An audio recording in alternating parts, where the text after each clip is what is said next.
than what we saw in group stage.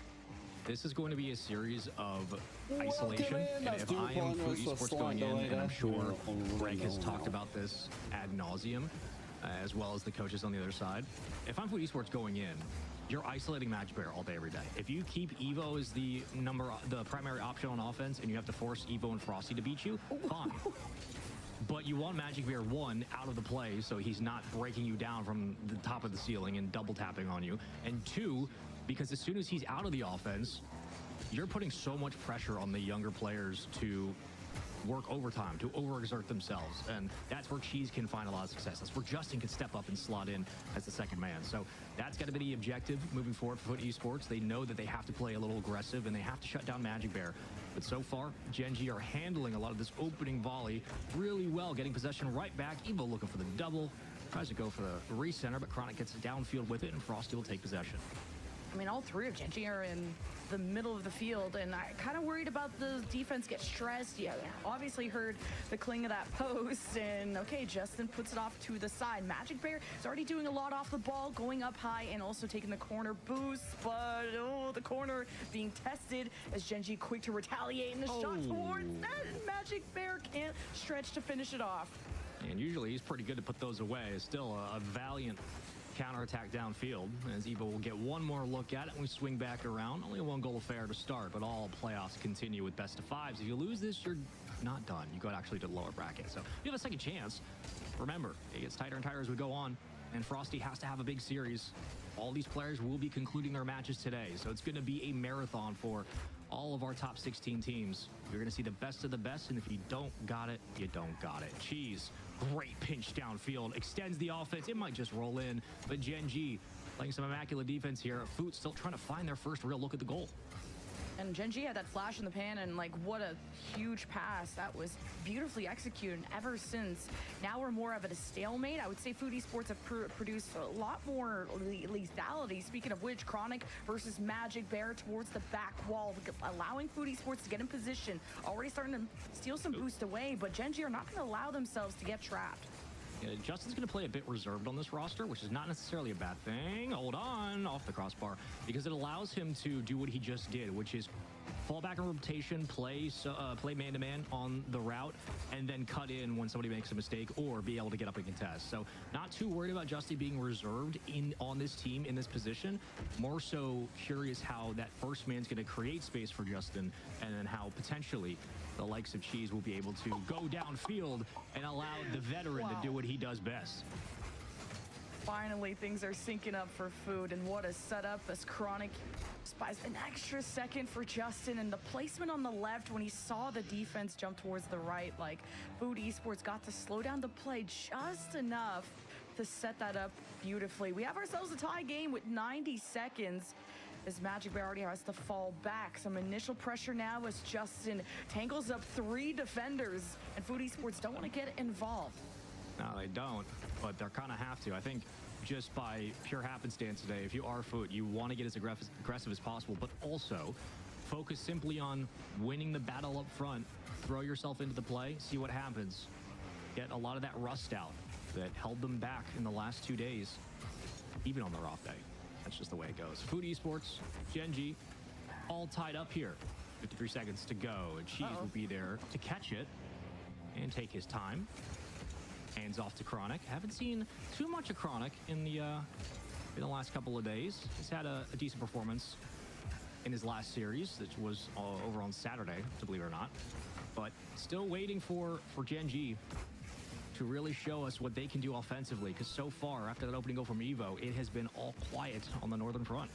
Yeah, you just haven't been able to air dribble across the field if you're Gen G, because look at this pressure in your face from Food Esports. Just being front and center in the midfield, and the shot from Chronic, you wanted him to be loud. How about now at 19 seconds, Food Esports steal the lead. I mean, that's just a good play from Chronic. What a beat. Cheese puts it dead center in the box, literally just throws it up. Let's go spike it. Foot. 19 seconds. Evo. No pads. And now for Gen G. Working off that back foot. Greg, I know for sure, is whittling his thumbs, waiting to see if his team can come up big. They try, but they get a little too cute with it. Should have potentially just taken the rip. as Gen G will try to keep it up, and that will be game one. Food Esports handle the opening questions about whether or not this team could clean up those mistakes and simply create opportunities downfield. Nice setup by Cheese, and Justin was good for at least one. This is where this team shines. It was Gen G that had the initial glimmer, though. Like, they were the ones that really opened up the match, had that goal at the first minute of the game. Like, they were setting the tone, and you wondered, were Food Esports going to be able to connect in that same way fast enough? And so they did. Same sort of passing plays, going for those high balls. Food Esports had that same level of execution, but that extra layer of Justin's shot placement towards the left. That's that veteran showing off that experience and just how comfortable now Food Esports look in game one. That's what I wanted to see, early presence. And for them to even get the lead, at the last 20 seconds, there wasn't enough time for Gen G to respond, although it got super, super close there at the end. The scariest player, I think, in this series, the potential for pop-off that then leads to domination. Chronic, assists to goal ratio. One of the things that he learned originally on the Gen G roster when he was playing with Noli and Abchak that eventually transitioned over to later seasons, I think 24 and 25. Chronic has not only adjusted his game, a lot like what Drees did back on Envy, good shout for me. Chronic has adjusted his game from being assist heavy to playing more aggressive in that second man spot. He can also just take over. Like, he's had moments and stretches in series before where he's just been red hot. And if that is the case, if that starts to happen, Gen G don't have a response. Outside of Magic Bear, they do not have a striker like that. So that's where you put pressure on Frosty to say, this is your series to show us what you got. Food Esports already showing us just how confident they are after game one. They already came in with smiles. They had their rally together. And then you got flip resets happening in front of the Gen G net. You're already starting to stress people like Magic Bear, who have been the everlasting pillar in that net. Frosty's been demoed, so this offense will slow down for Gen G, and Evo realizes that. Okay. A little hesitation on the, looked like it was like a mini chain dash, but actually played it quite well. Chronic flips it, tries to roll it around the outside. Justin just gonna throw it into the play. Frosty takes control, and we'll try to work to the 50, but still nothing doing. Nice patience from Evo to not only avoid the bump, but keep his teammates out of danger. Dude, Cheese is putting out some lasers. Like, there's a lot of firepower behind these shots, but there's also responses from Gen G. I think I'd like to see Food Esports continue these demos in the midfield, take out someone like Frosty, these mechanical players, but man, when all three are united on that front, they will execute. Here we go, waiting for this one to pop off. Resets into a pass. Perfect pre-read from Evo. Everybody bites, and a defense nowhere to be found off that backboard. And that's what Frosty can do. If you can't just go for shot after shot, right, and keep it as layman's terms as possible, Frosty can still facilitate, create plays downfield as he did. And when Magic Bear gets aggressive, this team can stay upfield for much longer than you'd expect. And trying to get that bump from Magic Bear. Food Esports are being tested. It's Gen G in the driver's seat as Cheese is being boxed in.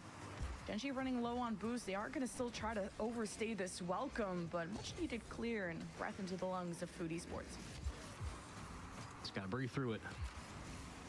Every single push up field. Frosty double reset. Starting to feel a little bit more mechy now. More space to work with as Cheese gives him a taste of his own medicine. Right over Cheese. Carlos feeling confident. Put some sun in that man's eyes. He plays even better. Frosty up for it. Off the ceiling. A pass. Double. Frosty leaves it. And it'll roll in for Evo. He's got himself a pair of goals so far in this series. And Frosty with a phenomenal play downfield. Yeah, when you saw Frosty start to air dribble towards the backboard and there wasn't somebody ready there, all eyes and the attention was on him. And then when that first initial touch didn't go his way or he couldn't get that double, there is that secondary. There's options on the Gen G side, and I love how they're working together. And you thought that Food Esports were going to do the same thing, and it's a lot of solo plays. It's either Cheese kind of dribbling over. Now it was Justin's turn. Chronic wants to flip the play on its head, but nothing yet for Food Esports. Good defense so far from Gen G. And when we see team, hold on, I'm gonna shut up. Chronic all the way in, it's wide open. Foot are right back in it. When we see team play break down, mechanics tend to step up, vice versa. Those things swing back and forth. And when we see mechanics like this coming out, when we see individual players making these plays, one, it means the defense just gap-wise is giving you options for both teams, so they're gonna take that. But two, starting to see the strikers warm up. This is where, again, the series can get fun. It's just all of a sudden, players are feeling confident, and now their offenses are swinging through high gear. We'll see if they can continue this pressure. Justin tries to slide. Oh, what a diving save to keep it out. Cheese couldn't be there in time. Chronic went for it, whiffed, almost own goals. That would be the most Gen G goal possible. And Justin's going to take it up and try to find Chronic. I love that Chronic plays the mind games, the fakes. I mean, even against Frosty, kind of broke his ankles there as Gen G. They've had to make some pretty heroic saves just to keep this lead. 2 minutes left. I mean, how much more do you have in you? Justin with the reset, 2 in the net, Magic bumps. Cheese wanted the second shot, and Evo saw that coming, and he keeps it to safety. Chronic gets a good beat. Cheese is jumping up for it, and man, Food are looking threatening. Yeah, they are. I mean, they're starting to play with a bit of confidence, which is the scariest part, but Evo playing with a bit of space. Justin just throwing it towards the net. It's going to hit off the back wall. Great bounce, actually. It works out for Food Esports if they can corral it. Justin with a great touch to get it around that last defender. Chronic working off that back wall. It does hit the lip. That's okay, as the defense is there in time. Nobody has to panic as of now. 80 seconds on the clock. Gen G trying to hold on to the 1-goal lead. And so far, again, kind of hitting your point, Lemon Kiwi, Food Esports, they've picked up the speed, and they're playing much more confident compared to this team that we saw 2 days ago. Yeah, see Food Esports, once they do get momentum going, it looks like they are going to score at any point. Cheese, though, has to come down back to earth. Chronic will call him off, but as soon as they communicate, Frosty sends them all packing, and Gen G need a bit of insurance because you just never know if Food Esports will force that overtime, and it's looming. 45 seconds, I could easily see that happen. 4 saves for Evo, 2 goals. Magic with the flick. High. Frosty, there it is. Security, just in time. Punch the numbers in. Go ahead and get that shot. It's 3-1 for Gen G. They double up for how much pressure Food has been putting on.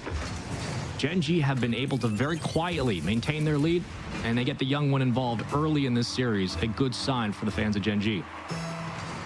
Both offenses have looked so good, but it's been the battle of defenses, in my opinion. Like Gen G, especially Evo, just the whole squad, put up some insane saves until that one. I mean, that's a hard one. I can't even lie for Magic Bear. That's that upper 90. Chronic hits that. Lord, she sets this up, and Chronic just 50s it in.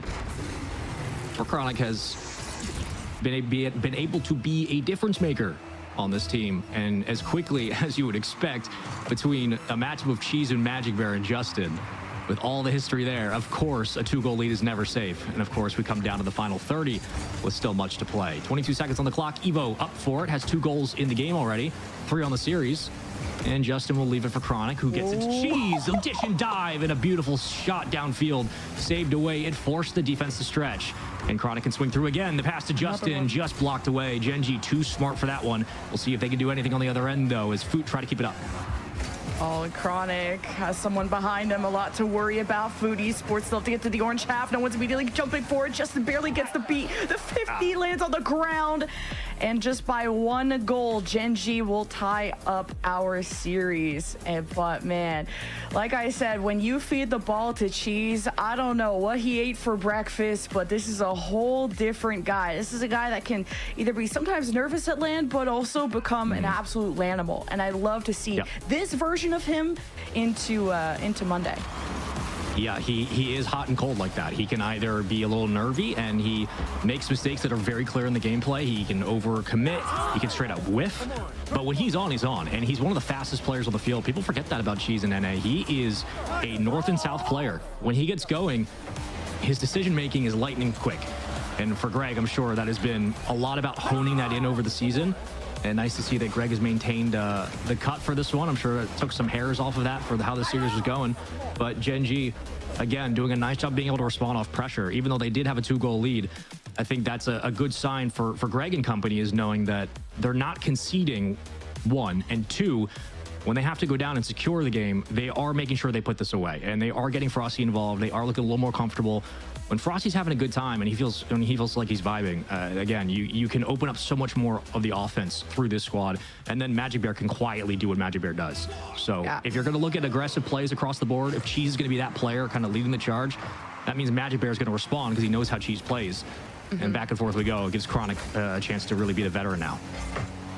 And that's exactly right. Like Frosty yesterday, we didn't get to see like him flourish in in kind of the mechanical department, the way that we've known him to be. And look at space and time on the ball. He'll have you kind of worried. He'll freeze the defense. And look at Justin and Cheese just keep this out as Chronic has to battle through 2. We need to see all of Food Esports step out and not be scared of this Gen G offense despite how they took game 2. Yeah, it's playing with utmost confidence without fear is the only way to fight teams that have made it to the top 16. As Evo tried to get a hand on it, Gen G still trying to break out through this offensive push. See if they can split the defense here, but a long clear allows Foot to go get some boost for the first time in this game. And Chronic will be a little bit wide to it, but Magic Bear has the carry and the juggle down to Frosty, who couldn't quite get the read, but have no problem corralling it on the defensive end. Magic Bear was upfield looking for a bump. He still is going to get that midfield grab, so they should be able to keep this offense up and swing. They will. Frosty, second touch. And still fighting for possession. Here comes Magic Bear. It's not the best touch from him, but still, Gen G maintain their pressure. Yeah, Food Esports, this defense is really good at field awareness, just knowing where Frosty is sitting, just keeping a keen eye on him, because once he gets going, that's kind of the main striker of Gen G, or at least the scariest one, but you're taking shots from left and right, and somehow Food Esports keep this 0-0. Yeah, it's going to be one of them 1-0 games. And then all of a sudden, the scoring's going to absolutely blow up. Everybody's going to start getting involved. Chronic tried to sneak over the defender. And now a race between eyes on the backboard and safety currently on the goal line. Evo, with 3 goals in the series so far, has been leading the charge for Gen G. Extension from Evo was quite nice. Pass downfield. Chronic didn't have the flip to get there. Right idea. And they'll stay up, though. Justin faking. Chronic going for it. Gen G defense reads it. Good comms from Food Esports to call each other off and go for these kind of fakes, and it's taken more depth out of these offenses. Dig deep and see what can you surprise the other with. Now it's Magic Bear off the side, doesn't have a secondary. One reset brings it low. Justin collides early, and you want to see these early 50s. You don't want to get Gen G going mechanically, as speaking of which, Gen G are kind of running on fumes and just barely stabilizing before Food Esports brings some shots on target. Yeah, both teams have not been able to dominate necessarily the boost game of getting the other team starved. So you're seeing a lot of these solo plays and these mind games. We're going down to 1v1 Rocket League. They're trying to figure out what the defense will give and won't give. That's kind of where we're at right now. Just testing shots, figuring out exactly where the openings might be. Eventually, when one does fall through, when one goal sneaks in, the game will start to reset a bit. But from here on out, waiting to see when that first mistake comes in, pass in the infield. Caught by Cheese, magnificent catch by Cheese, able to continue it up towards the backboard. And both teams now getting a look on the defensive end to show us how that defense will look today, as we will conclude all of our matches today. Yeah, gotta watch for these pre-jumps from Cheese, man. And now the setup to Chronic, and just the way that these guys bait and switch. This is an offense that can totally catch you off guard, but somehow Gen G, they play further back, and they have a stronger third man that can receive any kind of pressure, especially these lasers, like I said, that Cheese has been putting out. There's a lot of speed behind these shots, and somehow these defenses have been able to withstand. It's a good play from Justin. He did everything right. Still, though, the challenge, the follow from Frosty means the defense has to step up, almost the give back to Magic Bear. I like that idea of, we've already cut down the distance. Why not just try to take the challenge on the defender? They've already fallen back down with no boost. They're out of position. Get the defense to scramble. Chronic trying to force it in. Justin is right there, though. Justin, full boost. Chronic, second touch. Not going to be there. A minute to go. And again, neither defense given a whole lot to work with here.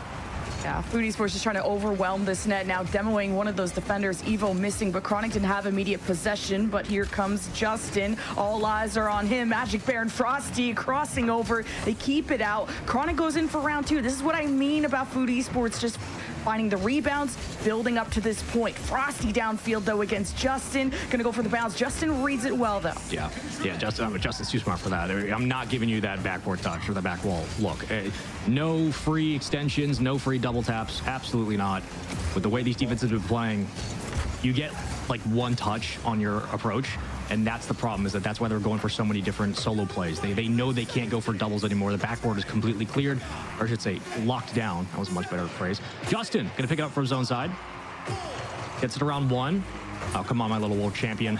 Cheese flying all the way to the corner, and we'll go to overtime. 0-0. Foot Esports, Gen G, tied up in the series and currently tied up on this very quick defensive effort. Magic Bear. It's been left alone now on this side wall. Full tanks for Food Esports. Watching now an air dribble, a reset. Down low, the secondary gets bumped, and Chronic still manages to recover. Slams into Frosty. Justin wants to place this well. Frosty reads it even better. Food Esports getting shoved off, but they will not give up, not surrender. And out of nowhere, Cheese stands taller. Carlos. First, hydrate. Second, give me that replay. What a win from Cheese. Wow. That's the type of shot that they love to see Cheese go for. I mean, that is a classic LG Genji type shot. Usually it's like Magic Bear from that angle. That is Cheese. Right place, right time, confidence. Again, when Cheese is playing with confidence, he's a different animal, man. He is a different player. It's just about getting him up to speed. This was an entire defensive bout between these two teams. It was all about looking for that window. No window to be found, but once it came ajar, Cheese, absolute missile on the 50. There's that big boy, Carlos. I love how loud this team gets. They are pumped up. Cheese is having a fantastic series. Every time he gets the ball, he's executing, and there's options. There's multiple threats on that side, and it doesn't get any better. You think this is Rocket League? It did feel like a chess match. I mean, 0-0 overtime. It doesn't get any closer than that. I'm surprised that's the first overtime we've had this series, because it felt like both teams have been shadowing each other in terms of being one goal at arm's reach throughout this series. Food Esports, though, they respond after Genji took game 2. We have ourselves match point. I gotta say, I had some conversations with myself coming in about simply, we know what Magic Bear brings, but this was a series for me where Frosty had to step up, and he certainly did in some aspects. But if Cheese is the player taking over, for those who have obviously watched NA Rocket League, Cheese taking over is a dangerous sign for everybody else. And if he's playing this confident, you either isolate him or you lose. Like, he is that kind of takeover player, and especially in a match like this, of this caliber, where NA Rocket League can be so janky. You have to be able to lock him down. If you don't, you're going to get challenged like that, and it could just take one goal to decide things. If you lose this, you're not done, but your road gets infinitely harder. Go start in lower round 1. Good luck. Top 16. It's a gauntlet today. We'll see if Genji can respond to the pressure, and I'm sure Greg is doing all he can with Ketmar to drop a game plan here. As the reset looks good from Justin. They've only been able to get him once so far to score, and now looking for the second. Just the way that Chronic and Cheese can find each other, the spacing, those first touches to execute on a pass quick enough before Genji could really put up a hand is impressive, to say the least. And Justin brings those solo plays too. Those flip resets, we did just witness it, but Genji have a piece of their own and almost just bounces in. Oh, Chronic. I mean, Chronic absolutely read Frosty like a book. Well, then he dies, but, you know, point taken. Cheese circling all the way around. Cheese, starting to feel it. Carlos hitting his angles and not wasting a lot of momentum on those reads. Cheese is locked in for this first series of the day, and that is a beautiful sign for Food Esports. It's the player you want getting hot at the right time. Frosty just going to kind of careen it around into the corner. More numbers will stack as Genji sends some of the house here, but the defense won't give up much. Again, back to a defensive battle between these two teams. Battle between Man City and Dignitas going down as well. Their series is tied 1-1. Stallions BS Plus Competition have swept their series, so we'll update you guys as that goes on. But I'm wondering if this goes the champs field, because Genji have been hungry for this moment. Two former teammates facing off against each other as Chronic downfield wanted to center this ball, but Genji seemed like an impossible defense to go up against. Not surprising, Stallions took care of business, but it is always just, you know, we're 15 minutes into the playoff bracket here, and we already got a couple 3-0s. That's how you know things are going to get spicy today. Cheese, Carlos flipping it forward. As Evo will try to take some control here. Evo, who started off a lot of the scoring for this series, had 2 in game 2, 1 in game 1, but since then has been shut out. And Magic Bear, same result. Not had too much of an impact on the offense. Chronic, though, could have an impact with this reset. Holds it, uses it, off the back wall. Frosty will take it out. For 2? No, leaves it away. She's already on the play. It's a pass to the center of the box, but Food Esports shutting down the midfield. You gotta just take this one step at a time if you're Food. Like, yes, get close to that back wall, but start to see if you can trap Gen G in. Food Esports so momentum-based and kind of like to spread out their offense and give themselves multiple angles so that Gen G are always on watch. Maybe a gap can be found. Maybe it's Justin that has to do so, but Magic Bear, these early 50s, make Food Esports have to make decisions quickly. It's almost a ground pinch. 2 defenders in the way. Another shot trying to be taken. Food Esports testing this backboard. Evo can't get a strong clear. Magic Bear will bail them out. Evo looks like me out there. Oh, nice touch from Frosty. Able to force the issue just a bit. Power play for now. We'll see if they can convert on the blue end. A bit of time on the clock. Chance to kill. Cheese. Reset. Was a bit shaky, but still right back in the hands of Gen G. And Evo will try off this ceiling, but this offense is not giving a whole lot of a different look to that Food defense. So Food are more than happy just to continue to play 2 stack and box. I think Evo looks the best when he can kind of just position himself in the box and receive like a quick pass. That's when I think he can really surprise you and be one of the best strikers on the Gen G side of things. But still, this is feeling like shades of Game 3. Shot towards the crossbar. Chronic, Magic Bear ready, but it bounces right over his head. So Frosty now has to try and receive this pressure, send it right back. 3 saves for Frosty, 1 demo. That's about it. Been real quiet. Gen G just trying to find their first. They've been shut out now for 2 games. And to a war of attrition we go. Off the ceiling, the pass to Justin. Right idea. Execution not quite there. But Frosty will take it away. I'll complete 180 on the counterattack. Frosty looking for the dunk. Here comes no Magic Bear. Evo cuts him off. Right back to Evo. So questions about whether or not that was just a miscue or the right timing for Evo to go for the shot. And Evo gets the buck. There it is, baby. Off-ball offense just needed to come through at the right time. And the trust that Magic Bear has to kind of let Evo take care of business. He's kind of 1v3ing. Cheese wasn't sure whether to get involved. He does, and that creates that gap into the net. And that's when Magic Bear steps up to the plate, hits it for a home run with, well, only 26 seconds to spare. We could be seeing Champions Field if Gen G can just hold on. Evo versus Chronic, a beat. Justin receives the pass. Frosty has to hold on to the net, and Magic Bear has a cutoff to slow this down, but Cheese is off to the ceiling looking for his own heroic moments and many close calls. Yeah, I kind of hope we get 5. This would be, unironically, the funniest imaginable result if we do go 5 between these 2 teams. Justin, though, trying to be a hero in 0 seconds. Strong touch from Justin. Powerful touch from Justin. And all the way around, Frosty goes the length of the field. Just has to secure this one out late. Oh, okay. Nice job, Frosty. Good shot. We're going 5. That's just a cherry on top. Gen G really winning this by 1, if I had to be honest. I'm not even going to count that second one, but the push and the pull, the tug of war, emphasis on the war between these 2 teams. 2 former teammates going up against each other and just the one slip up. But it's the decision making that I love so much about Magic Bear and the level of trust that you need to have for Evo to just tangle up the defense into that corner. And this is the goal right here. Evo with the shove that breaks it open. I mean, Evo did so much in that moment. Yes, Magic Bear's on the scoreboard, but that was all Evo. I mean, this, you can see kind of in the replays. Outside of that, that clear from Evo, that's maybe the most offense. Evo's play was the most offense we really had in this game that really resulted in much. It was defense is getting their looks, offense is trying, but not giving a whole lot. Like, it was a lot of simple resets, a couple of plays through the corner. This is standard Rocket League. Not that that's necessarily a negative, but we're getting what we expect that between these 2 teams. They're playing at each other's level. Nobody's really elevating. We've had players like Cheese who have stepped up. We've had Frosty in Game 2 specifically, who was able to facilitate and really create more opportunities and control the tempo downfield. But this is a very scrappy, drawn out affair between these 2 teams. And that just means that Game 5, it's one of 2 ways. It's either the same thing, 0-0, 1-1, or we get a powerhouse of a game. We get 5-4. It's going to be absolute blisteringly fast. I don't know, but we'll find out. Yeah, we got punches back and forth in the bracket. GK is up 2-1 against PCS Stride. I could see that going to Champs Field. I would say BS Plus also winning over Atlantimals. That's Joyo's team being a upset. Really proud of those Brazil boys to get to the next round of the bracket. But now we pay attention to Champs Field. Of course, Eiffel Tower up into the background. Perfect for how this sets the stage for Paris.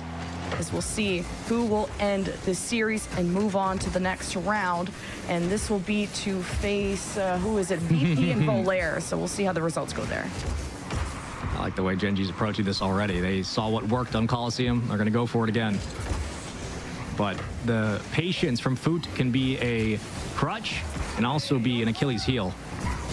Who will be the first one to really break the game open? Cheese must-sees it into open space. Grabs boost, gets a second effort for it, and will follow suit. Carlos feeling comfortable after he had success earlier. Second effort as well from Cheese. Keeps the play up. Justin now can move in. Unfortunately, that 50 does not favor Foot Esports. Allows Gen G to set up in the blue half for the first time in this game 5. I like that Gen G battle for space. They take their time to go for quality shots and not just putting quantity of shots into the net. And initially it was a lot of Frosty being able to have space and time to go for solo plays. And now Gen G have really had to dig deep to get the one goal they needed to even force this game 5. But it was Foot Esports that set the tone, had the first goal of the whole series. Now they've truly met their match as Cheese and Chronic combined. Cheese want the bump there, and now they collide into Gen G. Cheese does not like to be perceived. I don't blame him. He's still on the backboard being a nuisance. Play spoiler here at the midfield. Chronic somehow comes away with that 50, at least keeps it in the orange side. Magic Bear, great stall, but nobody else really around. And Justin's like, okay, if you're getting me the ball, well, I guess I'll go up and take that too. Right back down, awkward play from Cheese. And it puts his defense in a tough spot. Can anybody come up from Gen G to slot this one in? No, so close. But good defense on the back end. Cheese again there. Justin will clear it away. That's where having a player like Justin is really clutch, just to have somebody slow it down, keep the tempo in front of you on the goal line, and just make the right play. Yeah, you had 3 shots from Gen G, only one really looking threatening, and kind of Gen G were so good in the early series about shot placement. And now you need to kind of act quicker, and this is how Gen G are going to warm up. And this is already a first half gone by, a very low-scoring affair as both teams have been able to test these defenses. Ironclad thus far. Frosty with the 50, Magic versus Cheese. Cheese with a win. Sends Foot Esports downfield as Evo stretches to make that save. Love that play. Just changing up the cadence of the offense enough for Gen G to have to panic a little bit back on their counterattack. They've kept Evo low. They've stacked to this left side. They've been able to get boost and right back into the swing of it, though. Justin is up. Justin, you demon. Oh, he almost slots it upper 90. It was perfect from the veteran. It was the right play. Just couldn't feather it, but Cheese will go for the double. And Chronic going to try to maintain possession here. It gives time for Justin to get boost. Chronic working through the 50. And here goes Cheese, Carlos, Justin working together. The double. Cheese, there it is. The slot Sorella shows up in game 5. And the layers to this Foot Esports offense, so beautiful. First, you thought it was the Justin double. No, it's a fake. Cheese to the left. Beautiful placement. And that gets Foot Esports ahead of this game 5, but still not in a moment where we're on the edge of our seats, right? Because a lot of these kind of lead scoring goals have happened in the last 30 seconds. Now Gen G have time to up the desperation. Cheese initial save. Frosty though is up first. Where's that secondary? Gets a second touch, and there's a setup there, but no one's diving at this yet until Magic Bear with the bottom left. And hello, Gen G are back in. Yeah, that's right. That's a great play. Again, Frosty just creating space. Evo not only gets the boost, but recognizes if I don't immediately center this, the entire rotation's dead. The entire play breaks down. Great setup all the way through the corner. Great recognition by Evo to understand that timing and to try to beat the defense as he did. Gen G had a window, but they had to execute. Evo, kickoff. And this is where Gen G get dangerous now when they feel like they have nothing to lose, everything to gain in this game 5. Frosty going to start going on the hunt. And up to Cheese and Chronic to make something happen. Cheese missed an open net. Chronic had the handoff, and that's one that Carlos is going to want back. God, 2v1 in that moment. I'm so surprised that Foot Esports couldn't kind of team pinch this in or even get the contact on the bump to remove that defender in the way. So less than a minute, we'll go to that quarterfinal as Evo begins that charge, and Frosty on the other side. Tough angle to cut, especially when Justin's in your face. Not able to box him into the blue half, not with layers, not with Chronic and Cheese. To the front line they go. All eyes are on Justin as Gen G will keep this out. But Cheese going to keep this in. Now through the 50, Carlos, get out of that row 1. And what are we doing here? It's game 5. Chronic. waiting. Oh, Magic Bear is like, brother, I have seen that before. I am not doing that again. All the way down to the corner. Both these teams vying for a chance through this upper bracket, continuing on their run. Lower loser goes to the lower side. Chronic, careful off that back wall. Brings it up to the midfield, plays it off his own touch. Cheese circling around, just kind of hanging out and cutting grass. Justin to the backboard, looking for the double. Not going to be there to commit, though. Cheese goes as well. Follow-up, Chronic, no boost. Has to catch by time. Gives it to Cheese. Carlos, this is your moment, big man. Show me what you're made of. Here comes Justin, but it was just blocked away at the end. In overtime, game 5. Another overtime, and it doesn't get any closer than this. Cheese, the superstar, Magic Bear almost dunking. Justin has to collect with a full tank. Evo 50 slows it down. The stall, the boost steal. Magic Bear with the demo, and this completely resets the momentum of Food Esports, who wanted to move downfield. Now it's Frosty's turn. He's air dribbling. Who is going to get in his way? It's Justin off to the side. Not the angle Magic Bear needed. Justin, 1v1, the veteran looking for the pass. Got Chronic, and they got it slotted perfectly downfield. Man, oh man, what a win for Food Esports. The passion clearly on display for these boys. How important that win is, not only between a rivalry matchup, but to prove that the improvements in this team's offense can show up in the biggest moment. Tough loss, but a quality win for Food Esports. And credit to Cheese. This dude popped off in this series. Questions about what his composure would look like, would Nurse kick in the way, and when he did start to get going, how would the rest of the team look? They look steady. They look okay. Yeah. Still questions for everybody, but Food Esports are on their move. Yeah. Food Esports, just how they work together. This is a whole different team. The turnaround from yesterday to this offense that barely scored against Criminals, which is, I wouldn't say a team on a similar caliber. Totally off day for Food Esports, but to still qualify and to come here as really hitting on all cylinders. Cheese and Chronic, my favorite duo on that front, and Justin adding just a next level of lethality. And really, it could have been anyone's series at the end of the day, but Cheese and Chronic able to punch it through, gives Food Esports that quarterfinal where they go up against Volair, who ended up upsetting Virtus Pro. Now, that's a really interesting one. Volair is Crispy, Growly, and Tox beating Wavy, Talk, and 2P. So some interesting results in this bracket. Yeah, for sure. And I guess looking back at the replays of this series, it's tough, I think, to be in the spot as a coach because there's only really so much you can say in terms of making adjustments or trying to audible and change the game plan to get your team more comfortable. And when we look at the series, the big win condition coming in was outside of Cheese, was if Frosty is able to have success for Genji, whether it's simply playing assists or being able to be a striker, being scoring at will.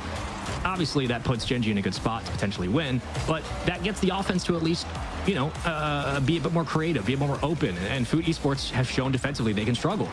Genji, outside of Magic Bear at times, but really Evo was kind of the main enforcer. Genji did not have a lot of offense in this series, and it doesn't exactly prove every hypothesis right, but it does ask, if we can't get the most out of Frosty in these situations, if we can't get Frosty comfortable to kind of take over or to show that, this addition was for a reason. There was a precedent set for bringing Frosty on to round out some gap that this roster had.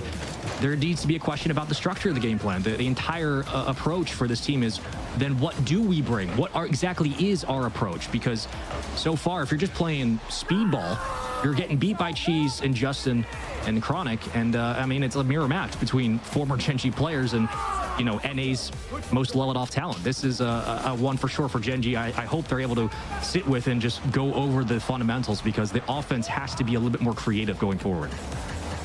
Another kind of interesting result, No Car taking down Novo Esports. No Car consisting of Matt Mozzarella and Eugen, the French boys, taking down Giuc, Rezi, and Nico on Novo Esports. So really the rise of some serious talent. Top 16, this bracket is relentless.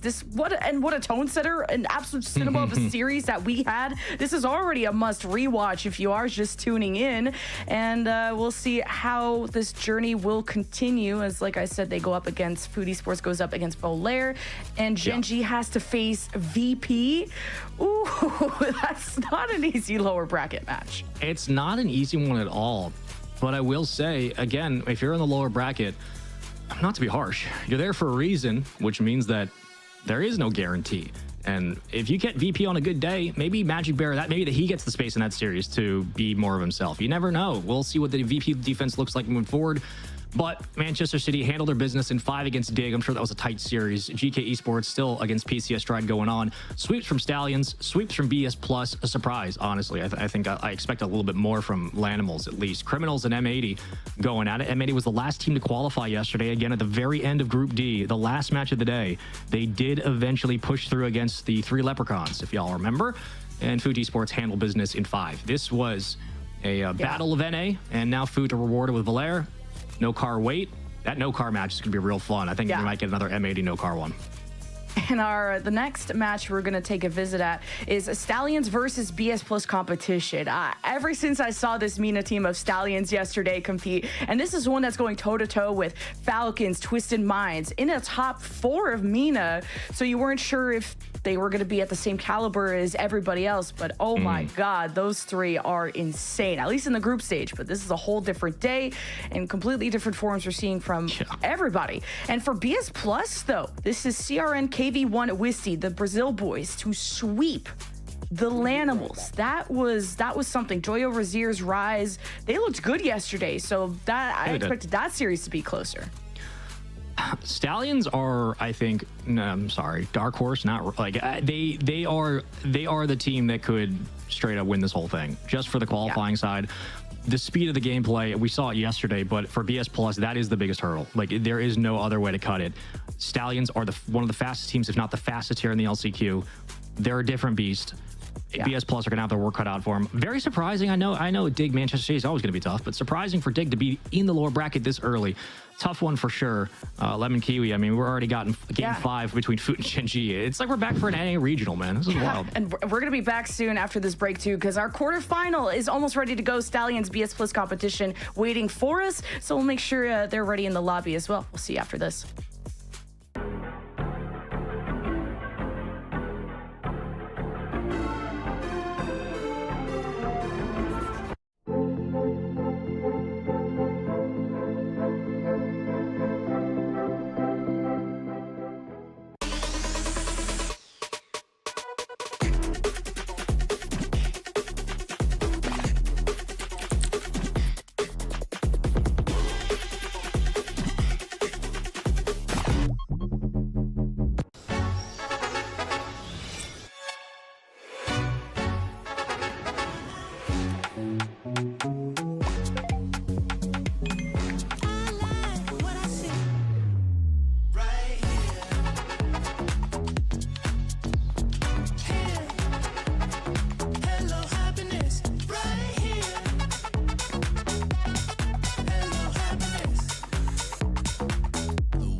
He can come in here and play my game. Let's go. He knows nothing.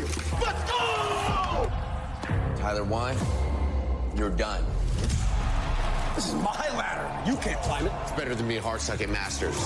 You're going too far now. Your eyes buggy. Your elbows ashy. Is that airline? That's an L airline. Somebody better hold me. Okay, yeah. Do something then. Raw energy. Blow the house down.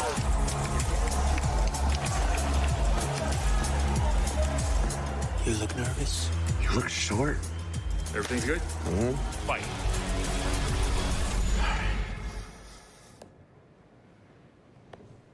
Okay.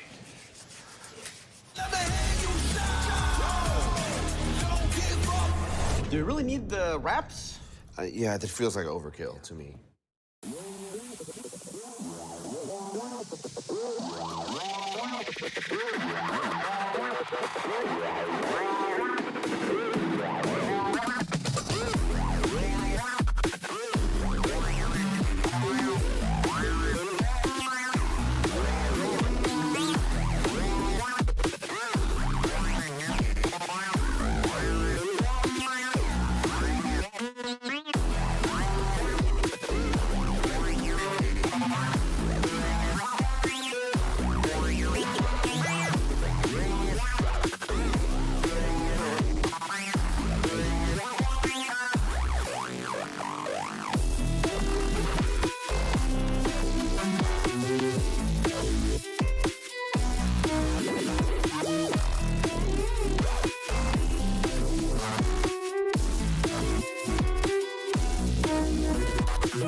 Welcome back, gamers. Hope you're having a fantastic morning, afternoon, or midday. Spaceman Lemon Kiwi joining you here for day 3 and playoffs of top 16 teams. We carry the flame forward. And once again, another quick match. Game 5. Foot versus Genji. Foot do win it. Cheese, better player. BS Plus competition versus Stallions coming up. Jen. Oh my. This one's going to be real fast. I can't wait. I'm so excited. Talk to me. How are we feeling about that last game 5 as we get underway for these playoffs? That's a hard series to beat. I can't lie, but we will see what BS Plus competition and Stallions can provide for us. And yesterday, maybe I cast a curse because I was like, oh, Stallions versus Lanimals. We got the Zoo series or something like that. So kind of surprised that Lanimals, just with the names on paper, are not here. But BS Plus competition have showed up, and CRN KV1 Wisty, they didn't fully convince me yesterday. That's why I had made that prediction, but now we get to see this evidence in person of their form today. Yeah, the Zoo series, the bonobos are out.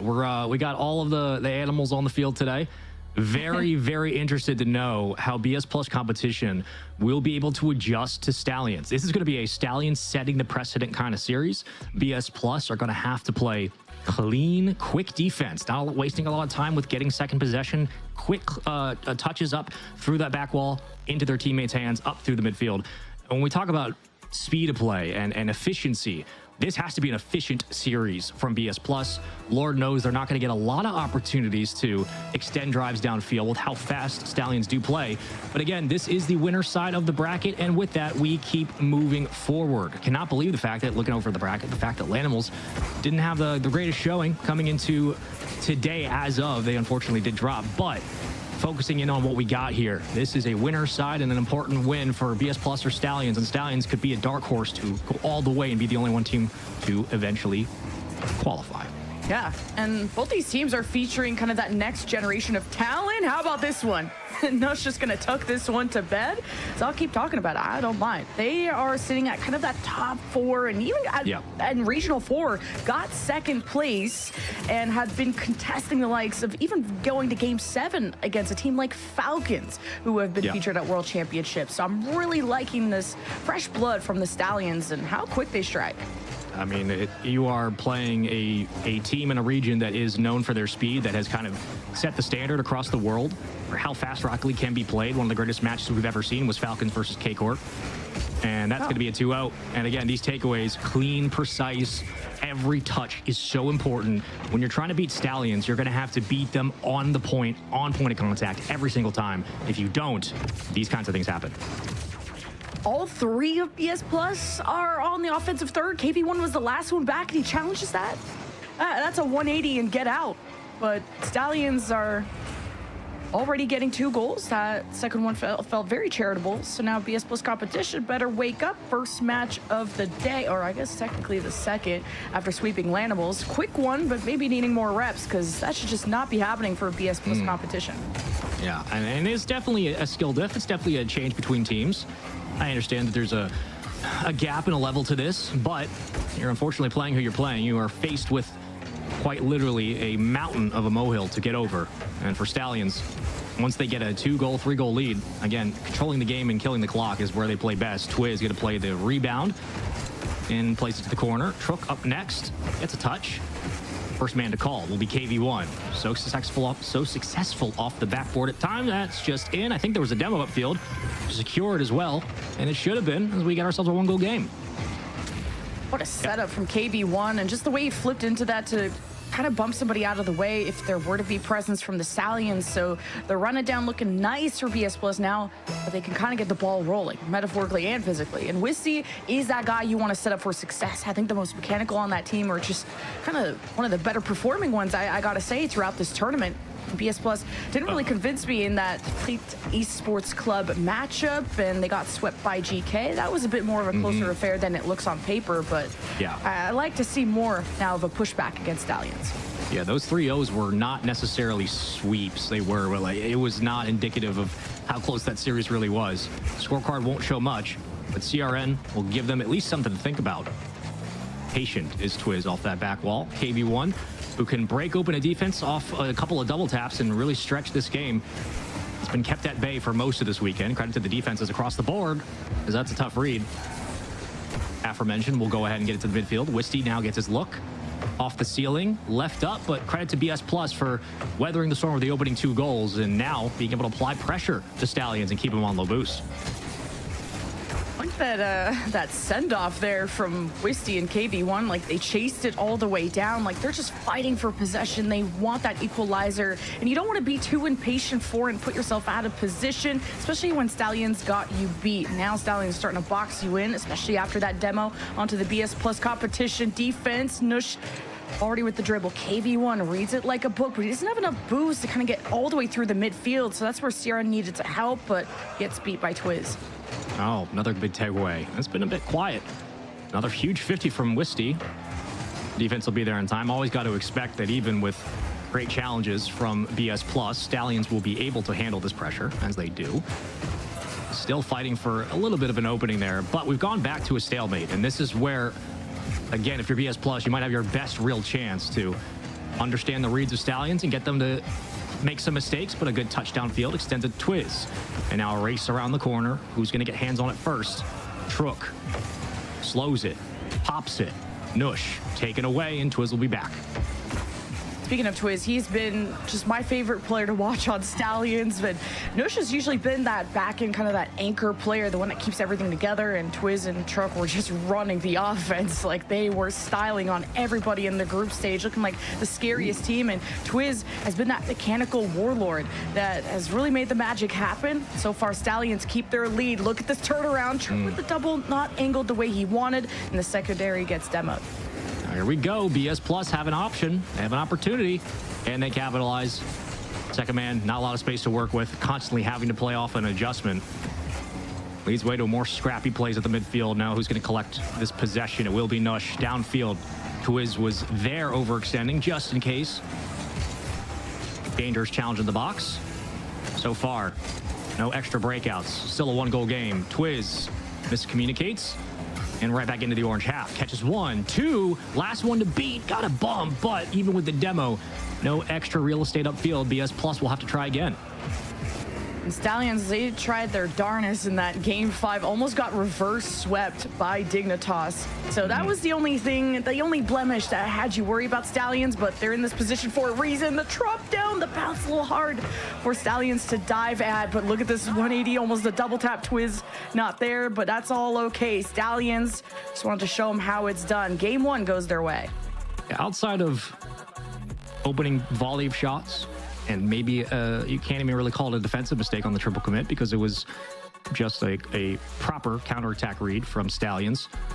This was a good showing from BS Plus. The only question coming in was how are they going to be able to handle the pressure and the speed of the game? How will they be able to keep pace? They did. I mean, flat out, they were able to get back to the midfield, establish a little bit of a line of respect, which always matters. And they absolutely had Stallion jumping, kept them a little bit unsure about some of their challenges off that back wall. Weren't able to allow them, or weren't giving Stallions much space to find each other downfield. It's a really good showing, at least in the midfield game, between transitions for BS Plus competition. So curious how game 2 will fare for them. But again, they did give up 2 goals in about a minute and a half, which is a lot to ask for the rest of your team, not only trying to get back and prove that you can go trade for trade, but to then have to outscore those mistakes. And imagine if that open net didn't happen. Like BS Plus competition, like had to be flawless out of the gates. And now that has really costed them a game. And it's someone like KV1 who's such a dynamic player, obviously the most experienced one, the accolades, we could go on about it. And he's dynamic, he's trying to be the offense, the defense, the one that kind of fills up the gaps that the team is leaving behind positionally on the field. So BS Plus, I mean, already reorganized and didn't let that happen again, but now Twiz and Nush almost had a 2v1. If that pass was a bit better, it could have been a first goal already. On that point about KV1, he can do everything, but if I'm BS Plus coming into this, I want his job to be simple. I would love for him to not have to focus on anything else except being a roaming striker. I want him just to be able to go upfield, get Meki, and score. Because that's where he's at his best. It's the most offense you're going to be able to get out of this team as of now. And you want him feeling comfortable in this series. He can go toe-to-toe against Truck and Twiz. And so far, waiting for the rest of his team to kind of open up the lanes. As Wisty and CRN will try now. KV1 has possession, gets a bump. There it is. No better save from Twiz. Reads the shot perfectly. Just the perfect timing from Twiz on the drop down to make that save. That looked like that should have been in. As Wisty to CRN. Nush breaks it up, and Stallions, I mean, the defense stays strong because this is some really threatening passing plays right in the box from BS Plus. As KV1 gets collided into Stallions, will fight for possession. Double commit BS Plus. Now have to rotate back in position. This ball feeds out. The midfield also getting mixed up as BS Plus see a window to engage. We've talked often about the strengths of each region, most specifically Europe and their systems, right? How we cultivate talent, how we build them up into team players. Same thing could be said about the MENA region with defense and 1v1s. I mean, MENA's ability to create strong defensive teams and to teach defense the way they do, how patient they are, how precise they can be, even in awkward man situations. It's just next level. And so is this look. Truck got him. Oh yeah, baby, he got him. Had him beat all the way down, had the read, takes the inside lane, and had all the space to work with.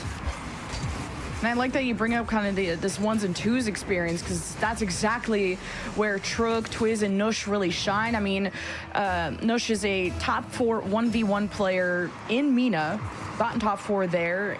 They've gotten really far together as a squad in the MENA LCQ. Truk as well, ones and twos. A lot of strong results on that side. Good setup from CRN, but KV1 too high on that push. So now the rebound's not being immediately found from BS Plus. It's not comfortable control, and now you have to go back to the net to not let that be open. Oh, what a fake. If only he got some more power on that. Would have been a tie game. Like the looks we're seeing from BS Plus. A bump in the net. CRN trying to squeak it around. Just can't quite do it. And KV1 will keep it in play. Twiz follows suit. Power play. BS Plus shut down as Stallions get on rotation. Switching over to the side wall. Left to CRN, and he's dead. Stallions will pick it up. Way downfield, KV1 is there for the cutoff. And this is where KV1 can be at his best, when he's disrupting the flow of the game. Takes pressure off Wisty, takes pressure off the backline defense, and eventually he will find an answer downfield. Stallions looking for their second one. We've been in the blue half so much. BS Plus competition haven't made really too many mistakes for Stallions to capitalize on. It's taken them so many shots on target for Stallions just to get one. And there's 2 minutes left. Wisty needs to be set up for success as KV1 wants to be the ever so reliable one, and it's taken 2 defenders to keep this one out. And Nosh's taking boost. BS Plus competition may just be stuck here. They need a clear because this net is being hammered. Yeah, good job by Wisty to recognize that, hey, I don't have to get overzealous. There ain't no need. Win by KV1. Bounce into KV1's favor, but there comes the follow-up. Just a bit tight. Turk will try to sneak it around. Still, though, the offense presses for BS Plus. They feel like this is their window. A minute 19. Outside of that one goal, it has been as close as it was in game 1. What a flick. Oh, what a save from Wisty. Downfield, KV1 trying to counterattack. Not going to happen. Offense stays up here for Stallions. And they'll stay. Twiz trying to bump on the goal line. Not here. Pulling his way forward. Oh, he goes for the shot. It's in. Twiz, the recovery on this play is next level. Yeah, just the boost management and BS Plus competition are having a really hard time. It's a nice 50 from Twiz. BS Plus, that's why their offense can't really last. They just have no boost. Wisty is constantly on 0, having to go all the way back to his corner.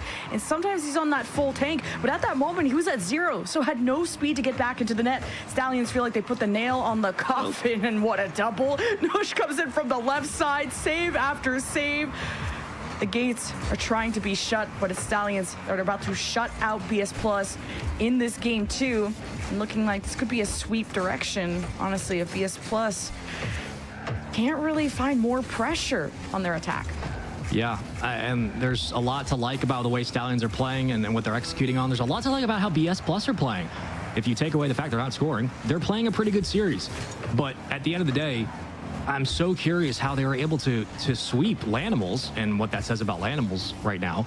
But again, you can keep pace all day, every day. Stallions, however, will continue to put shots on the board. And if you can't respond with anything, how do you expect to win? Need to see more from this offense. We know they're capable, but they have been shut out so often.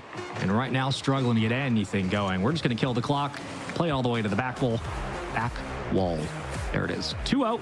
Stallions will take the lead in a best of 5. Remember, this is all best of 5s until the grand finals, which is best of 7. And let me keep one of the rare times now we can have the conversation of best of 5s go quickly, right? Like pretty axiomatic, but you're down 2-0. This series can get on you when it jump, and when it does, you don't have a lot of time to respond. There is no tactical timeout here. There is no let's take a break and think it over.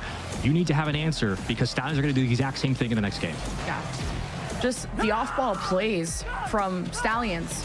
Just being able to boost starve or just force these longer rotations, longer pathings from someone like Wisty, who is the shining star on this BS Plus competition squad, the one that was scoring the absolute most in the group stage. But it was a struggle for BS Plus competition to qualify, to have to play as close as they did against Fleet Esports Club, to getting swept by GK. And you thought that they were in primo form after, like you said, taking out Lanimals, but this is looking quieter and quieter as the minutes go on. But we get to update you guys on the bracket.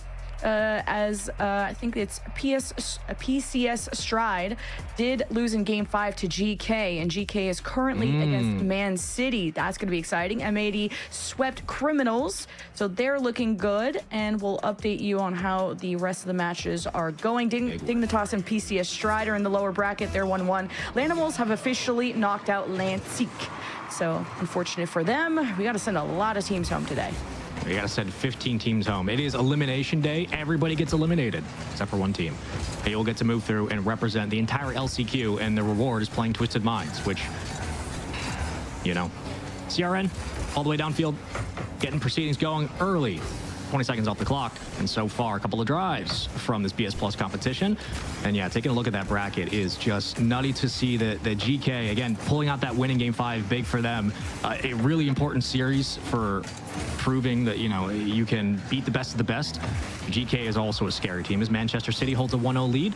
Stallions holding a 2-goal lead, or excuse me, 2-game lead now, and we'll see if BS Plus can extend this, or do we just end it here? Now they're about a minute off the clock, and CRN has been a bit quiet. Goes for the double, leaves it up to his teammate. Wisty trying to get there, but takes a little bit longer to develop, and Stallions will have no problem. I like that BS Plus competition are upping the amount of demos on the defensive Stallions and trying to change things up, be more creative, and make the space by force if they need to. But look at this touch from CRN. That's not clear possession. It's needing so much support, and KV1, he'll put the cape on his back. He'll work with what is given to him, and that's the first goal for the Brazilian boys. That first one of the series for him. Great read. That's a KV1 special. It's got to be plays like that. You have to cut the distance between the defense and the look. Something's got to change. KV1 finally getting on the board. And now with your BS Plus, a little of a sigh of relief. You get the first goal, which is always the hardest, but now that you have, quote unquote, that cushion, you can at least play a little bit more loose, a little bit more relaxed. You're down, don't have a whole lot to lose here. You're down by 2 games, but you've got a goal. You can start to try to open up the game more and get your teammates involved. And we'll see if that offense does react to this lead with anything special.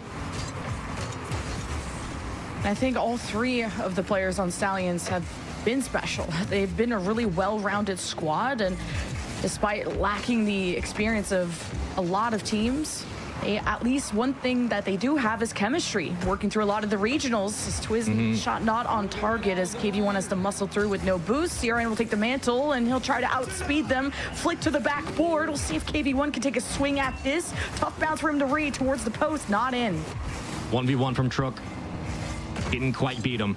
CRN was there, ready and waiting. It's KV1, look for the redirect. It'll be over the last push, and CRN will take his time bringing this in. Able to bait 1 around. Gets it through the midfield, over 2. As KV1 looks for an extension upfield. And again, you have so much boost in that second man spot, but no ability to get it to him.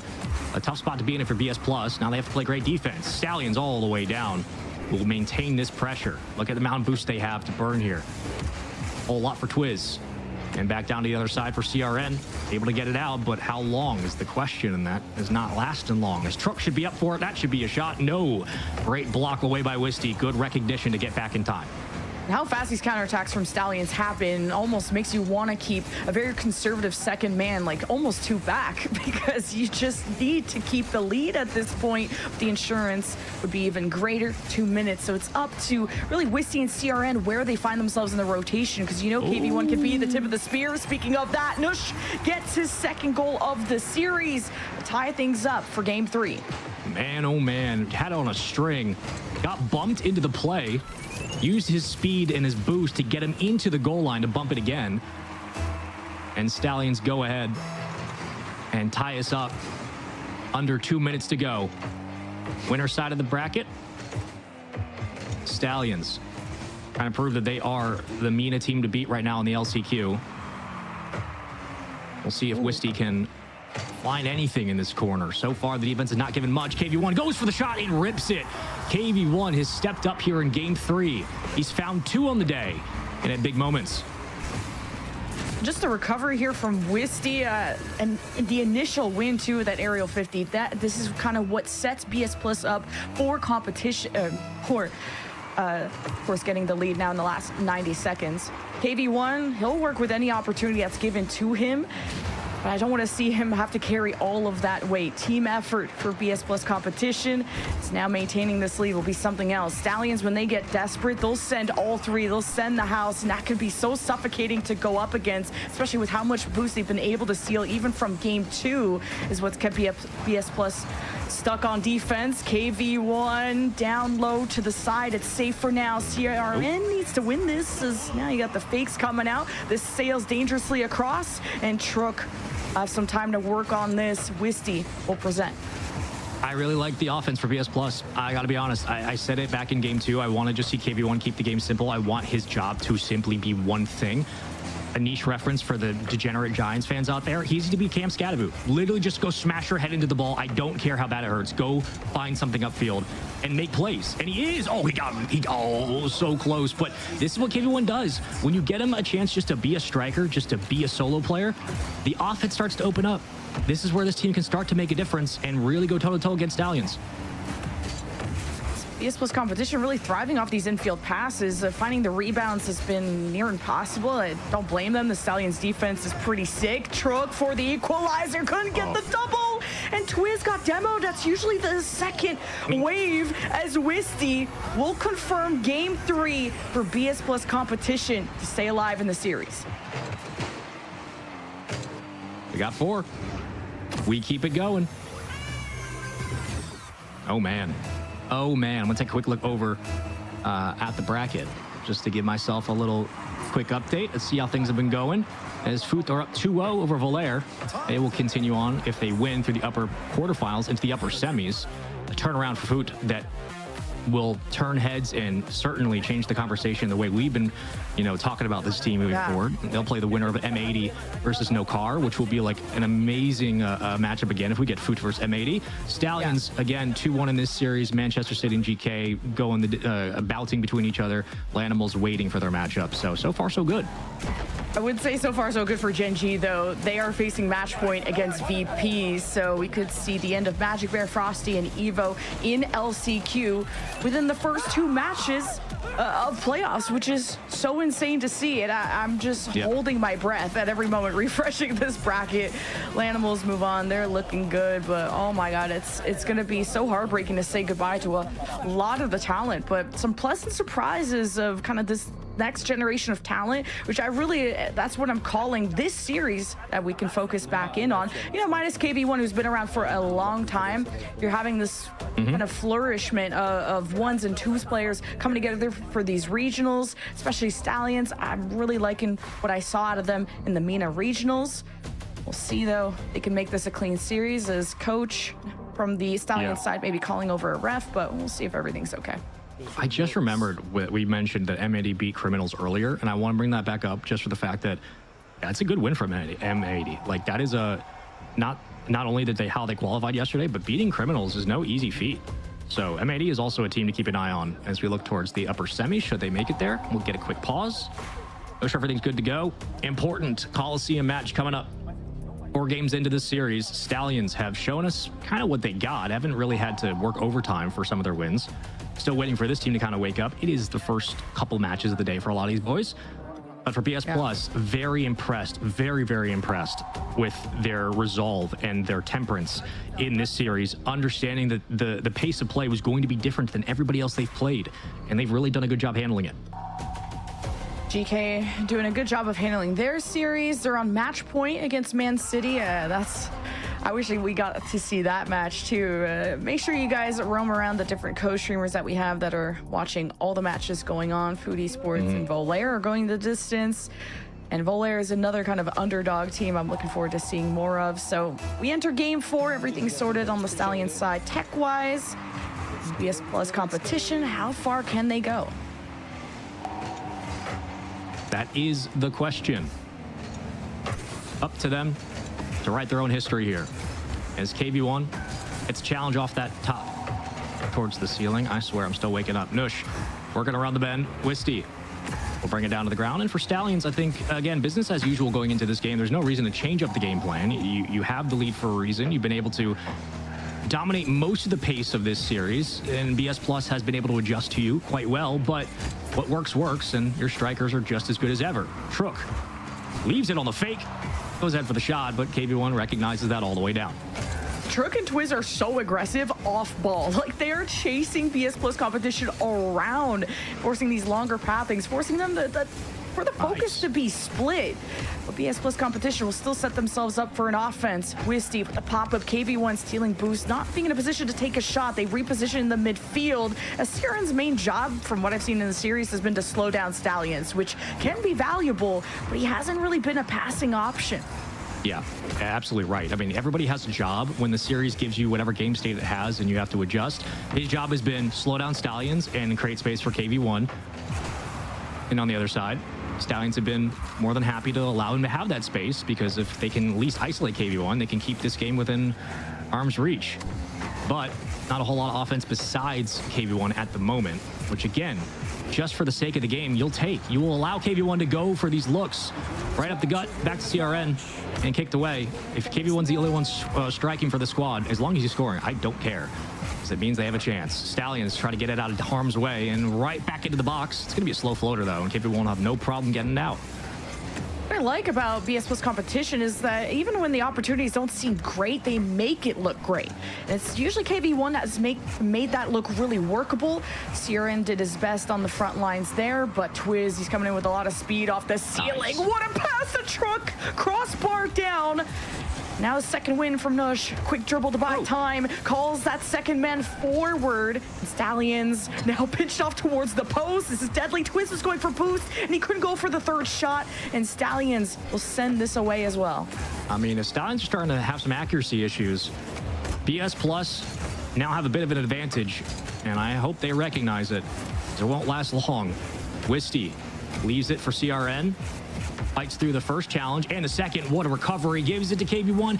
That is a play they should make all day, every day. Usually they're a lot more aggressive. Instead, playing patient, and it bites them. Wisty down again and kicks back all the way to the other side of the field. That's a moment the BS Plus probably want back. It just sails by the net dangerously. Twiz, full tank, gets the demo, leaves it to Nush. The bait and switch, the layers to Stallions. Siren looks awkward, but it bounces out to KV1. Not the strong enough clear, but taken now. The mantle is CRN. And the low shot for KV1, not expecting that, as if that was on target, that could have been scary. Stallions really prioritizing stealing boosts in moments like this is how they maintain momentum and lethality builds, but BS Plus competition have gotten so much better at making space. Oh, come on. Oh, come on. There was a space there, and you're absolutely right, Jen. This was about building up that boost, and when you have enough there to keep the defense honest, to keep them slow to the play, that lethality will eventually break this team down. But BS Plus have been resilient at that midfield, and like we talked about in the pregame, they have to have clean touches to get out off of the defensive end. They have not wasted a lot of time fighting through second touch or being contested, which is credits to just the fundamentals and the mechanics of BS Plus. Nice pass, but nobody's there. Challenged again. Every look has a defender. Every challenge has an opponent. Nush stabilizes around the edge. Is CRN looking for Wisty? Has him. Trying to get a bump, not going to happen. The challengers are too quick, and Stallions know exactly where they're going with this ball. But a long clear gives it back to KV1. Catches, juggles, finds his way down to the goal line. Wisty to nobody. An extra challenge, a little bit overzealous from BS Plus, and now caught on rotation. Can they stabilize? And that's what I thought about Wisty there. A little too eager, too far forward. Sometimes you got to wait that extra second in the midfield and then dive at it. If you're too far forward, you may just be caught out, leave your third man out to dry. CRN having to withstand the tidal wave that is Stallions, as every time they march down, it's terrifying. But BS Plus have kept this at 0-0 with 14 seconds left. Are we seeing Champions Field? It doesn't get any closer than this as Nush crosses over. It's just barely a 50 to float this over. Those are the ones that go in, though. Long clear. Can KV1 read it? He can, and gives it right back. And it's been too easy for these defenses to read. It's not that the offenses haven't been making plays. It's just, it's got to be smarter than that, right? They're at this level of the game, they're too good. It's got to be really, really awkward for a defense before things break down. And through the corner, BS Plus have to be careful here. This is where Stallions can ramp up the pressure quickly. They turn up that dial. And it's an entirely different game with the bump. They almost get an angle. Again, they can turn it up on a dime on the goal line. Can't quite recenter, but nobody gets up there, and the defense just lets that one hang. Stallions so quickly take advantage of the open space, and BS Plus make one mistake, and it's one mistake too many. It's just that the Stallions are such a physical team. They're bullies, all three of them. Less about Nush, I would say, but Trook and Twiz, the bumps, tackling everyone, splitting the focus, getting the nerves of BS Plus competition to really spike. And in a 0-0 overtime, you got to applaud BS Plus competition for having the most ironclad defense this series. The amount of shots that Stallions put on from multiple angles, multiple sides of the field.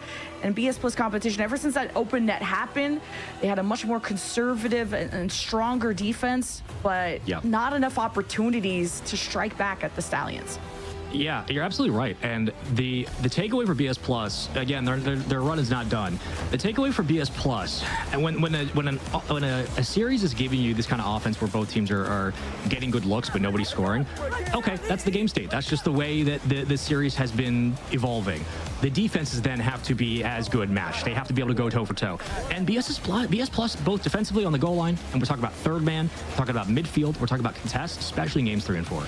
BS Plus really did a great job being able to go not only toe for toe, but they changed the pace of the game. They were able to skate alongside Stallions, and when it was 0-0, they didn't pull back and say, you know what, we don't want to get over aggressive on this push, we don't want to make a mistake. They were playing this as tight as you possibly can, and that's credit to, one, BS Plus, and two, the players individually for showing that no matter where they're at in this tournament, they can go against the likes of Lanimals and find success. They can play to the speed of Mina and find success. Yes, there was one mistake in the end, but BS Plus are a team that can absolutely knock out some heavy hitters in the lower bracket.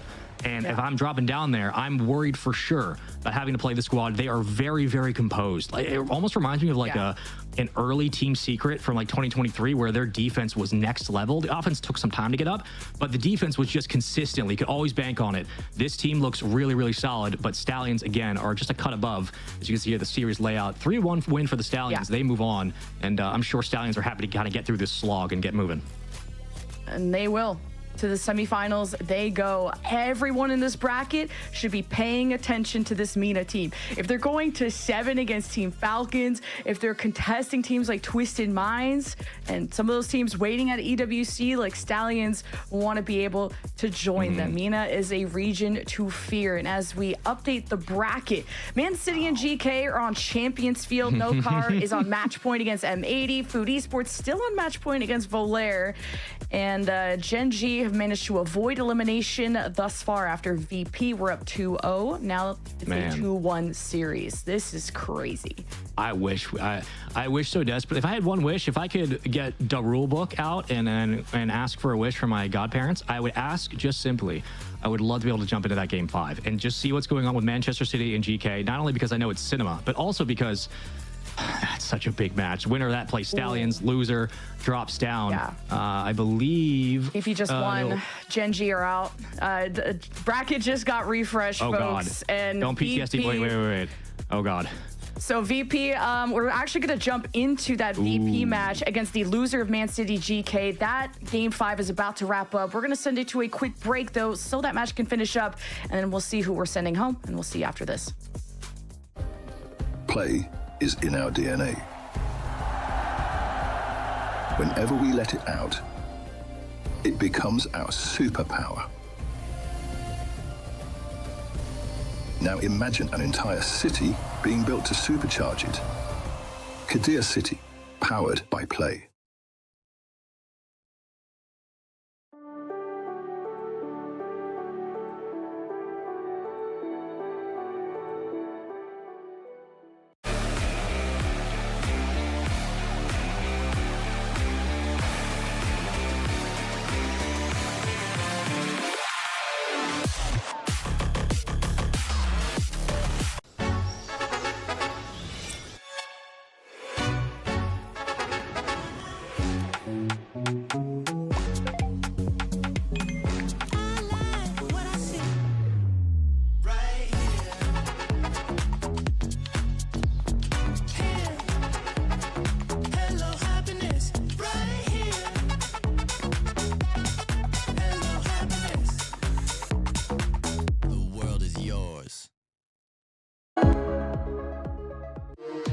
We were there.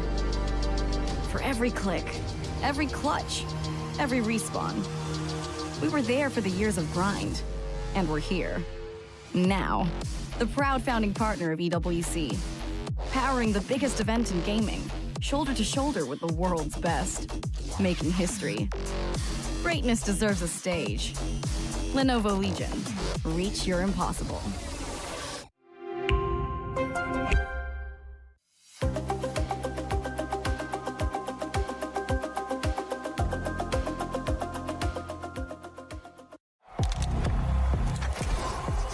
He can come in here and play my game. He knows nothing but go! Tyler Wine, you're done.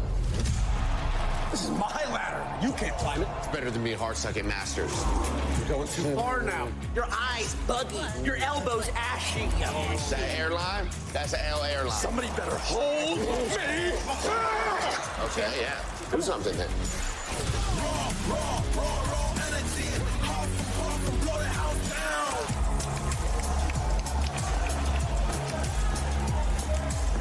You look nervous. You look short. Everything's good? Fight.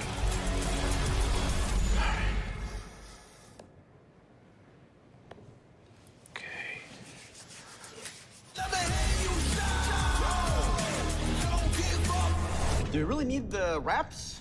Yeah, that feels like overkill to me.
Welcome back, boys, girls, and MBs, and to all the co-streamers out there. Squishy, I see you. Alpha Cap, I see you. Fear, nice mustache. Welcome back into more action here for Rocket League.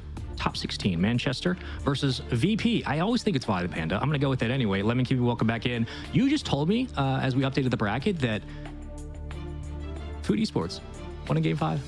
And all I'm saying is... 2 Game 5? Holy, are they paid per game? Like, what's going on over there? Yeah, basically, they should be at this. Listen, if Jack and I were paid per game on LG, I would not be here right now. Okay? I would be on a boat somewhere building a data center and burning the earth. But yeah, I'll be flying away. That's absolutely right. Let's take a look at the bracket, folks. GK, Team Stallions, No Car, Food Esports. Come on now. Round 4. Come on now. Okay. Yeah. That's me having to respond. All right. Really heartbreaking to see Dignitas Gen G out. A lot of surprises. Man City just losing in Game 5, and then they have to immediately play. So that's where the mentals are really being tested. We have so many veterans, though, that it's not just about how you win, but it's how you take a loss. And this is how now you have no more second chances getting through this lower bracket. VP versus Man City is the match we're featuring next. I'm so excited. I can't wait. This just gets more intense as we go.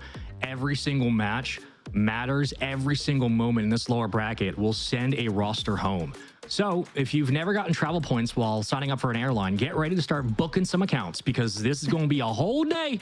You're going to get yourself a real chance to get some diamond status. First class is always a pleasure. Look at that. We got lower round 3, 4, 5, 6, so on. Winner then goes to the grand finals, and then they have to best of series. They have to win 2 best of 7s, which is, for my Call of Duty heart, I mean, I love that format. That's where I come from. But I know that Rocket League players have a different opinion on things. It just means that there's going to be so much Rocket League left to play, and anybody who comes from the lower bracket, disadvantage, sure, but once you win, the pressure mounts even more. It's like watching, G2 versus Queso back in the Winter Major in 2022, where they have to win twice, and almost did for Queso, but G2, it's like at some point, 4 games is all you need. Just close the deal. Some surprises in the bracket for me: No Car and Volair. Volair are the ones that actually knocked Virtus Pro into the lower bracket in the very first round of playoffs. Volair consisting of Crispy Talks and Growly, and No Car also defeated the likes of Novo and M80. No Car, one of the 4 teams that are in the semifinals currently. No Car consisting of Matt, Mozzarella, and Eugen. So home ground advantage certainly strong for the French boys. Yeah, and they had to fight through a really tough series yesterday, No Car against Triple Pop, who, again, gave them a run for their money, and Triple Pop eventually went down to the lower bracket, but No Car was excellent. A lot like the team we saw kind of as the day progressed. I'm trying to find the team name specifically from yesterday, but like as M8 started to pop off, Triple Pop, I'll get it at some point. This was a squad. Darwin was there, as what I was looking for. Darwin was the squad that eventually, unfortunately, bowed out after they beat Meow Stars. But Darwin looked like a team to beat.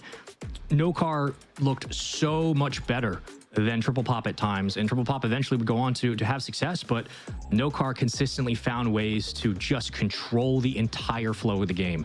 And it was a variety of different looks and multiple different avenues of success for this squad. But on that note, Virtus Pro, Manchester City, back to the actual match we're actually casting. Virtus Pro, Manchester City.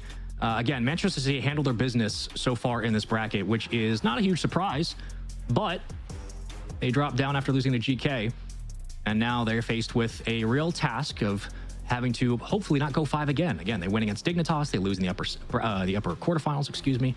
They drop down here, and again, their road back up to the grand finals has to either go through Virtus Pro and then the likes of Novo or BS Plus, and then the likes of the loser of GK, Esports, or Stallions, or No Car and Food. So it gets a little bit easier if some teams fall down, but for right now, you just got to show up with what you got.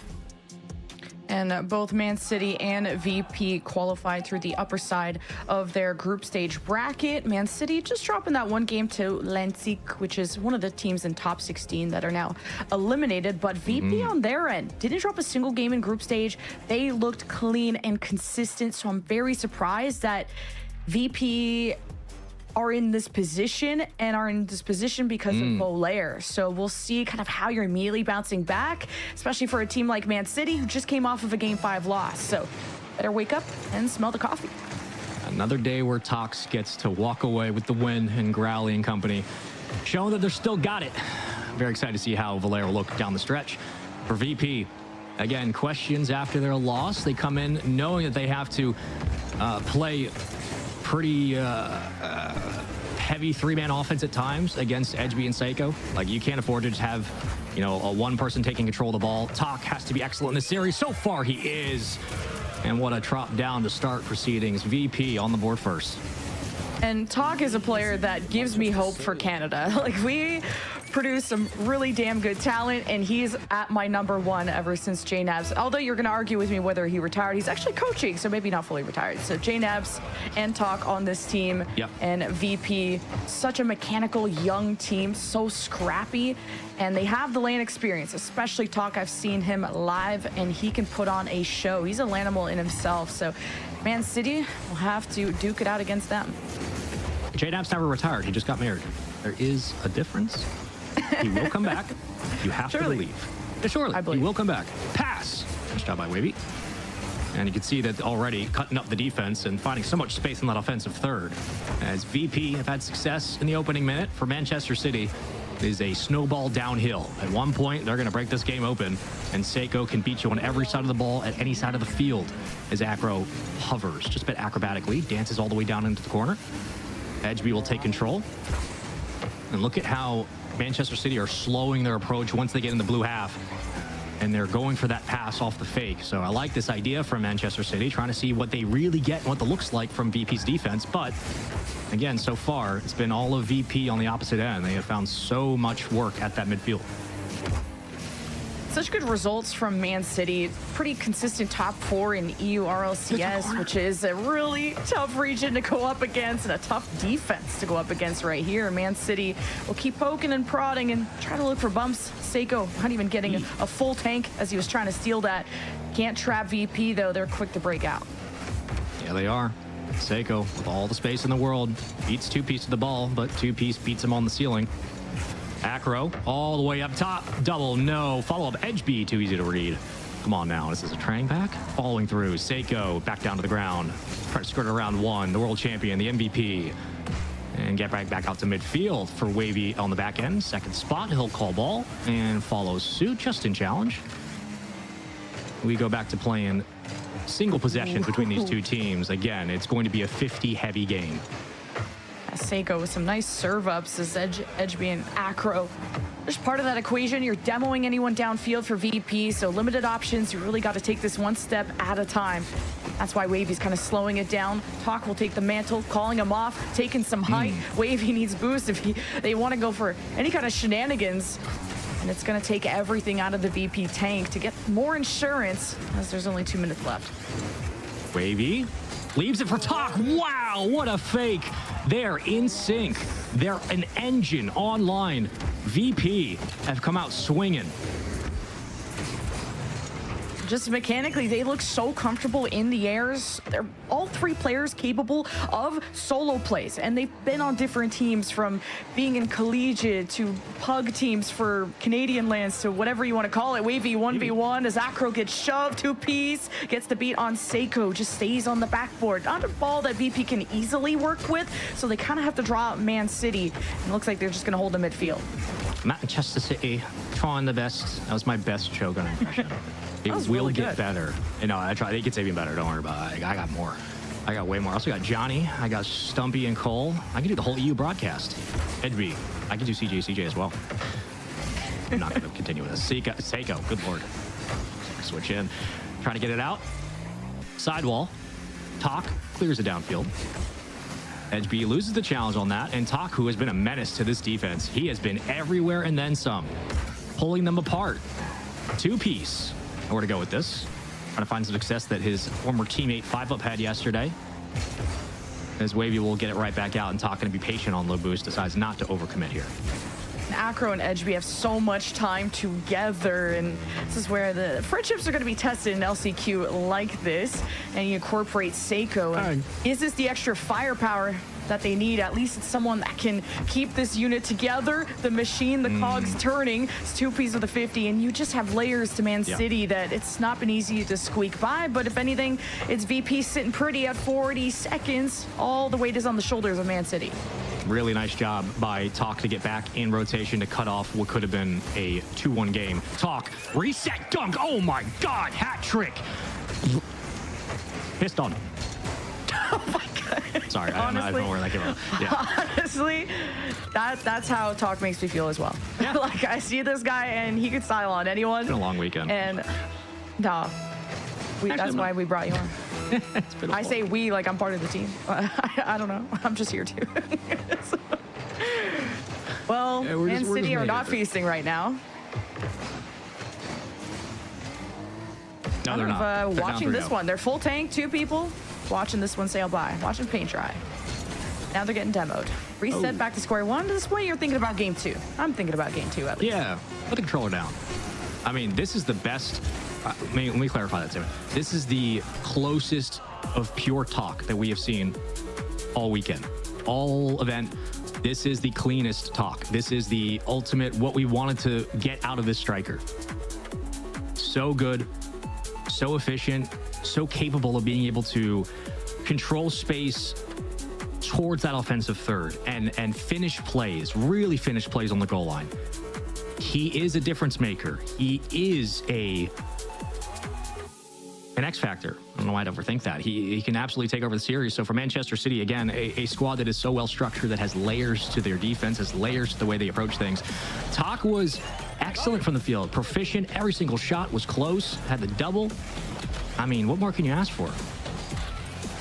I'm asking for a whole different Man City. We need the man town, the man country. I don't know what it's going to take because this team did not look alive at all. This is a top 4 EU team against a top 6 NA team in VP. So we can argue about regions, which is better. All that matters is who's playing better on the day, because we have to figure out all of group stage yesterday, which that could be up to 7 hours of gameplay straight up. To now today, we're going through the entirety of this playoff, and we're only sending 1 team into EWC. So I hope you guys are ready for a marathon. Man City, they still got to get their shoes on, because not a single goal. We're not writing home to mom about that. No, mom's not picking up that call. Send us the voicemail. No fair play. I'm not going to fly all the way to Paris to score 1 goal, you know? Bang! So close. Edgeby got bumped off the goal. Wavy's going to pick up possession, and now a race back to the midfield under 1 as Wavy tries to make something happen upfield. But as we start this series, it was a hat trick for Talk, and he has been on fire. Goes for the upper 90. Wavy unsuccessful, still hunting for his first look. And I like the fact that in this series, like when one player takes over, everybody else kind of, again, plays selfless, but doesn't stay off their rotation, does not decommit from the game plan. And credit to 2Ps, who has been very quiet, but a very consistent backline. Somebody you can just rely on to be there. And if he gets caught out, Talk can rotate back, take control. And there's Talk again, kicks it a little too high. I like the ideas. Manchester City again, trying their best to get out from the defensive end. Yeah, the Man City offense is still not punchy enough. I am liking kind of the aerial dribbles there from Edgeby, but the second man isn't in position in time, and Talk is already flying at you pre-jump. And so you kind of need to be quicker to the ball than VP, who again, such a mechanical team. 2Ps, the bump, and oh my God, through traffic, Wavy, the cherry on top, VP on the board. It's a good-looking team. 2-piece, great extension, great second effort to get both of them. And Wavy in there right time, great timing from the young one. Always a pleasure watching Wavy play, especially on land. VP up 1-0, looking like the better team in the series.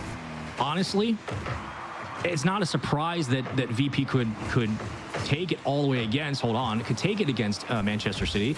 But the way that they've made Manchester City look for the caliber of these players, very much a surprise, as MC are still looking for anything to get going. And Virtus Pro are dominating. Yeah. That's what it looks like, absolutely. And Edgeby and Acro, they've gone through the gauntlet of an LCQ in the past, top 4. When it comes to the EU LCQ, as 2 Danes, 1 Bruv, and now they bring in Seiko. Got the French now. believe. And it's, you know, it's the extra talent that they needed to kind of get to that #1 spot, to get to the big kids table. It's still not a goal, and Seiko just gets a dunk. So, hello. All right. That's how we get Seiko on board. Fine. Easy reads. It's like he's back on BDS. All right. Nice shot. Shout out to the camera team and the observers as well for getting some of these cinematic angles. I feel like I'm watching Greg Frazier at work. Wavy tries to go all the way down the field. Not going to happen. Two-piece comes in from Narnia. Love to see that. Acro. No touch. Oh. And Wavy will take his time corralling this in. Wavy got the demo on that second man, and VP are almost, or Man City almost able to connect those dots, but two-piece, Acro down low, gets in front early, but the midfield VP more confident, more in control of not only just this game, but the series. Yes, Man City tied it up, but that was off of a really lucky dunk. We'll see if they can exploit VP's weaknesses or the lapse that happened there again. I don't think you're going to get that again, though. No, probably not. You'd like to see the chain dash, though. Finally, some extra urgency and speed from Manchester City. It looks like they've been forced to be playing Virtus Pro's game, which I know is uncomfortable for them. It's annoying, as it would be for any team. But when does that next level kick in? As they try to work through their progression now. Second tier of defense still holds up. Seiko should be here. He will be. Just kind of jogs into that ball. I mean, not so much concerned about the contest. I think they're just trying to play control game, which is understandable, but a little bit of urgency would be nice for Manchester City as they get dominated once more into the corner. The boys in blue push up. Two-piece will grab boost. Awkward challenge from Edgeby. What is going on with Manchester City? I'm not sure if they're feeling uncomfortable or not, but looks like they're second-guessing some of their approach. And Edgeby just is surveying the field, and that almost costed them a lot as VP were stealing boost. Seiko is doing a lot off the ball as well to control the resources. Talk is running on fumes, and this is the type of guy that likes to get busy in the air and really get you watching as Wavy down low to Talk, and Edgeby ahead of the game. He's the one who's looked the most active on Man City, and with the names on paper, you need everyone to show up, and how about Acro? And that 1v2 looked good. Missed touch. Man City can't maintain that as to the backboard. Acro there in time. That was almost a very, very difficult conversation. Under 60 to play. And MC are kind of just circling around, and that scares me because it means that either they're reading the game much better than they're showing, or they're simply out of sync. And Wavy will play through the challenge, right back down to a 50. Extra effort, good for Wavy, up to the ceiling. One more for Talk. Gets the defense to bite. Wavy continues. Gotta think this is close to another goal. The way that VP have been playing here. Extra approach. Here goes Talk right up the gut. Diving save from Seiko. Requires 2 to get it out, though. You will get rewarded with the boost grab. And with 14 seconds on the clock, the length of the field to go, and one more push. Do you have what it takes to keep this up and avoid golden goal opportunity? In open space, trying to cut it down, works through the challenge. Seiko pops it. Not a bad play for VP here. Acro on no boost, and it will get cut down in time. Sigh of relief, but nonetheless, into extended time here. End of regulation and golden goal opportunity. Man City may have forced overtime, but they look awkward. Maybe that second win now can happen here. Not if Two-Piece just wins a 50 like that. Tries to go for the ground pinch. Edgeby needs safety, and Talk and the rest are suffocating them. Long clear, but no one downfield for Man City. So we return to square one into the orange half until VP abandoned the mission to get more boost. They need those resources to set up those passing plays they've been so good at. They've been the better offense, but right now in overtime, all that matters is that golden goal. Yeah, that's what scares me most, is that even if they look a little bit lazy, they are still capable of doing stuff like this. Double slot it up upper 90. So close. Edgeby back out on rotation. Two-Piece will follow through. Foot race to the ball. Possession. VP centering. Almost. Two-Piece get a little mechie on it. Hold on. Let's get an interesting overtime here. Recentered as well. Wavy fighting for control. 1 minute down, one demo at the midfield, and Acro all the way up there. They're looking for that long downfield pass, but it just won't be there. Recentered for a chance, but Talk takes it away.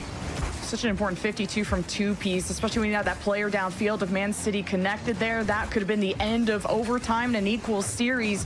Surprised that VP are not being as physical as how two-piece even enabled the only goal that they got, and right on the goal line, Talk will shove his way through, and VP take game 2. I am curious what is going on with Manchester City. How did they manage to, play consistent, well-paced Rocket League against both Dignitas and GK? Well, they lost to GK in 5, but how did they go that far and then come down here and look so stalled? Is this something off? I'm curious. Just really, really dominant. I mean, it could just be, quite simply, dominant play from VP, which fair play. Talk has looked phenomenal. Wavy has been mistake-free. Two-piece is excellent. Everybody's contributing for VP, which makes them a threat for everyone. But MC, there were multiple times where whether it was a second guess from Edgeby on the back wall or kind of just like lazily getting into rotation, again, you only really do that if you're able to read 2-3 plays ahead and there's a reason for it. It just felt like MC were not taking VP as seriously as maybe they should. And I don't know why you wouldn't. You're in the lower bracket. What a suffocating team to go up against. Like VP, all I said was they needed to be more physical, and then they just shoved them into the net. So good stuff out of VP, but they were almost pushed to the edge. As much as it felt like a one-sided game, all it takes is one good push from Man City, and they almost had that if it wasn't for two-piece stalling in the midfield. And I absolutely agree with you that there's hesitation on the Man City side of who's that first man? Who's getting on the ball first? We're not attacking, we're not being wasp. We got to act like a hive. And Man City, if they don't wake up, this is going to be the end of their Paris adventure. Yeah, and sometimes, look, it's just bad day, bad Rocket League. It happens to every team. You just have a bad tournament, or simply you're not on the same page. But some of the mistakes that we're seeing from Manchester City are like things you would get in a boot camp or things you would get as a team first forms, not a squad that has confidence with each other, not a squad that has experience, especially not for the likes of Seiko and company, who, are not new to this. Everybody has a good look, ripping the shot, but need to see a change from Manchester City moving forward. And now we will wait and wonder, do we get the same kind of VP? Convertus Pro. Do quite an unthinkable feat of 3-0ing Manchester City in the lower bracket. I mean, I don't think a single person would have guessed this would have been a sweep, let alone the fact that potentially VP would have won it. This has been a hell of a performance and definitely one for the entire tournament. Yeah, Man City, did they run out of gas after dropping that game 5 to GK? Because forcing that many games against a talented team, you would think that would convert to this. If anything, that sometimes that anger fuels you into playing better, or sometimes makes you play worse. And maybe you're overthinking kind of what went wrong in that series, and you're trying to overcorrect here. But Wavy will guide them to an offense as the demos get rid of Man City's downfield player. Seiko will still lead it. All eyes are on him, but he's immediately contested, and there's not that pickup from Acro. We'll take that. If you are Manchester City, you just need to reestablish some respect. Back at that midfield, Acro had to play it shallow. Don't blame him. Seiko will take time. Defense pulls back. Safety follows.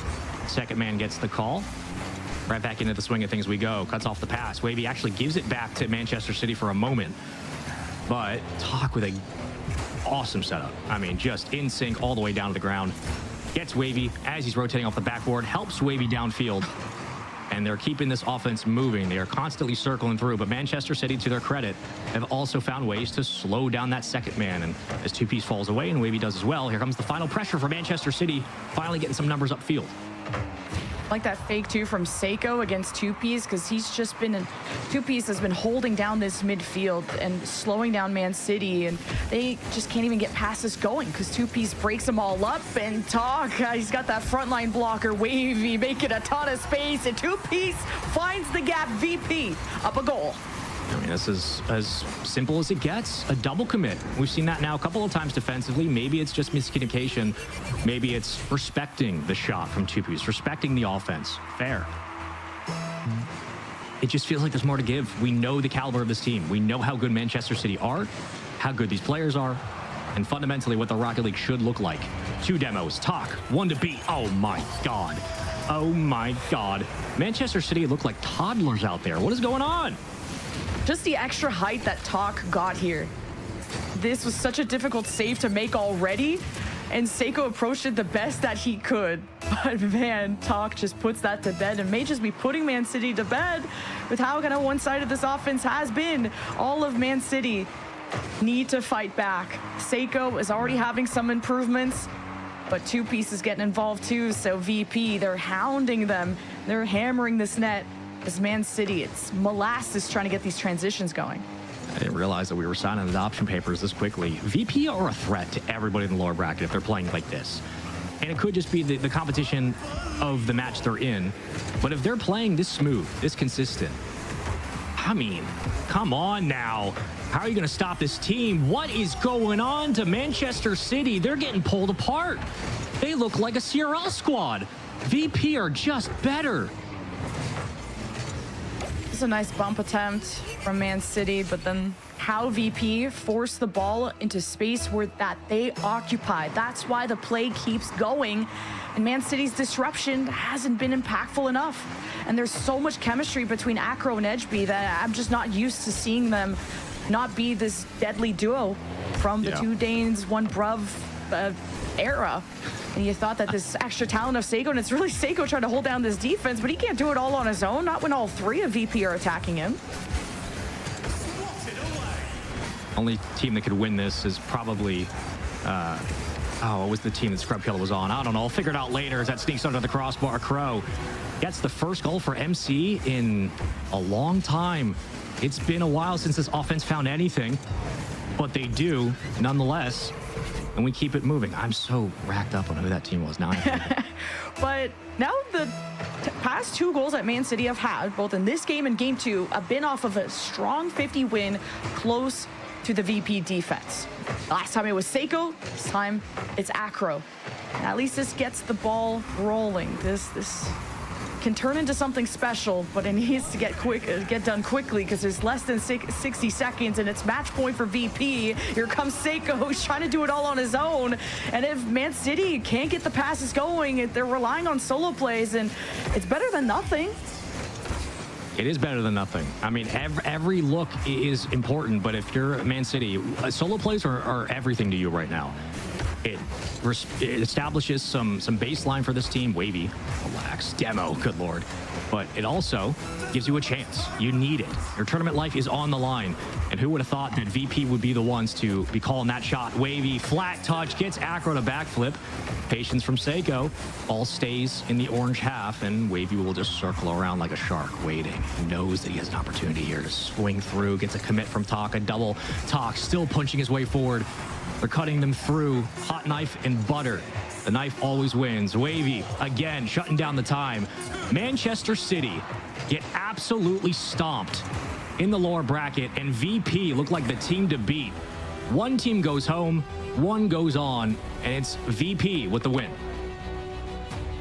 And there were some high expectations for Man City representing EU, and the journey gets cut short. You could tell that this is not the performance that was expected of them and that they expected of themselves. Like, they went to game 5 just now against GK, a very familiar opponent, and VP not so much. And you kind of have 3 mechy kids on the VP side. But what I really liked is that VP read every single clear that Man City tried to go for.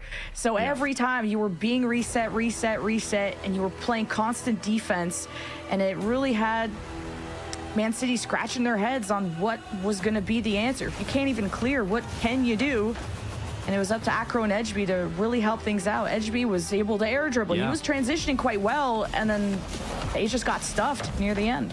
Yeah, I don't know if Manchester City got in their own head or if it was simply maybe they got overwhelmed. I don't know, but it's weird because, again, like, they're not playing the top of the crop. Yeah, that's the word. They're not like playing the very best of the best right now. That's no shit on VP, but no look here outside of Talks like game 2 where he was just dominating, right? The game 1 as well, the hat trick. It wasn't like they were changing the way Rocket League's been played or the looks were drastically different. A lot of this was just steady pressure, and some of the mistakes just felt sloppy for a team of Manchester City's caliber, let alone the fact that, look, you're fighting for this much money, you're fighting for a chance, you're in the lower bracket. You can't show up like that. It's credit to VP for playing as well as they did and for Talk having a phenomenal, amazing series. But that is the most one-sided match we have seen in a long time in this lower quarter, in the last chance qualifiers, excuse me. And for it to be against this squad was surprising. I mean, that was the most offense we saw out of Manchester City, was that goal. I don't really know what went wrong, but very, very proud of how VP played, and hopefully they can keep that going.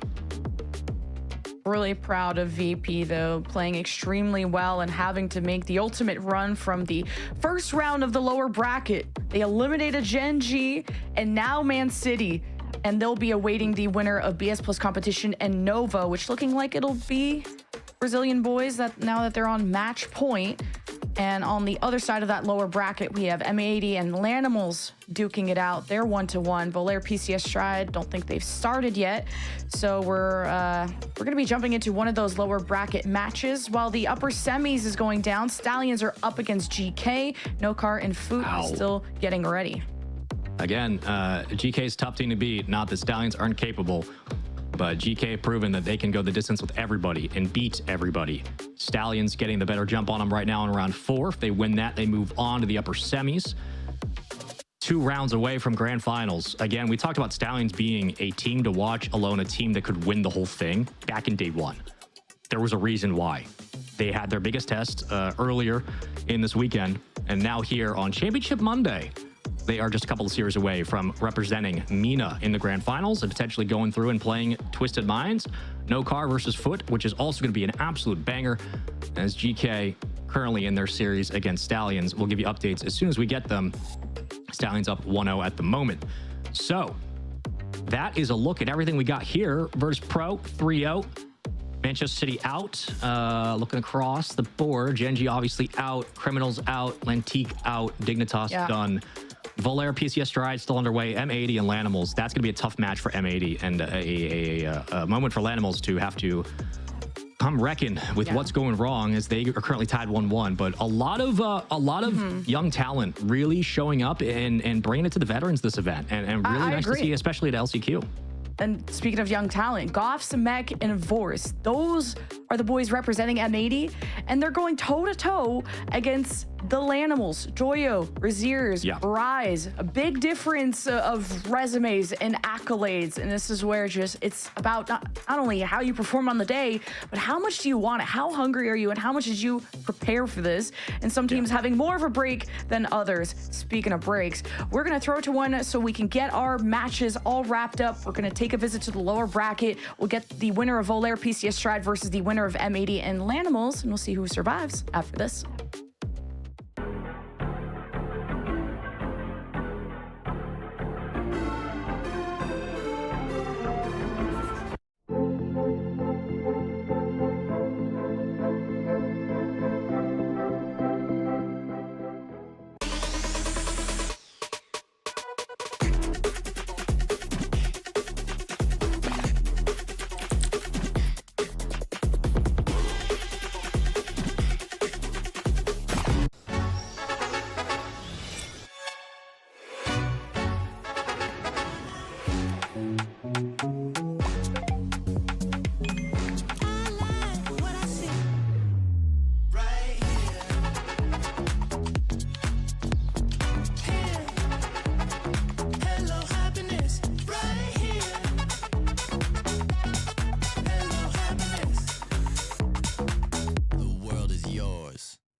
You know when you've been tangled.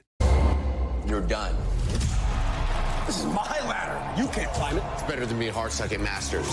You're going too far now. Your eyes buggy. Your elbows ashy. That airline? That's an L airline. Somebody better hold me. Okay, yeah. Do something then. Raw energy. Blow the house down.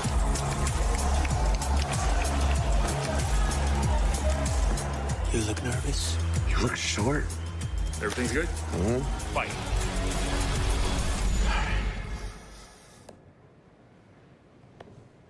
Okay.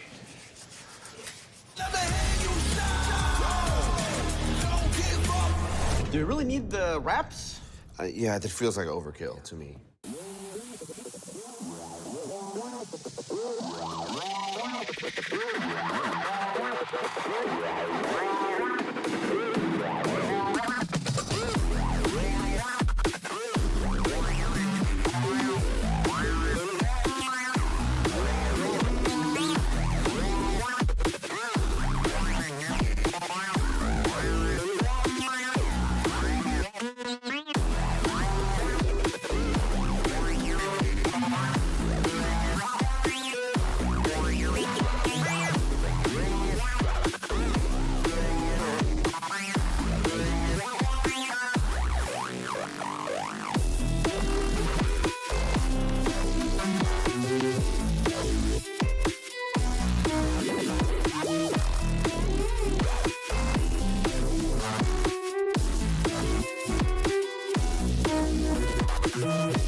Just a city, your character, and 20 plus years of players. Torn.com. Play today.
Welcome back, folks, to another round of Rocket League here for day 3 of the Last Chance qualifiers. Teams are getting sent home.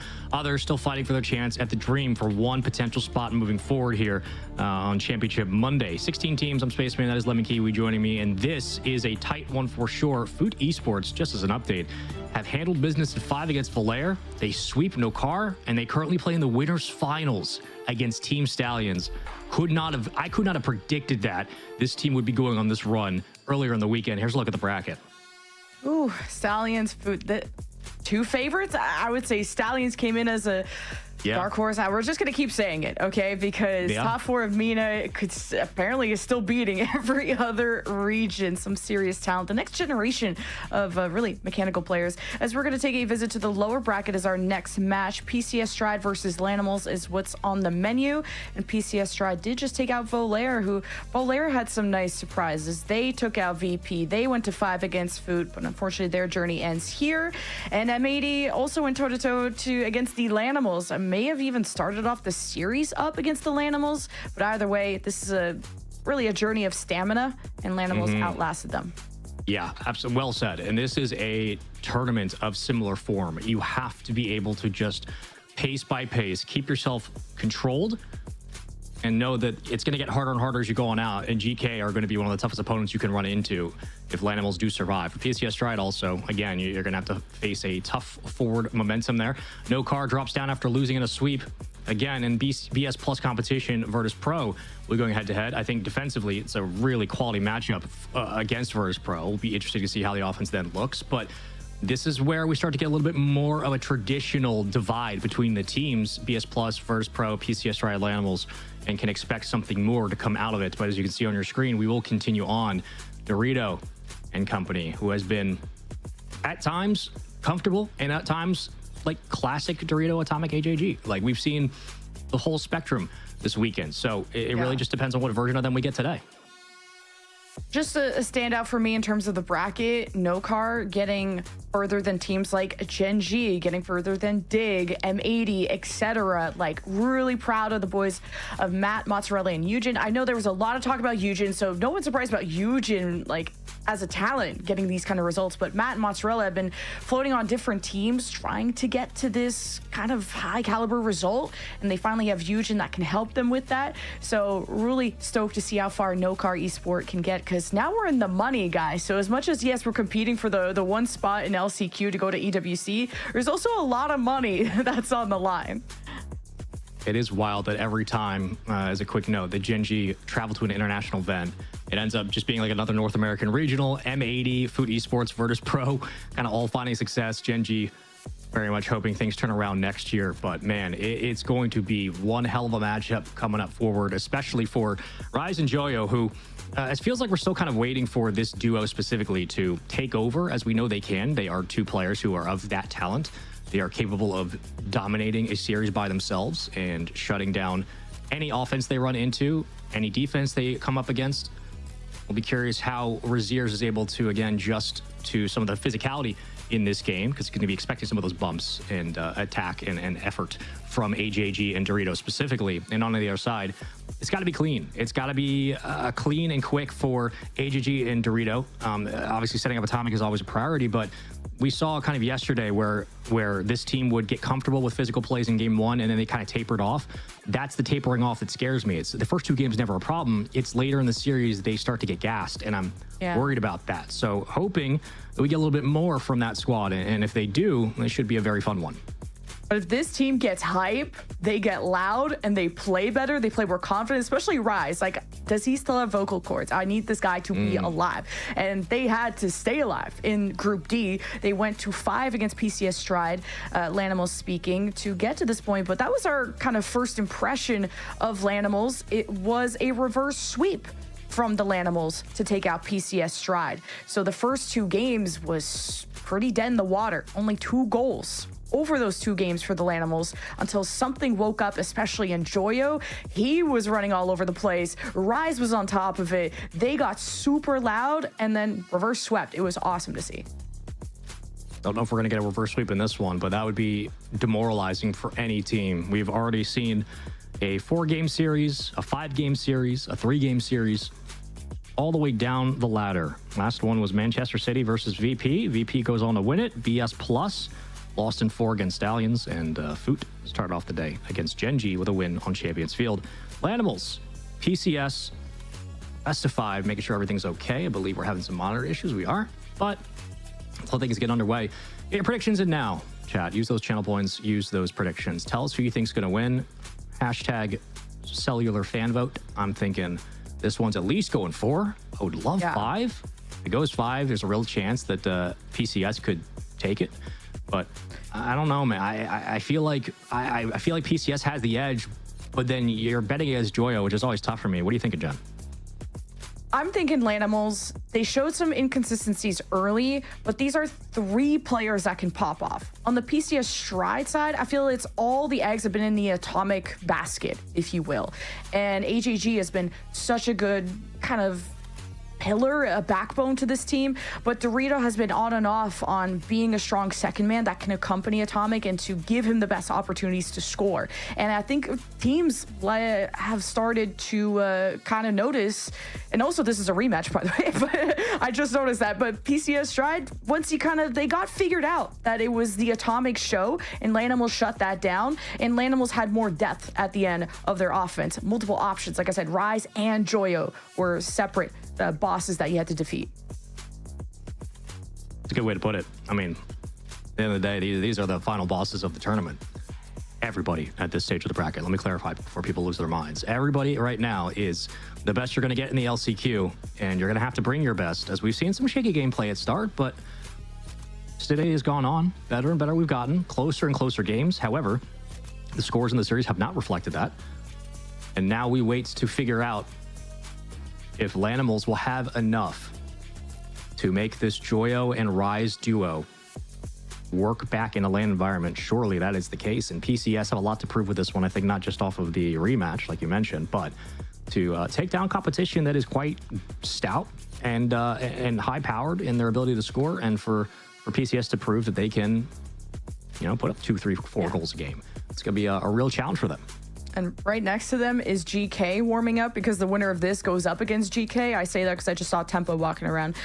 So, kind of lurking, getting some looks at the competition. Novo behind them, now just observing. They got taken out by BS Plus Competition, who are about to play their match against VP. So they're hate watching, probably, as I would, or maybe waiting for a taxi home. I don't know. But the venue is starting to clear out, and now we're getting serious. It's wild to see all the action that went down this weekend. A variety of CS, Rocket League that was there.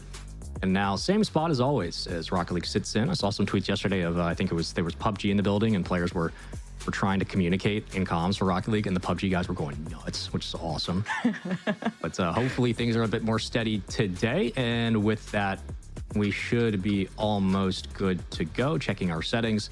Raziers he's going to have his work cut out for him with 3 attack dogs on the other side. And if he is just able to kind of play like a 5-up or play like a 2-piece, for lack of a better reference, if he kind of plays that consistent role where he can feed Rise, feed Joyo, and make the right play at the right time, be that underhand.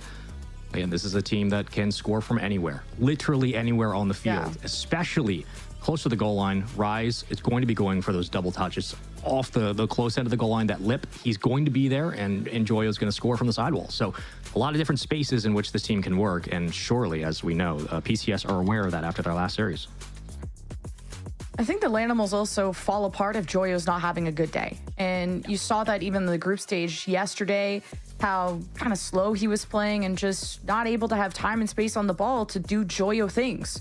Maybe it's a headband diff. I don't know. Maybe it was just a caffeine diff. I don't know. But then they came back. Better late than never. Reverse swept had us all on the edge of our seats. And now as we get our tech stuff going, now PCS Stride are yawning. That's not the energy we need for a lower bracket match, guys. I want to say that's the adrenaline sometimes, and that actually, and people are going to be like, no, what? Yeah, I mean, adrenaline makes you yawn. It's your nervous system's kicked up. Oh, it could be, but also it could just be, you know, they're that confident. I don't know. We're doing disinformation here. What do you want from us? PCS, Lanimals.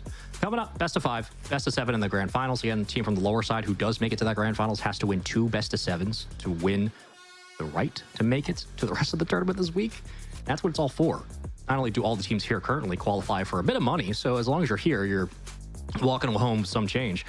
But if you're able to qualify to be the last man standing, you will get a chance to compete for over $1 million against everybody else in the world, which is, again, just insane to think about how long this road could be, as I believe, off the vibes alone, that was just the quick test of the server, and if that is the case, that means we are close.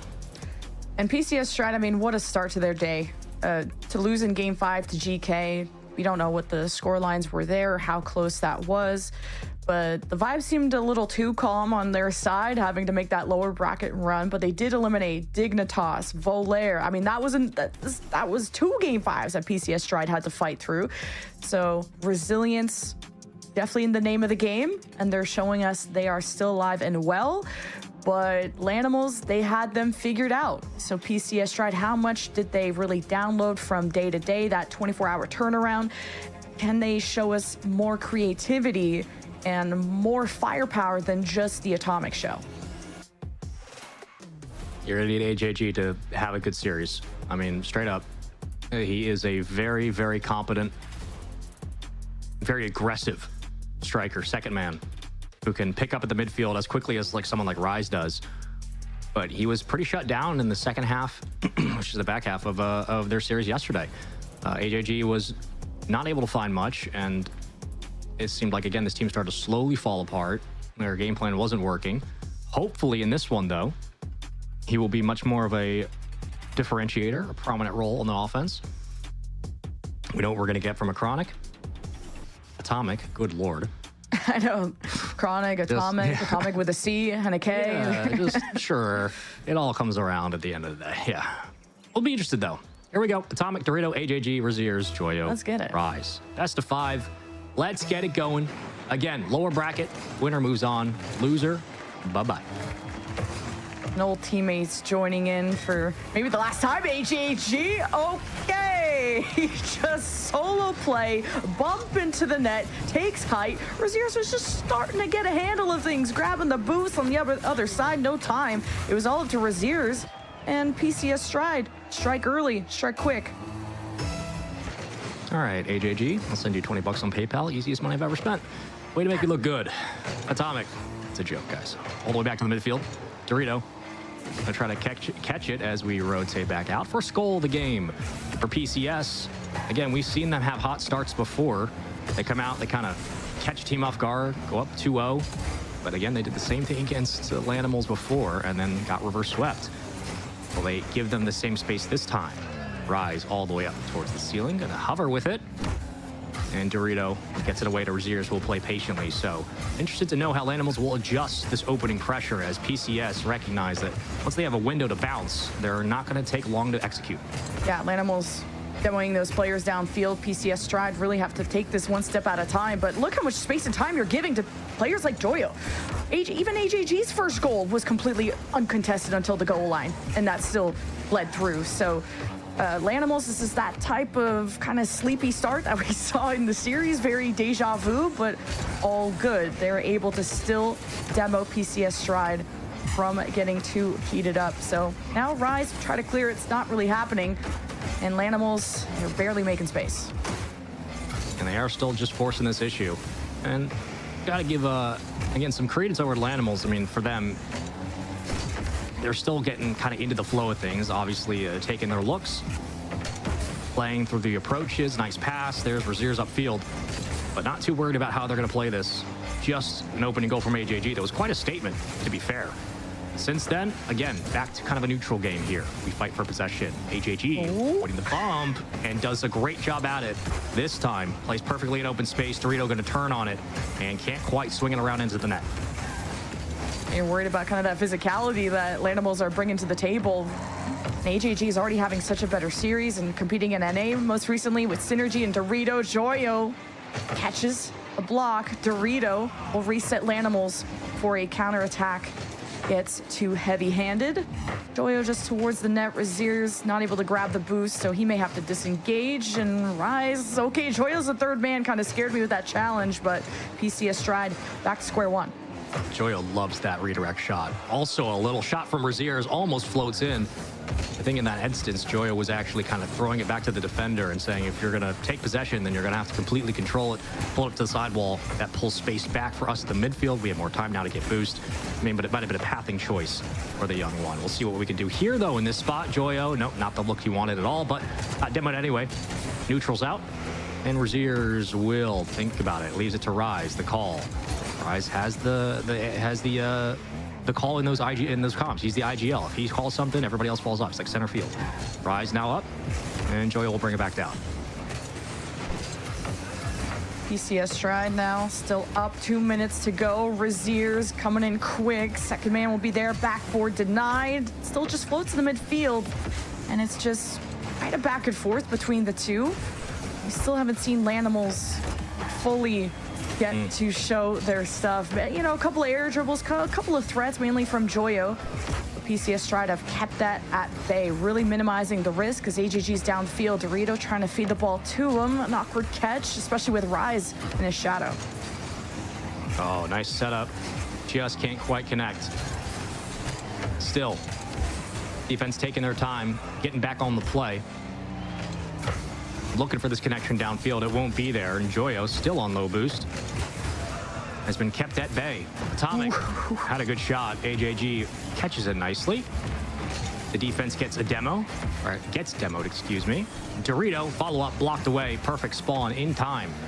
And a second demo as PCS push the issue here and play through the power play. Yeah, very dangerous PCS Stride. You have Atomic diving at the ball. AJG's resetting off the ceiling. Lanimals need to get out of dodge, and Joyo tries to kind of adjust this for Razier's. It doesn't go through. You're sending too deep here if you're Lanimals, and Razier's has to kind of keep things afloat. You cannot afford PCS Stride to strike gold because 30 seconds are left. Overtime can still be forced.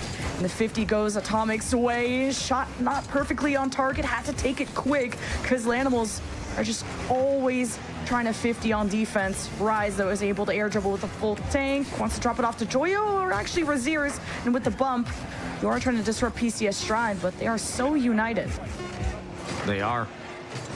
Good sign, though, for Lanimals is they withstand that pressure. They were able to get out with full boost, so it gave them a chance. But that's it. They had a chance. Couldn't do much with it. It only took one goal. And it really was one play that decided this game. AJG, the one to do it off the kickoff. Outside of that, again, relentless offense. Still something that Lanimals were happy to handle. PCS, part of the series we expect them to really have success in. Now the litmus test really comes down to games 2 and 3. At least if I had to cope about Lanimals, they didn't let this turn into a hemorrhage because game 1 of their first encounter was like PCS Stride putting up like 2, 3, maybe even 4 goals in the first half. Like, it was disastrous. And Lanimals kind of came back in the second half. There were signs of life, but absolutely nothing here, not even a heartbeat. I liked some of the space that Lanimals were able to take advantage of. You're starting to see the mechs come in for Joyo. but PCS Stride, they are playing so tight together that even when you bump one off, there's more that come in for the blocks. So Lanimals are going to have to dig deep in game 2. They can do it. There's never been a question, never a doubt that Lanimals are capable. And if you're PCS, I mean, you got blood in the water, you got them weak. This is your time to put the foot down on the gas. The way they played in game 1, like that last stretch of rotations, that last stretch of shots, I would be going even faster.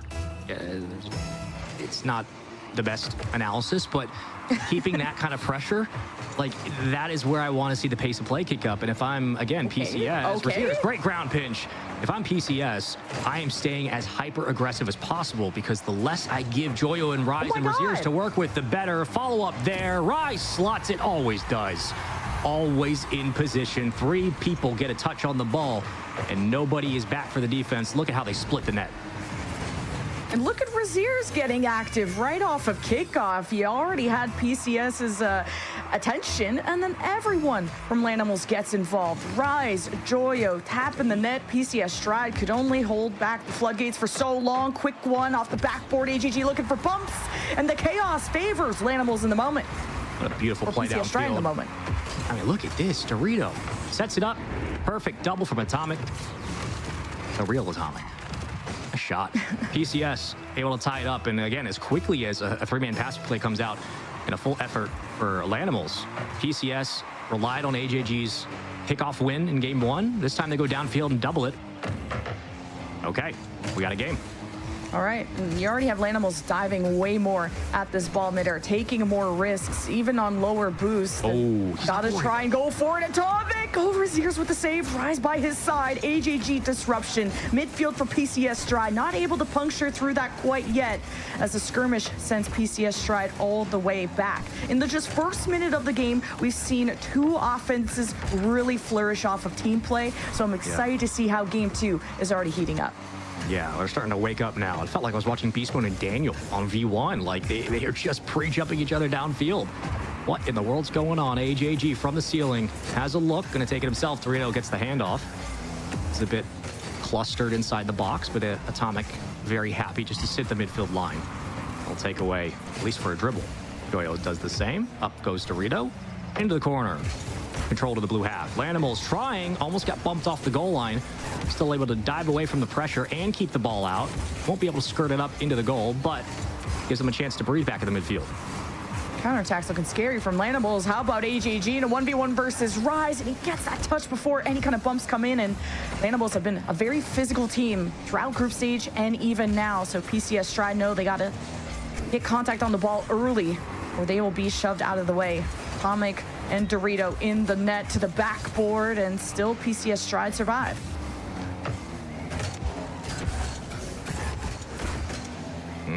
Really trying to force the issue there. Nice shot. Better save from Rise. Recognizes. Follow up. Rebound. Tough. Oh, it just rolls under. Look at the English on this ball. Atomic for 2 goals. You have to take this one again, and Razier's not yet the clear, but just quicker. PCS Stride kind of playing deeper, especially in front of that box, so that if this ball centers out, PCS Stride will find the rebound. And what a play from Atomic. Right place, right time. Now the demos will reset PCS Stride as Joyo already putting the pressure down. Rise around the bend, another demo. Doesn't seem to matter for PCS Stride. They'll just kick back. Don't really blame the defense for thinking that should have gone in. I mean, it's a good cut from Atomic, but that bounce 9 times out of 10, the speed of that ball, I mean, that thing should have just bounced back off the crossbar. It kissed under somehow.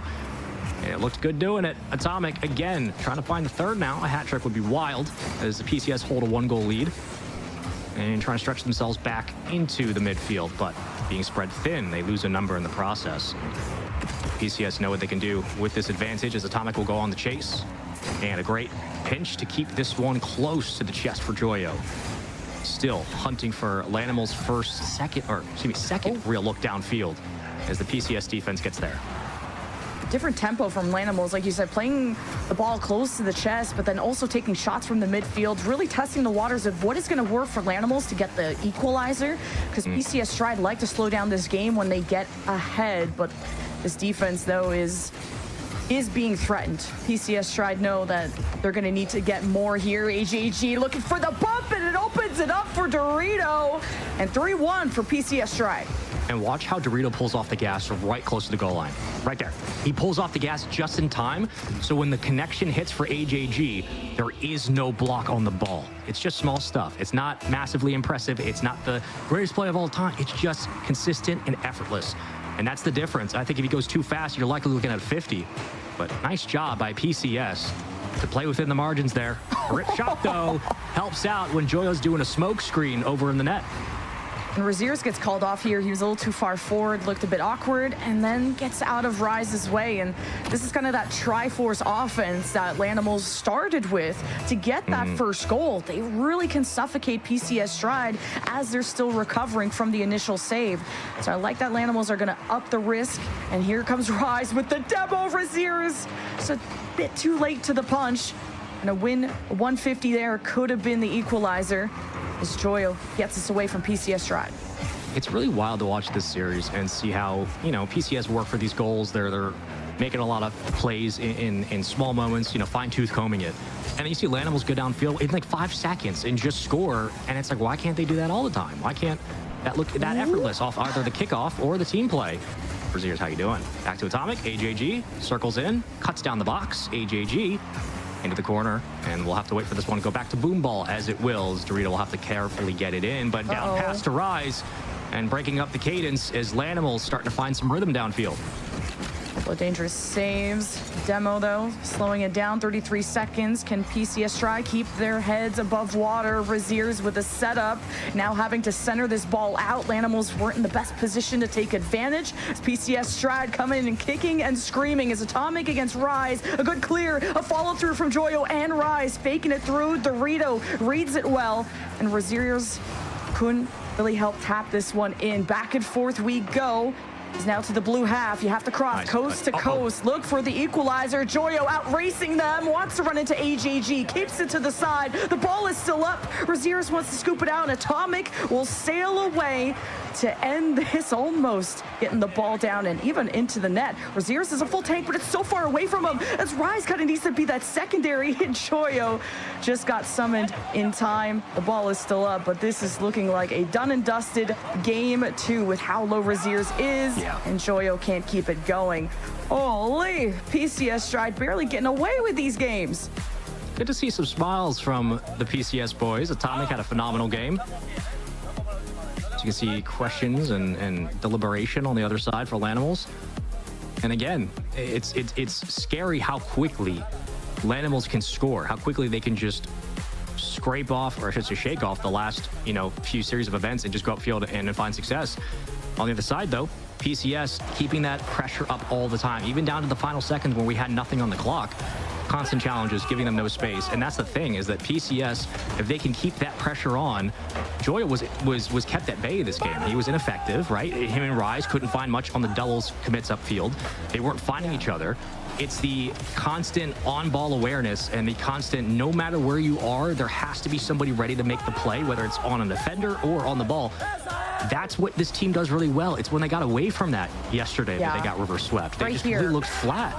Right here, Raziers has been in a position as a second man to be too far forward or not in the most opportune spot to take a good shot. He's often been called off for Rise to step up and finish up these plays, and it's a risk to have your third man kind of dive in and Raziers still try to figure out how to kind of rotate out. So Rise has had to clean up a lot, and you need Raziers to still be dependable, or just let Rise be more farther forward. But either way, it's match point for PCS Stride, and PS Plus Competition and BP are also entering Game 3, 1-1 apiece.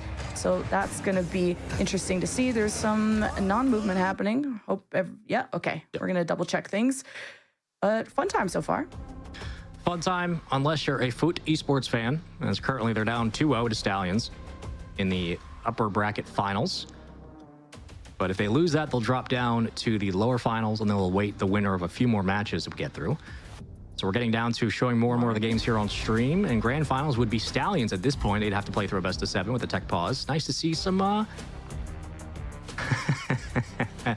said not this time, buddy. Nice to see some nice camaraderie against the two teams, but I believe another update came through. Liquidpedia's Joshimi, PCS Stride, no 2-0, BS plus 1-1. All right, so yeah, that defense at BS Plus against Virtus Pro was going to give them a little bit more of a challenge than what they got out of Manchester City, and I'm sure that one has been very exciting. Nokar going to play the winner of that. And Nokar waits for the winner, BS Plus VP, GK, still warming up on the other side, so I think this is going to be a series that takes a lot out of you if you're Lanimals, if you're hoping to reverse sweep, because, hey, the narratives, the script is there. Will it repeat itself? This is the moment that Lanimals talk to each other and they've adapted. But this is not the one-dimensional offense that we saw from PCS Stride in the group stage. Like I said, it was the Atomic Show. And if anything, it's AGG off of kickoff. It's Dorito hammering the net. You have these low passes. You have high passes. You have everything. So much more out of PCS Stride to look forward to. And this kind of depth is what's really helping them pull through just barely in these games. I mean, this is the best case scenario for Lanimals. You get a free tech pause. It's like when players in soccer go down, or the defense in football is an injury. Like, oh no, I'm hurt. I need time. This is an opportunity to work through what's going wrong and maybe stall the momentum, try to ice PCS a little bit. But also, coming into this, PCS have shown that no matter what they're faced with, they are able to take the fight to Lanimals, and Lanimals are down 0-2. This squad being one game away from being relegated. It is not, impossible, or coming into this event, I should say, it was not unheard of for the squad to struggle. It was not a question of them being unable to be beaten. I guess we're going to go with the double negative there. It just felt like they should be producing more, and the fact that they haven't has been a surprise just off pure gameplay and talent of this roster. But again, only one team can make it through at the end of the day. Only one team gets to qualify for the main event. So at some point, every conversation becomes, man, who would have thought they would have lost? But it has been surprising to see Lanimals struggle the way they have for two players specifically, Rise and Joyo, who have so much history together and have so much experience being the best in their own positions, and very much still looking kind of rudimentary at times on the field. And I think it's PCS Stride that have fixed up the inconsistencies, both on the defensive front, where AGG is now just the tip of the spear all of a sudden. That's awesome to see. And Dorito is playing closer to Atomic and has become just this optional pass in the box that is so quick, so threatening that Lanimals don't stand a chance. While as you're not having that same well-roundedness on the Lanimals side. And if anything, I'd like to just see Rise and Joyo do what they did yesterday and just be in that offensive third. Just those two, they seem to be working well off of each other. And once they fix up kind of where that third should be and how they can help, because it's taken sometimes all three to be involved in a play to score, then I think Lanimals have a chance to reverse sweep.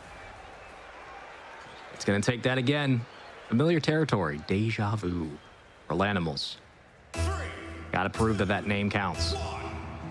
And oh man, it's a tight series, and it's going to get even more stressful as the bracket goes on. But what do we get out of Lanimals going into game 3? Ooh.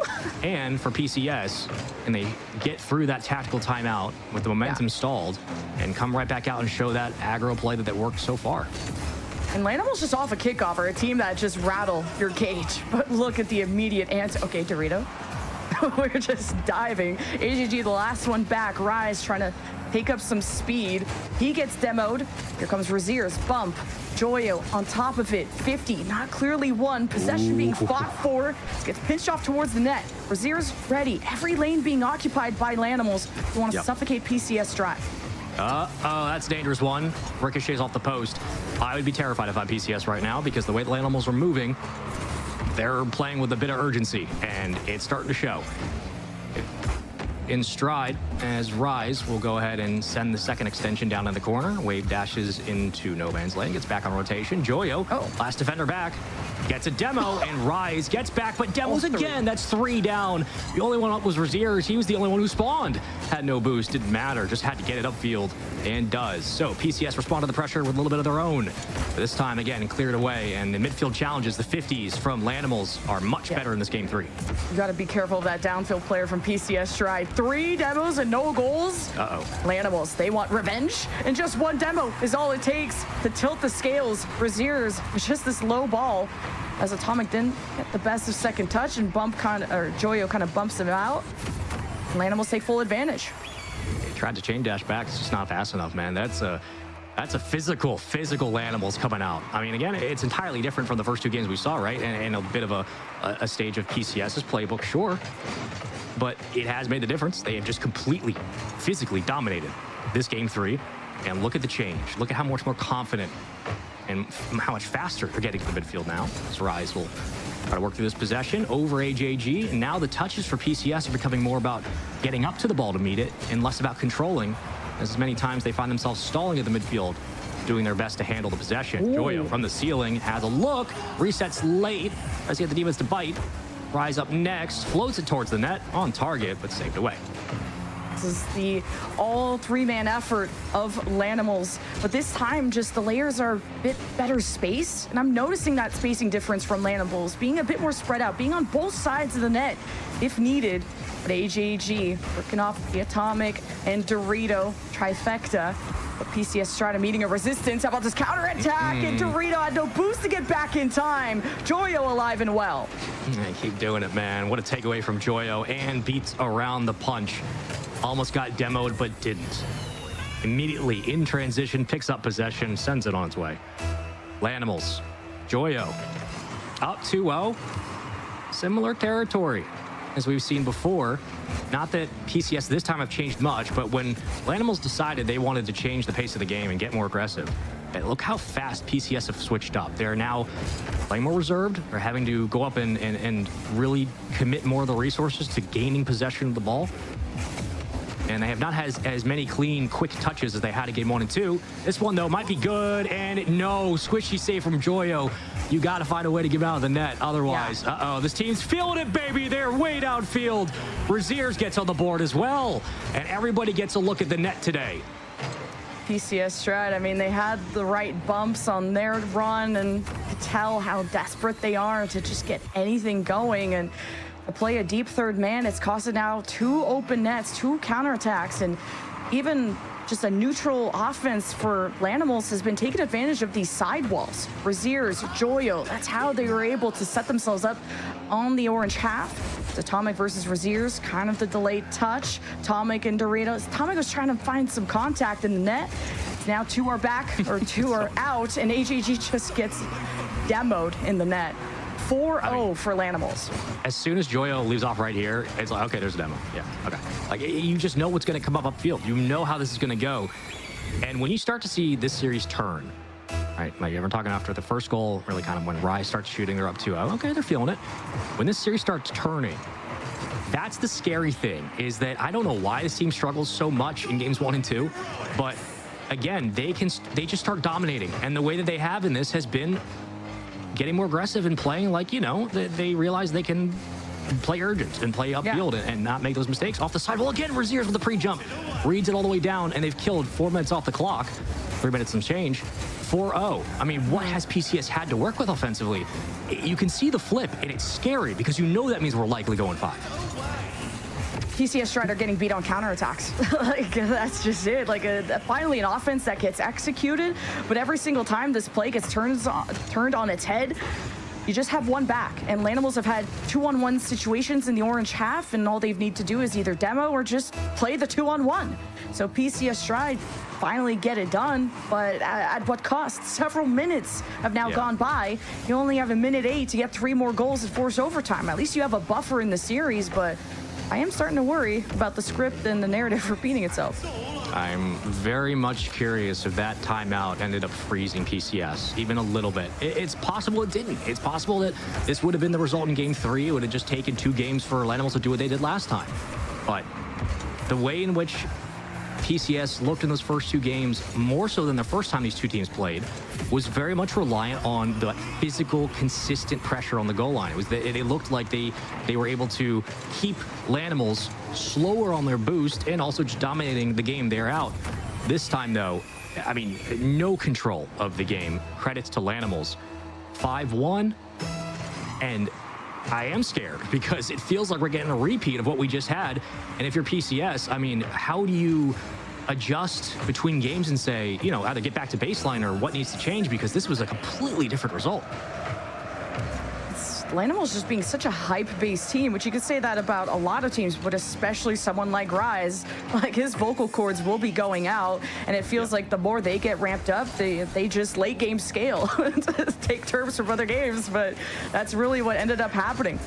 2 or 3 of the goals from Lanimals off of counterattacks with only AJG in the net, and he's been the backbone of this team, no longer the tip of the spear, and really a blunted spear for PCS Stride here in Game 3. As Lanimals will extend the series. Yep, things are starting to feel a little reminiscent of a couple of days ago, and by a couple of days I mean like yesterday at this point. It's definitely a question, as you can see, some concern on the faces of PCS. We take a look at the replays by STC and started off with Joyo finding a lot of success upfield. Again, not too scary. Like, okay, we're figuring it out. Then the sidewall Joyo comes out, and when you realize that he has that space, and you see that he has that space, like, oh, that's the kind of game it's going to be. He has that access, and then Raziers gets a great touch off the sidewall, and then it starts breaking down. They get a clear on defense. You're just banking on the demo to follow. It does. Things are looking good for Lanimals, and PCS kind of gets stunned in this Game 3. It's definitely a deja vu moment that they're going to want to hopefully stop in its tracks before this next game. As long as you keep your eyes on where Dorito is, you can kind of take advantage of that open space in the midfield, which is how Lanimals are just so, it's like cutting through butter in terms of the transitions and why these counterattacks seem to be unstoppable. And you can't let Joyo, Rise, people like that dribble the ball across. And even Raziers looks like more part of this puzzle, and they're giving him space to be involved and impactful, as Raziers was, I think, one of the first goals, or one of the many that Lanimals had. So a much needed mental reset for PCS Stride now. Yeah, much needed mental reset. But again, you don't get a lot of time to do it. And into Coliseum, we know how this one's went before.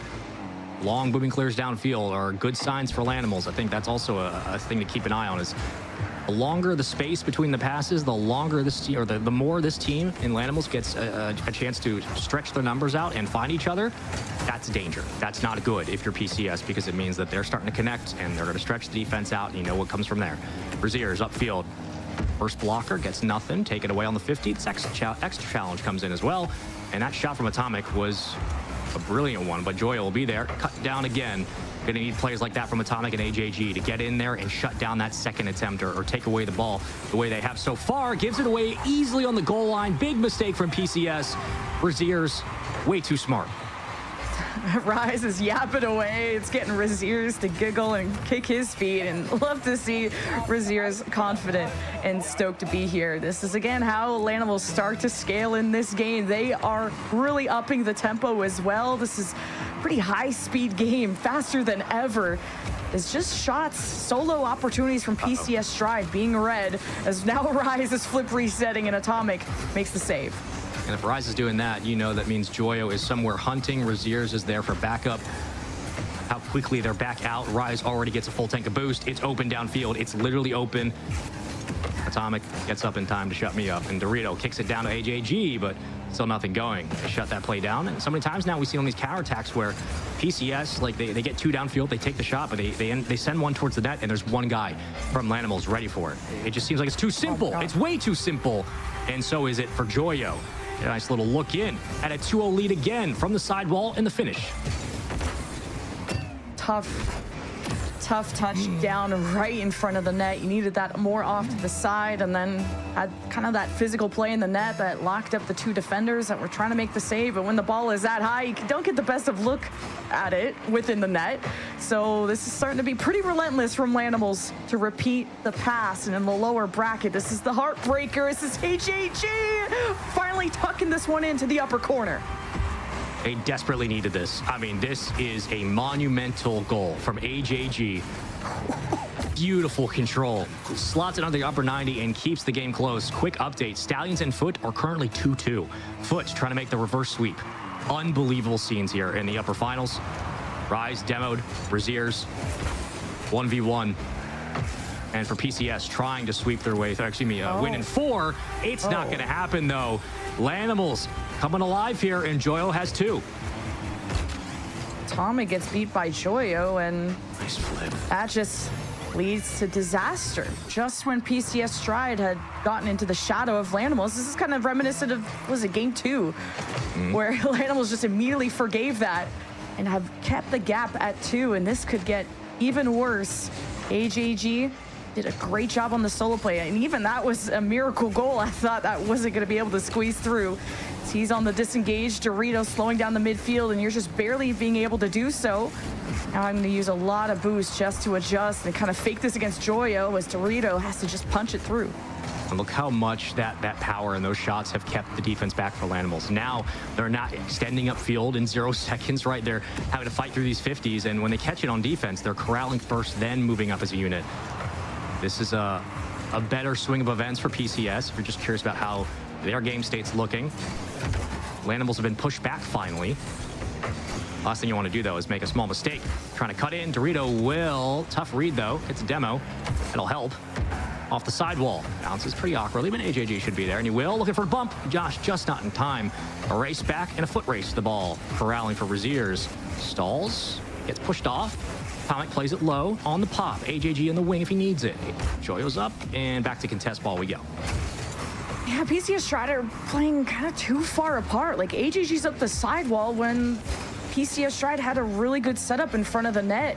And you got to play a little bit tighter because you have to play quicker because Lanimals are upping the tempo every step of the way. You need to utilize every precious second as AJG. Oh, and a shot in. Atomic cleans it up, but this could have been even better and even quicker. Atomic off the ceiling. Look at Joyo and Raziers having to double commit there, but at least PCS Stride, they back each other up. I want to see more of that. You've got to believe. And PCS, this would be a character moment for this team, for all the doubts they've had, for all of the issues when it comes to closing series and maintaining their leads and just putting things away when they have it, right? Like playing consistent Rocket League. This would be a big moment for this team if we're able to come back and tie this up. It would prove a lot about the resolve and the talent of the squad. Certainly the mental. Dorito has it downfield, works through Joyo. Next up, there goes Raziers. Atomic gonna catch it. Really has nowhere to go with this one, unfortunately. And fighting tooth and nail through that midline. A tackle that leads way to Lanimals now getting a hand on the ball. Back in the neutral zone.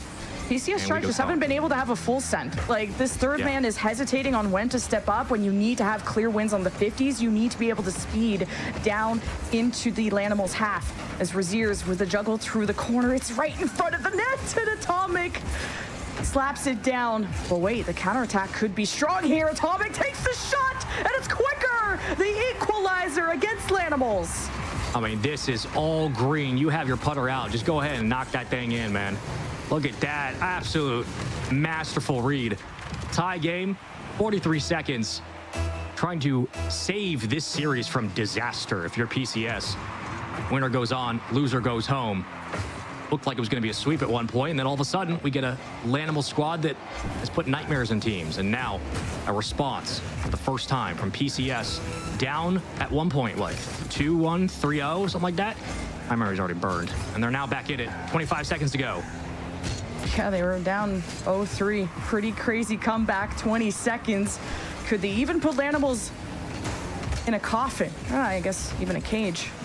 Be thematic, and this crosses in front of the net as Lanimals miss their chance. They'll go for another long clear. Atomic fights in the midfield. Rise wins it. Barely any boost. He's going to need some support. Razier's there, wants to center out this ball. AJG won't let it happen. Joyo keeps the play going as PCS Stride need to force overtime. Yeah, you need this ball down, and we reset. Come on now, golden goal. What are you made of? Are you championship material? Atomic, side wall, Dorito, look for the bump. Nobody falls. Follow up from AJG. Everybody's committed on this, so Lanimals will have some space, but right back to AJG. The rear of the century, AJG. Oh my God. Oh, he got him. He got him. Oh, I got a lot to say to the other side. AJG stood up immediately. You had Lanimals boost starve off of kickoff, and they just couldn't have an answer. AJG even kicked off another game, just going up the sidewall like that. everyone on this team stepped up when you needed to the most and holding on to the very end, coming back from an 0-3 game to overtime to, in the blink of an eye, eliminating Lanimals from the LCQ. I think the first thing we learned is that we should always have setups next to each other so trash talk can continue. The next thing we learned is that PCS are able to close out a series. The way that they did that, down 3-0 on Coliseum, and then slowly working back, AJG starting off with that upper 90 feather touch, Atomic getting going. Atomic and AJG really the reasons why this is even the conversation, and everybody getting involved, everybody doing their job. A resilient, like gritty win from PCS, and it proves a lot for the players, I hope, but as well as the rest of the bracket, that like when this team gets the jump, they can absolutely close it out. And again, I said, if they play physical and they play, you know, if they play up to the nose of the Lanimals, Octanes, and Fenix, this is a team that can beat them. They just would stall out in the last series. This time, though, they learn from their mistakes and they get it done. AJG just off a kickoff. He gets active early, just had everyone by surprise. Game 1 shook the cages of Lanimals, but you had inklings that Lanimals were not done yet. They were playing so fast, you couldn't even keep up with them. The counterattacks is how they had that 5-1 game. And PCS Stride picked things up and didn't kind of beat themselves up after they got buried in the dirt by Lanimals in that game 3 or game 4. So really fun stuff. This PCS Stride needed to get back on their feet. Foot Esports have reverse swept Stallions. They are now in the grand finals. Foot Esports. What in the world is going on? They beat Valair. They beat Nokar. They beat Stallions. What in the world, man? How did Foot pull that off? Stallions now down in the lower bracket final. The run between Cheese and Justin and Chronic will be studied in the halls of history forever. They pulled this off, man. I mean, if they pull this off, it's one of the most impressive wins they've ever had. And what's with Stallions going to these game 5 starting off 2-0? Like, it's multiple times now they're being put in positions where they're getting reverse swept. They denied that from Dignitas in the group stage, but oh my God, Rise yapping away. Caught me off guard, but Stallions need to know how to close out a series, and they'll try to do so, waiting in the lower bracket final, guaranteed top 3 at the very least. That again, the game was 2-1. AJG, that goal might be the most important goal he scored all tournament. It kept them alive in this game. It kept them from being quite literally pushed back and broken on the defensive end. And as soon as he scored that, I mean, the conversation we started having was, now the defense of Lanimals was pushed back a bit. They didn't look as aggressive. They didn't look as hyperactive upfield. Then things started to go PCS's way. And man, oh man, did they capitalize. Did they get their chance? And they did not miss. You only get a couple of those in these types of tournaments. And they took advantage in game 4. 7 goals between the two teams. But it was Lanimals who dropped short, and PCS who fight off some of those demons that haunted them this weekend and move on.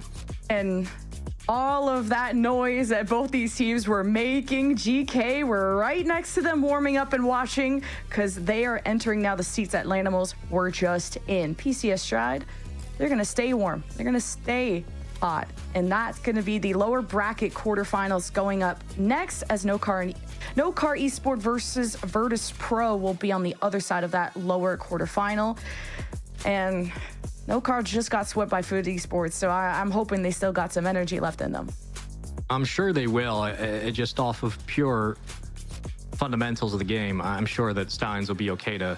Again, you're sitting in lower bracket finals, so you have some time. You get a chance to kind of sit, breathe, and reset. It's not like you're immediately dropping into a lower quarters or semis. But it's tough for them. You're up 2-0. I'm curious. Again, we'll have to go back at it later and watch some of that and see how Foot were able to accomplish that reverse sweep. But this has been a day of teams working through their demons and really showing that they're made of some real hard material. And Foot, congrats to Foot for 1, getting to the grand finals, which now gives them the winner's advantage of just needing to win 1 best of 7, and 2 to PCS for doing what they just did, which was a all-time great series from them, and a confidence win for the players that I'm sure they're going to be thinking about. And they're going to have to keep up that energy, that hype, because our next match is actually going to be PCS Stride versus GK, because we're excited to see AJG loud and proud. And can he do that against the boys of GK? We'll find out after this break. Play is in our DNA. Whenever we let it out, it becomes our superpower. Now imagine an entire city being built to supercharge it. Qiddiya City, powered by play.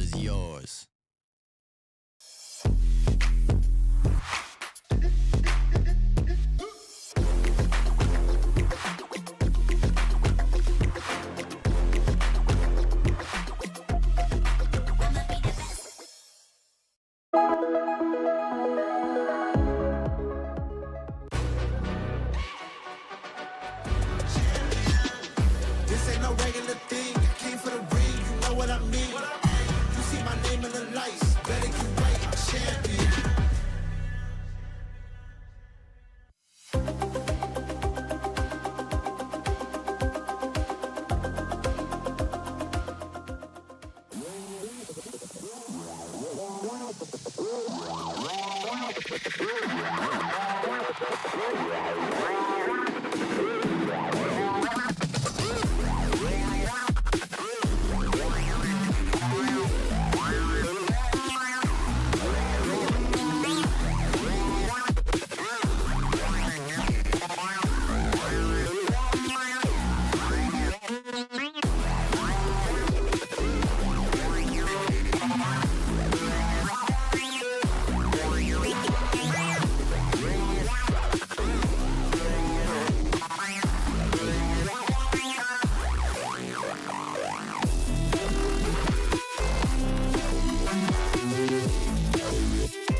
Welcome back, everybody, to more Rocket League action here in the LCQ. We've just concluded one of the best matches, finishes. You're going to find all tournament long. I'm Spaceman, that's Lemon Kiwi, AJG and company pull off a miracle of a comeback in Game 4 and eventually do move on in the bracket, sending home Lanimals. But with that, we have more matches to get to and more action to take underway. Again, we had an update as we came in from the end of the last match where Food Esports, again, reverse swept 3-2 Stallions. They now wait in the grand final. Stallions drops down to lower finals, and we get ourselves in the lower bracket here. So every single match from here on out is elimination match. All lower side, all a chance for GK Esports and PCS Stride. That's going to be a good one. Yeah, and speaking of kings of Game 5, if it's not Stallions, it's also PCS Stride that have gone through a couple themselves. They went to Game 5 against GK, lost that lower bracket. Since the first round, PCS Stride have eliminated Dignitas, Volair, Lanimals, now go up against GK. I would be worried if I'm GK, because this venue probably echoed with how loud AJG got, and he had something to say to Rise. You know, there's some yappers on that Lanimals squad, but you know, that's how they play better. It's their vibe. And we'll see if PCS Stride have settled down, and if GK did manage to warm up quite well right next to them. Yeah, I would be scared to play this squad right now, simply because you come off with such a monumental win. Confidence has to be at an all-time high, and the feeling of why not us, right? The feeling of why can't we come back and make plays after you quite literally got tested with every single skeleton in that closet for this team. And not only did you score, not only did you work back into this game one goal at a time, you get into golden goal opportunity, and they didn't miss. They took advantage. They shoved back a Lanimal squad that started to get aggressive in that Game 3. This was a series of all time for this LCQ, and absolutely a chance now for PCS to keep moving forward. We'll see how they look against GK. But GK is not going to be any slouch. A much more structured and better, well-rounded team than Lanimals will be, of course. But I think the fight that you get from PCS should at least give them some hope. And if there's anyone familiar to Heartbreak, it's definitely this GK squad. Missing out on the Paris Major after getting top 8 at Boston, not being able to pull through on the RLCS LCQ, finishing top 12. This is a much, much better look for them. And it's really, they got further than a lot of teams that are at their caliber. So I'm really proud of GK fixing their inconsistencies. They entered this lower bracket all thanks to Stallions that sit at the finals. So that's the only team that's been able to scratch that surface of GK. So we'll see how they fare against a very hyped up PCS Stride right now. I mean, I don't know how. If you're PCS Stride, you don't obviously come in thinking like I can do no wrong, but I don't know how you don't walk into the series and send the house. Like, you don't play the way you did at the beginning of your Lanimals matchup. I would be trying to get GK as uncomfortable and flat-footed as possible. I do not want them thinking they have any space at midfield. I don't want them thinking they can work their offense up and slowly work into the game. I mean, the adrenaline's got to be flowing through PCS right now, and for GK, they know that. It comes down to control for them. Playing through mid-range and making sure that they can take their time and weather a lot of that aggressive storm. This is all about the veteran plays from GK, and for PCS, they just need to keep up that aggression. It's served them well. And we get set up into the game, and you could tell that PCS Stride are just locked the heck in. And now the venue is starting to empty out. It's only a few teams left in this. Food Esports, Stallions, GK PCS, obviously. No Car versus Virtus Pro. They're going to be battling while we do this match, and then we'll follow through on the lower bracket semifinals, lower bracket finals, and then grand finals at the very end. And like Sean already said, whoever comes out of this, whoever emerges, has to win 2 best-of-7s bracket reset to get that LCQ spot. The fact that this is all over one spot, it puts in perspective all of the competition we've had this weekend, and watching, again, that last game and seeing where we're at now, it is a nice, that game was a palate cleanser of, this is why we're doing it. We are doing this to see who the best team is. And we're getting the best from these players when they've had to face their challenges. They've had to battle through those demons that have kept them in this LCQ for the first place, and now here in the lower bracket as they try to qualify. The reason we do all of this at LAN is in these moments, and it's just really nice to see it kind of culminate and crystallize, both there for PCS and now a chance for GK as they work through the lower quarters, all of it coming down to only one team getting to get through, whether it's GK, PCS, Nokar, Virtus Pro, Stallions, or Foot, who currently sit in grand finals.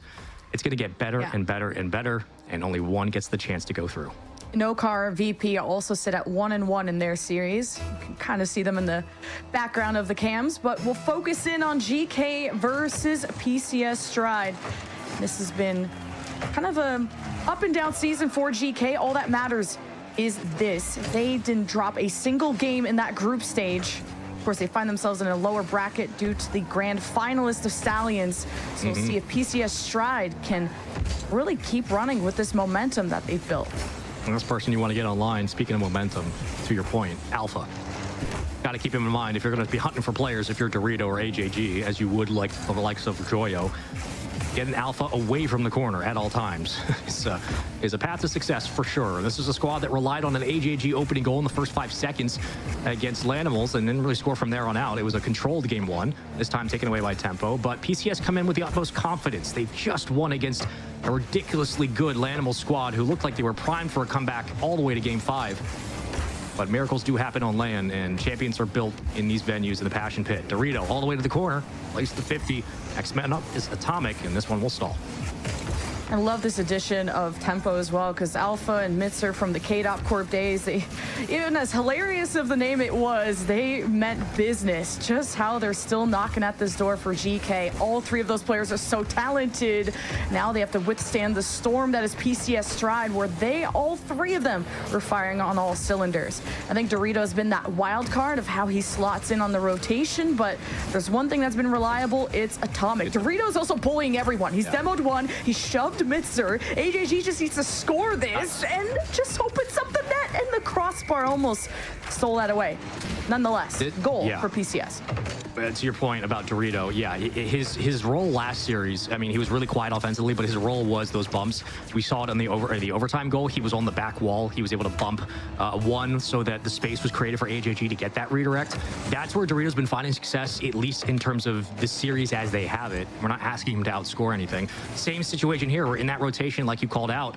Dorito picks up a demo that leads way to that counterattack that opens up space. So for Dorito, just doing his job is doing enough, and AJG and Atomic are happy to, again, take on responsibilities for scoring on the other end as Metzer all the way down, resets through a 1v3, coast to coast and post to post.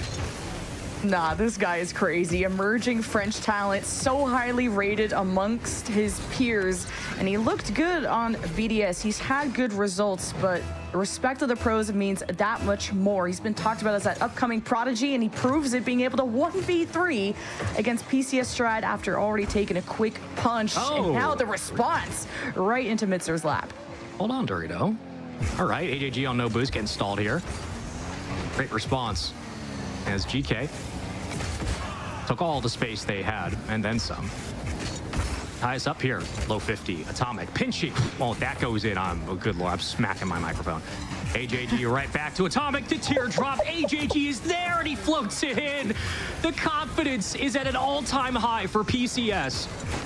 Talk about some crazy angles to cut here. First, just the drop down, really tough ball for AJG to work with, but right hugging that post. in the place he needed to be to close the gap. PCS now take back the lead. The united effort, everyone playing so well off of each other.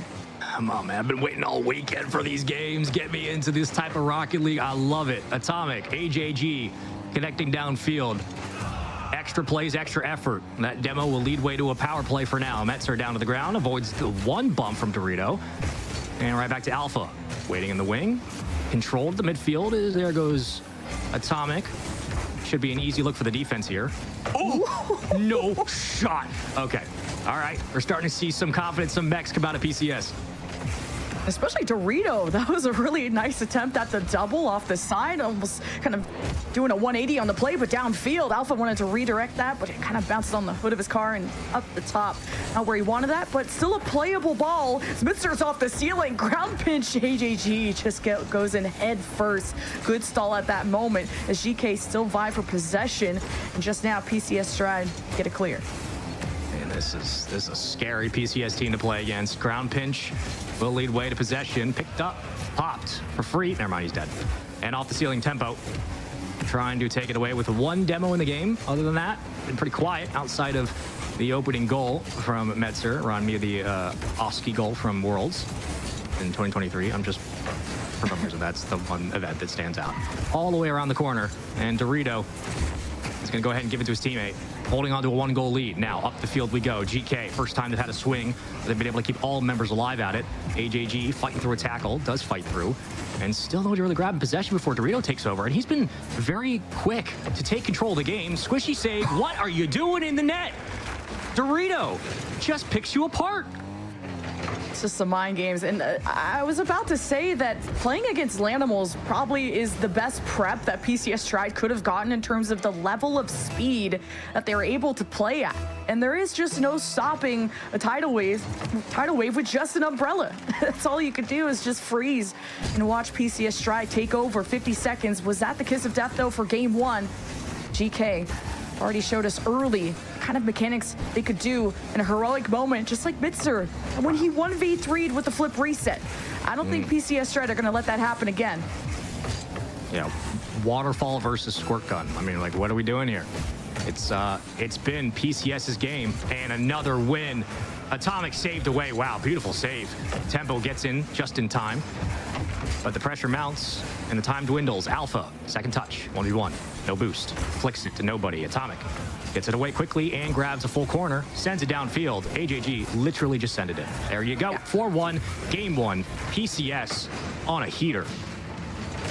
And just needing to sync up more on these dives. I wonder if Alpha was trying to flip it, kind of center the ball for someone to dive at it, and that person got demoed, didn't get a full look of the picture, but it's GK still getting kind of their feet wet, just so to say, because they're warming up. And it's PCS Stride that fully took over with an all-around effort from Dorito having a nice slot. AJG, Atomic, everybody is well-rounded. Everyone is consistent. That's what I wanted to see. It's PCS Stride take a pretty commanding game one. Yeah, they do. I mean, look, they're clearly carrying the momentum they built and the confidence they built over that last series into this. They handled that 1v3 really well with a little shimmy shake of their own upfield. Still, I'm never going to be entirely convinced that, like, again, they've got their destiny in their hands until we see them executed on the field, especially against a team like GK. But every time they've been challenged, every time they've had to respond to a goal or a deficit, this time it was Dorito stepping up. I mean, this was everybody getting involved. Yeah. Atomic, AJG. When you need your two best strikers to do their job, they not only create plays out of nothing, but then Dorito comes upfield, wins a massive clutch goal, and then down, you just get this insurance policy there from AJG. This is, everybody's starting to figure it out now, and Dorito getting that goal, again, is just, he's in the right spot, and he puts it away. It's huge. I'm thinking PCS Stride, they made a lot of impossible looking moments possible. Like even just that goal off the left post was so insane. And it's a game of inches, and apparently PCS Stride can still score in those moments. So checking in on the other series, VP are on match point against No Car 2-1. So I am just refreshing my bracket because it's looking like VP are going to meet the winner of this one.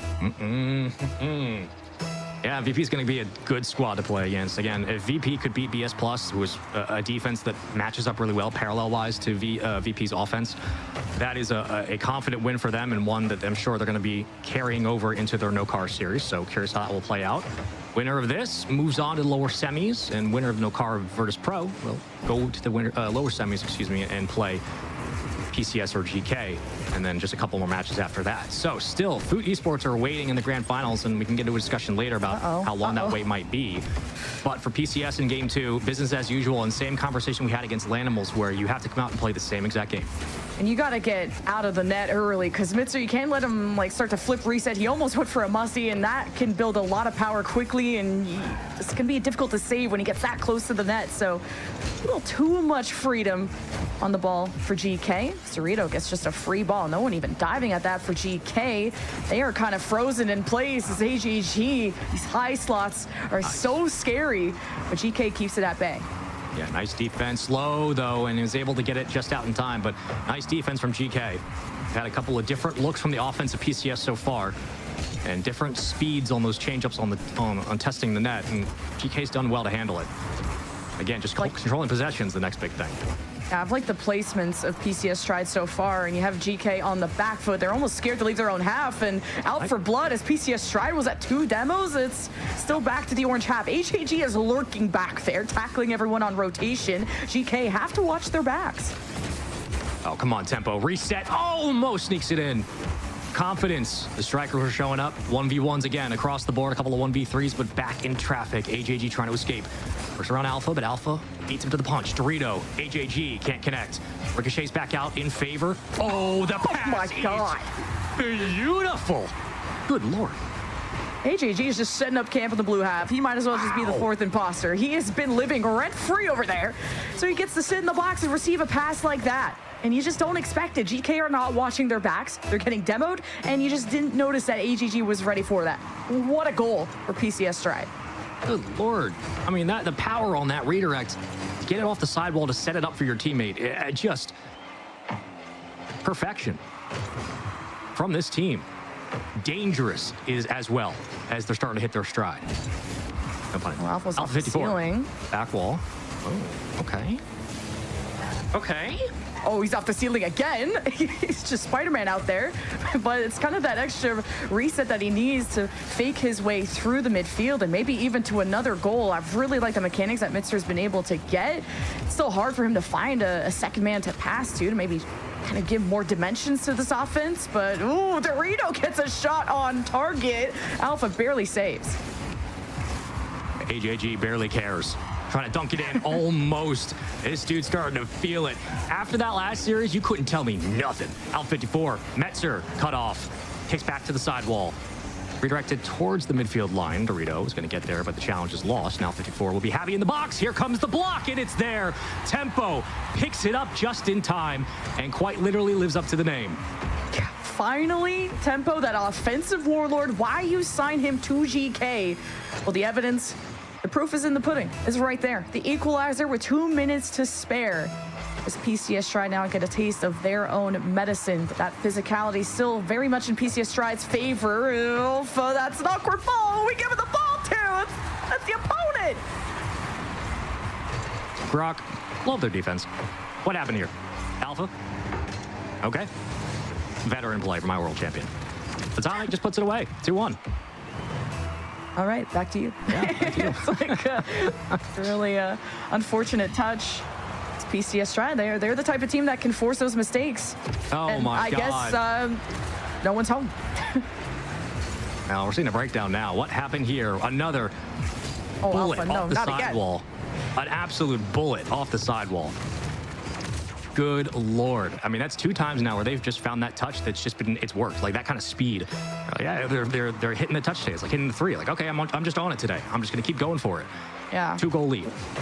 We need Alpha 54, not Alpha 50-ish. Like, he needs to lock in. It's 2 misplays, all right?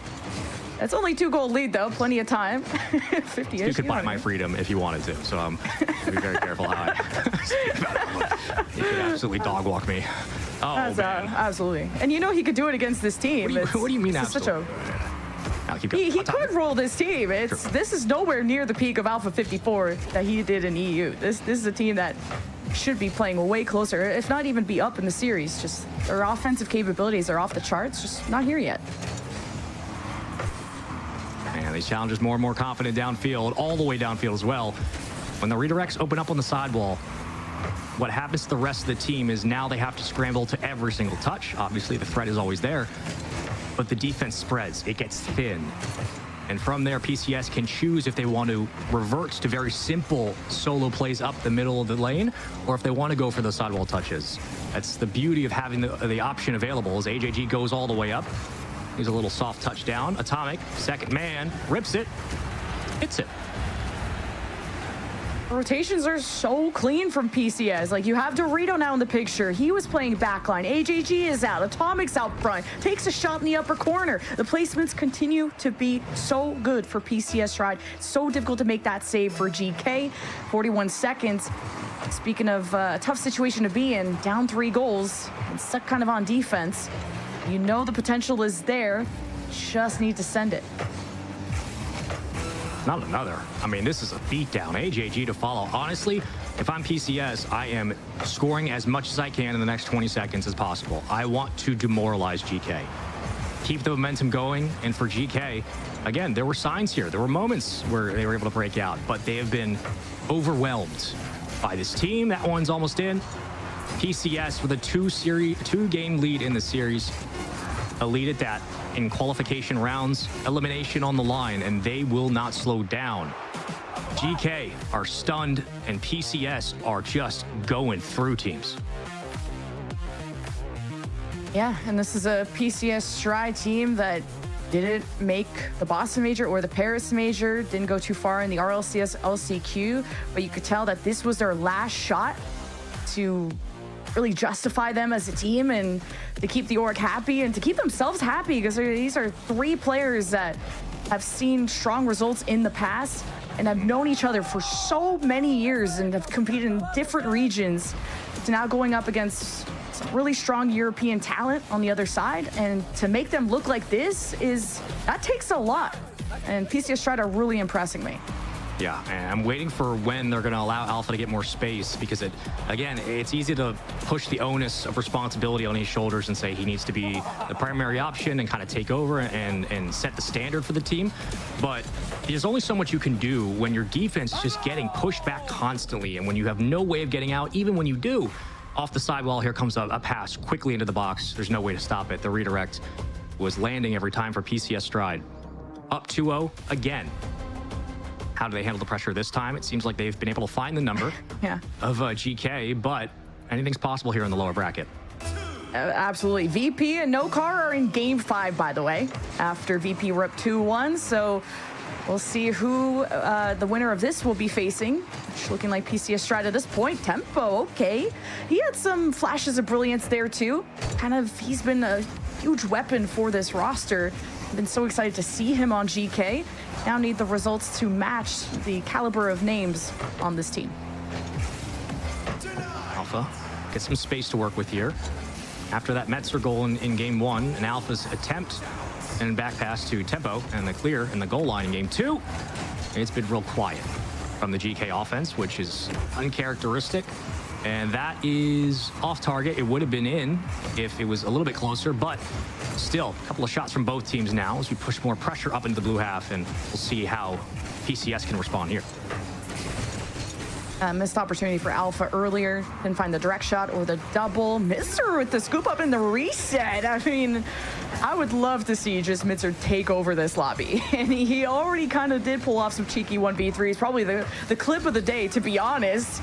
But you need everybody to throw themselves at this ball if you're GK. You need options, you need depth, and it's PCS Stride.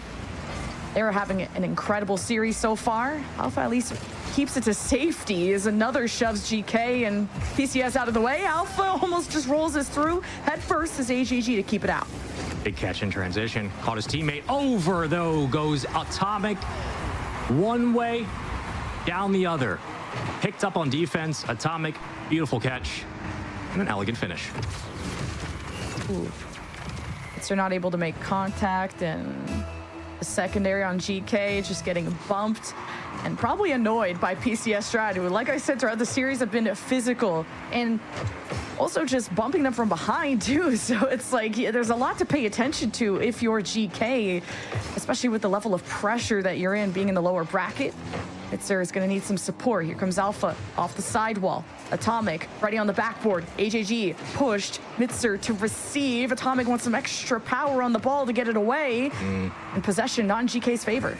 And they're not allowing GK to rotate back and get back out. And I say that, Alpha just rips it. Okay, that's a veteran play from Alpha. So they were a little bit slow on rotation. It was questionable about whether or not Alpha and Tempo were going to have time to get back into play. And Alpha just sends it off the sidewall, pulls a play out of PCS's playbook, and hits a great shot. That's the kind of moment you need from Alpha, that kind of play, to get this team back online. He can be that executioner and just right past the nose of Dorito too. Mitzer with a full tank ready to send it. That small touch from Dorito kind of gets Mitzer off kilter. Still a workable ball for GK. No one ready on the right side as Tempo's attention gets summoned as that third man back. Just need a clear to kind of mentally reset, get your resources, get your bearings as we enter the second half. Tied, but still match point for PCS Stride. The danger zone for GK. They don't get a strong lead here, and Mitzer will give it to him. I'll give you this 1-2, a little knuckle sandwich off the sidewall. Here goes Alpha 54 on the backboard. Get out of here, Goofy. It's open. GK reclaim the lead. Getting online slowly but surely. And the light bulbs are turning on. The mechanics, this is the level of play we have seen and want to continue seeing.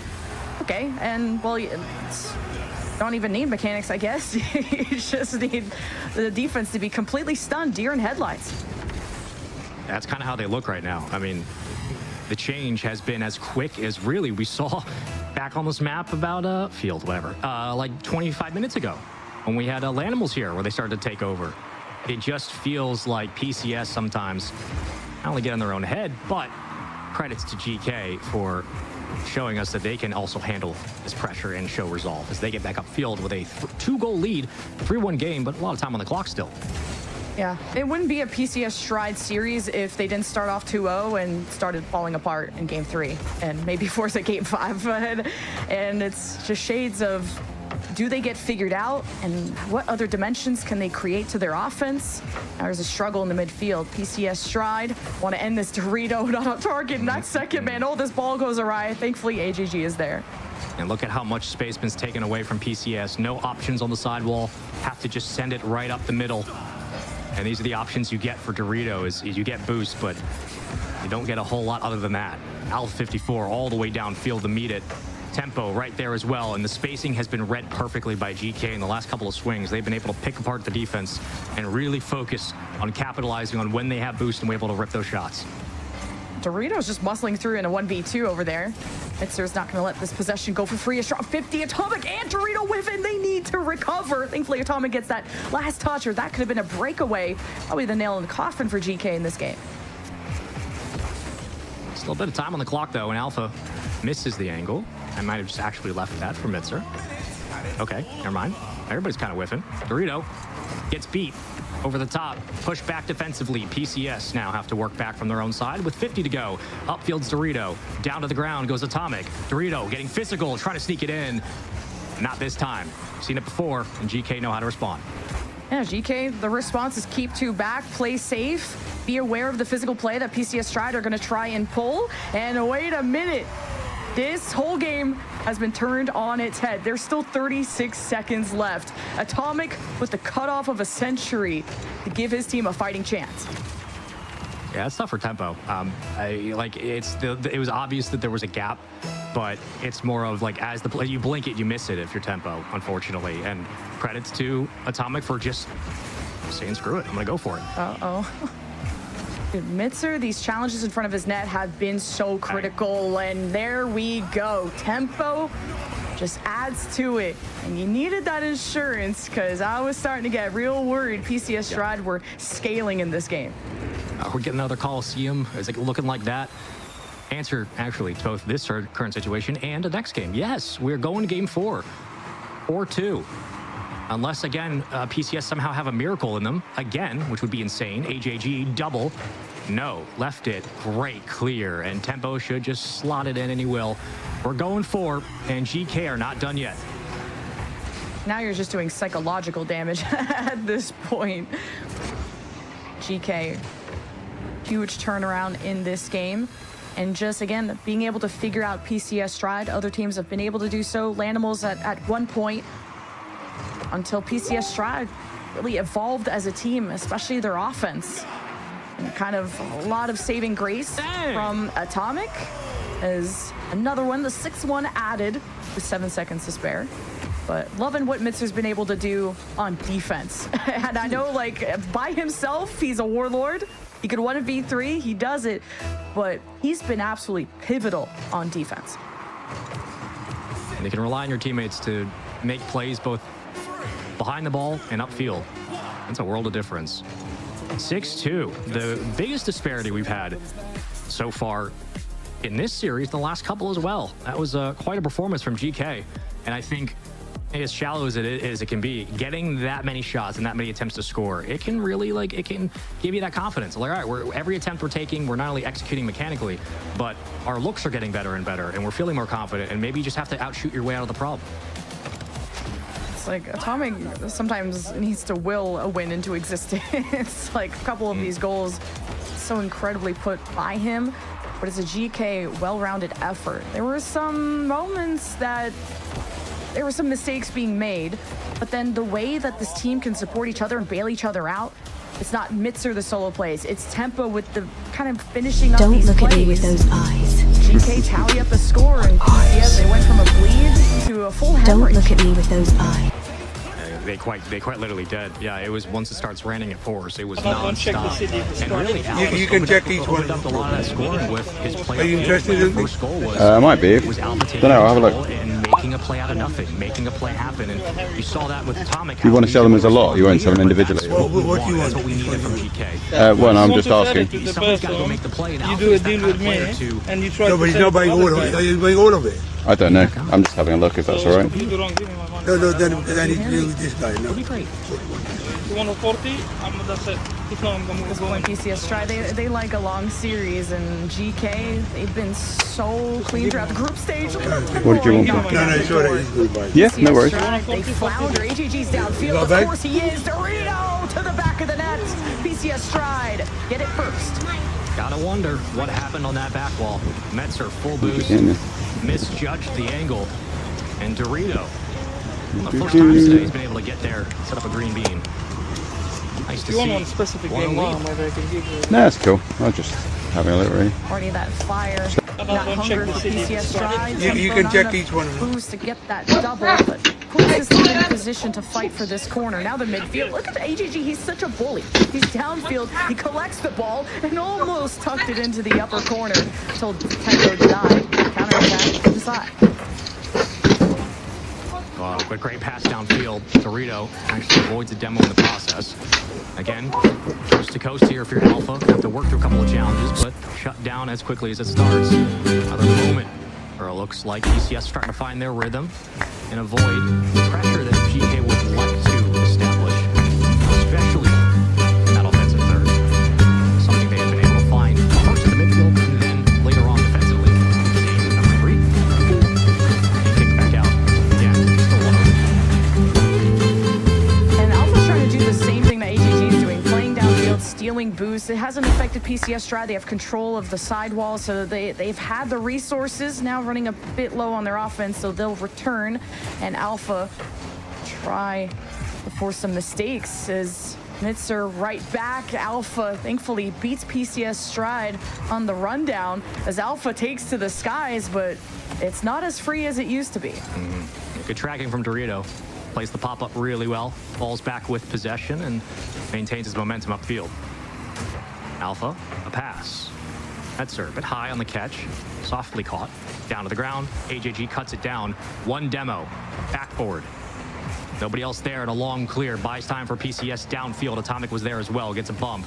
And PCS are getting up more and more to contest these challenges. Oh, Atomic receives Mitzer again, just so stoic in that net.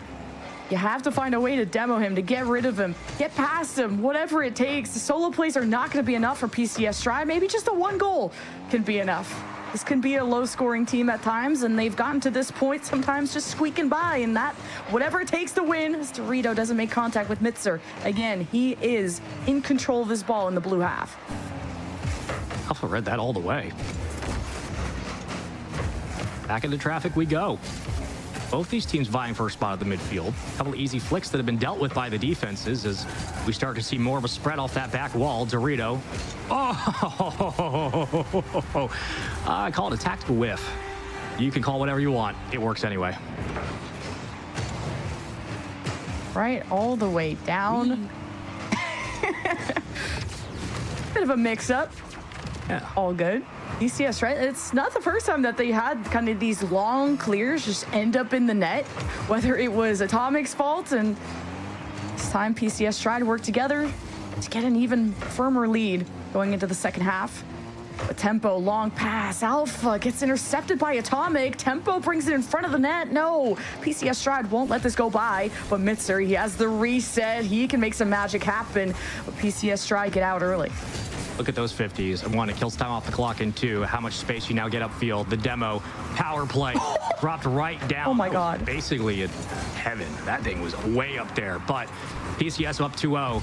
And every time you get a hand on the ball, if you are GK, whether it's looking for the connection downfield or simply dribbling, it's PCS who have somebody in position to block. It's a tough save to make at an angle like that. 90 seconds. Is this the end of GK? And to go out in a shutout, not be the way they want to go. They just can't have any possession without someone from PCS attacking them. They're like wasps as Mitzer takes to the ceiling. Wants to just 50 this in, dunks, and gives GK a fighting chance. That's a big boy. That's a big man. Look at this 50. Oh my God. Well, we talked earlier in the last series of needing somebody to make that play, like needing an AJG to create some pressure to it's a little bit oomph. Get that here as Mitzer dunks it through. Still within 1 and plenty of time to get it done. All right, give it to Mitzer. Let him 1v3. Whatever it takes to win, I don't care. He's got a full tank, and he just gets to sit back here, go for the home run, and it stuns. Dorito heads back to the net. PCS Stride just collide. Dorito assembles, gets it out. And you just want to make GK work for every inch of space. As Mitzer's again in the sky, hoping to center this ball out. PCS Stride deny every single time. That was almost a nightmare situation. It's getting more and more tense. Every possession now getting cut off by GK. And Atomic makes an excellent save off the ceiling to keep this rotation tight. Once more, Dorito. Oh, stop it all the way down. Long clear. Make sure you get back. This is going to give it right back into the hands of the boys in blue. Can you do it again? Around the corner. Atomic holds post. AJG comes out. Tempo can't beat him. It's a high ball. Someone has to reach for it.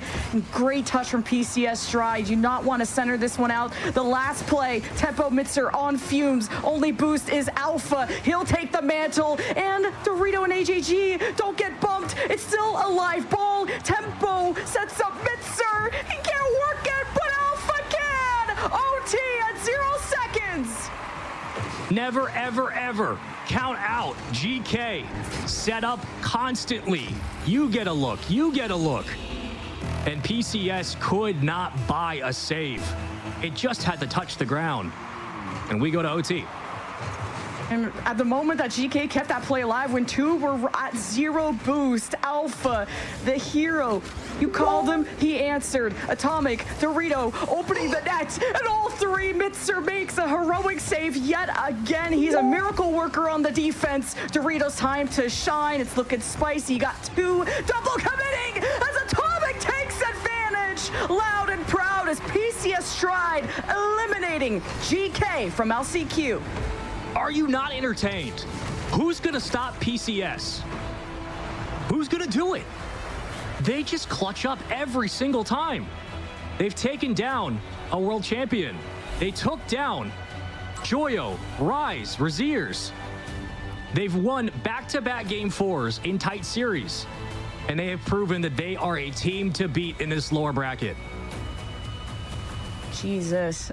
I mean, GK knew what was coming. They were warming up right next to these guys when they were screaming away going up against the Lanimals. And this is a team, a PCS Stride team, that look unstoppable. And who could stop them, you wonder? Maybe it's VP. They're next on the menu. Maybe next into the death note of PCS Stride. And if it's not them, it's Stallions, the MENA team that wait in the lower bracket final. Unbelievable resolve and performance across the board, and credits to GK again for putting on a clinic, really, in that game 3, an absolute clinic, and having a much better fare of things here on Coliseum. But in the end, a bit of heartbreak at 0 seconds. You're thinking there's no way this is the way that this team gets to OT and loses. And they keep fighting, they keep battling, and once again, another overtime in game 4 where they wasted no time. We're talking like 15 seconds in the overtime. They get upfield, Dorito gets aggressive, he finds some bumps, he stalls the goal line, and then Atomic is there to put it away. Everybody doing their job, filling out the spots when they have to, assisting each other when they need to. Yeah. And this is a team that is playing with all three all at the same time. That's what I mean, especially Dorito. What a step up from him. He's hot, he's cold, this team falls apart without him, but when he's on it, he's on it. He's had some solo plays, he's opened up the net time and time again. He's such a selfless player for this team, and these guys have gone through it all at multiple regions, teammates, former teammates, back together as a trio, and surpassing everyone's expectations, but they know themselves they were capable of winning, and they proved it. That's the operative word. They proved in back-to-back series that they are the better team, that they deserve to be in this spot, and that even if they are on elimination point every single time, that they can always find a way. They kind of will themselves through some of these really difficult game 3s. They shake it off quickly and immediately get into the Coliseum and look like the team of old. Again, Metzer was unbelievable in this series. It started off with this goal and set up Dorito, who was kind of quiet in the last series, and when we started this best of 5, we talked about him needing to be more physical, or him staying physical, and how that role applies to everybody else. And he was just excellent. I mean, being able to put away a couple of quick shots in game 1, the physicality at the end of this Coliseum, they don't win this without Dorito. He was excellent. Yeah. And GK, you know, had some whiffs, but what I liked is that you had those players bounce back and prove that that was just a fluke. And you don't want to beat yourself up in these moments, and you can't afford to. It's lower bracket. You're on match point against PCS Stride. I like that GK gave it their all, and this is how the series broke down. And you thought that GK did enough to break down PCS Stride when they almost Braziled them. I mean, 6-2 in game 3. You thought this was GK with all the lights on and getting to that ceiling. And unfortunately, they find themselves on the ground. Again, familiar demons, like a very similar game 1. You get to game 3, you're almost looking at that, you know, like the Brazil, and you're like, okay, like what else is new for game 3 and PCS? But it was more goals this time for GK. It wasn't just like a 3-2 game, 4-2 game. It was straight up volleys of shots and constant breaks. And in the end, PCS handle it, and they've been able to beat those skeletons today.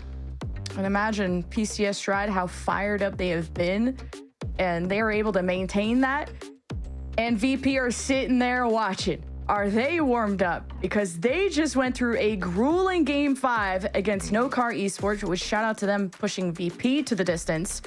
But how much is left in the VP tank to go up against AJG, Dorito, Atomic? That's a great question. I don't know. I don't know. Well, we will have to find out, because we got to get VP going. All right, I'm sure they're standing by watching. We're going to throw to a super quick break. We'll be back with the lower bracket semis.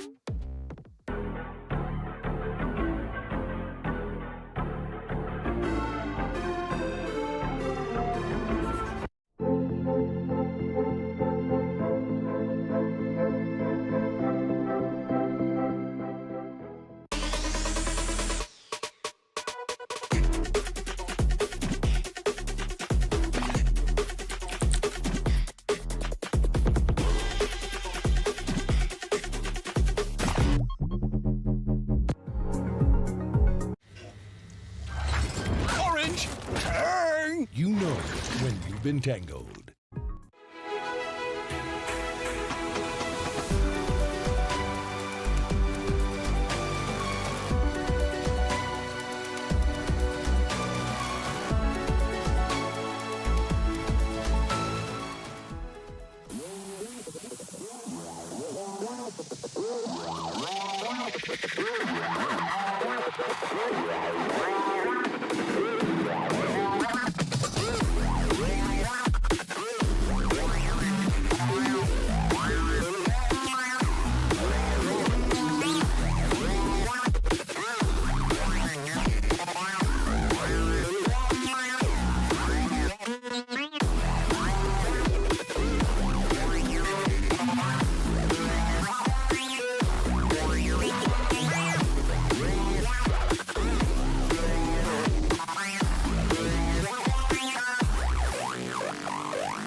Welcome back into the Last Chance Qualifiers Championship Monday. First time ever. Lemon Kiwi Spaceman joining you here for the action. A couple of matches more to go, all best of fives until that grand final. Of course, best of seven. Foot Esports currently waiting on the upper side, waiting for an opponent, somebody to come challenge them.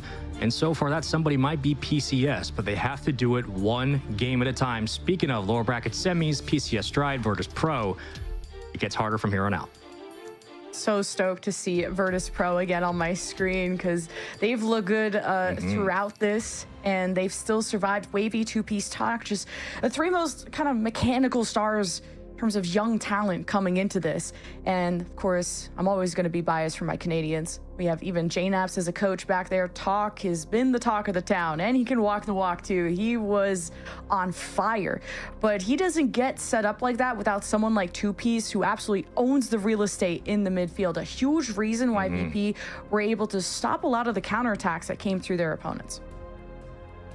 If Talk has a kind of pop-off series that he had last time, I mean, I don't care how physical you get with PCS. He's going to constantly give you something to fight for. He's going to give you a deficit you have to work from. When I say that, in the last two sample sizes we have of PCS have been hyper-aggressive, physical, and very keen on shortening the field. Their passes have been on target, they've been clean, and when they've been in position to make plays, whether it's on the very corner of the post with Atomic resetting and giving his teammate a chance to take a shot by feathering that ball down, or AJG circling back, cutting his rotation by a third and getting up to redirect it towards the net.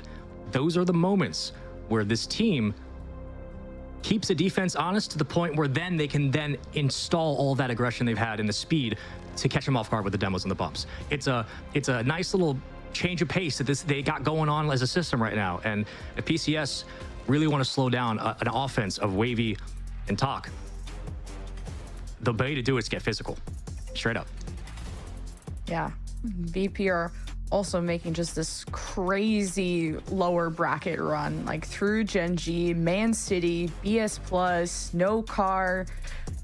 I just can't believe it. Like, VP have taken out their demons and other demons that are in this bracket, and you just kind of an off-kilter day to even go down that early for VP against Volair, which obviously solid talent that were clearly underestimated.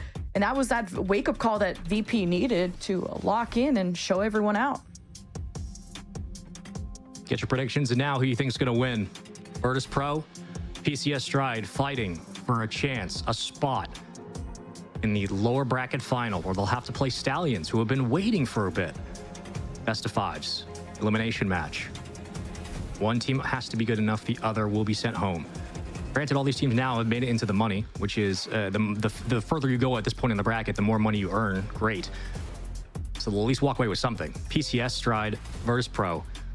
Gotta feel the pressure's on, and I'm so curious what PCS Stride are thinking after those last two brilliant performances. It's like, how much more can you really tap into? How deep does the well go? You gotta dig deep. As PCS Stride have shown us more and more dimensions to their offense. To never facing each other, and maybe VP expecting a different opponent.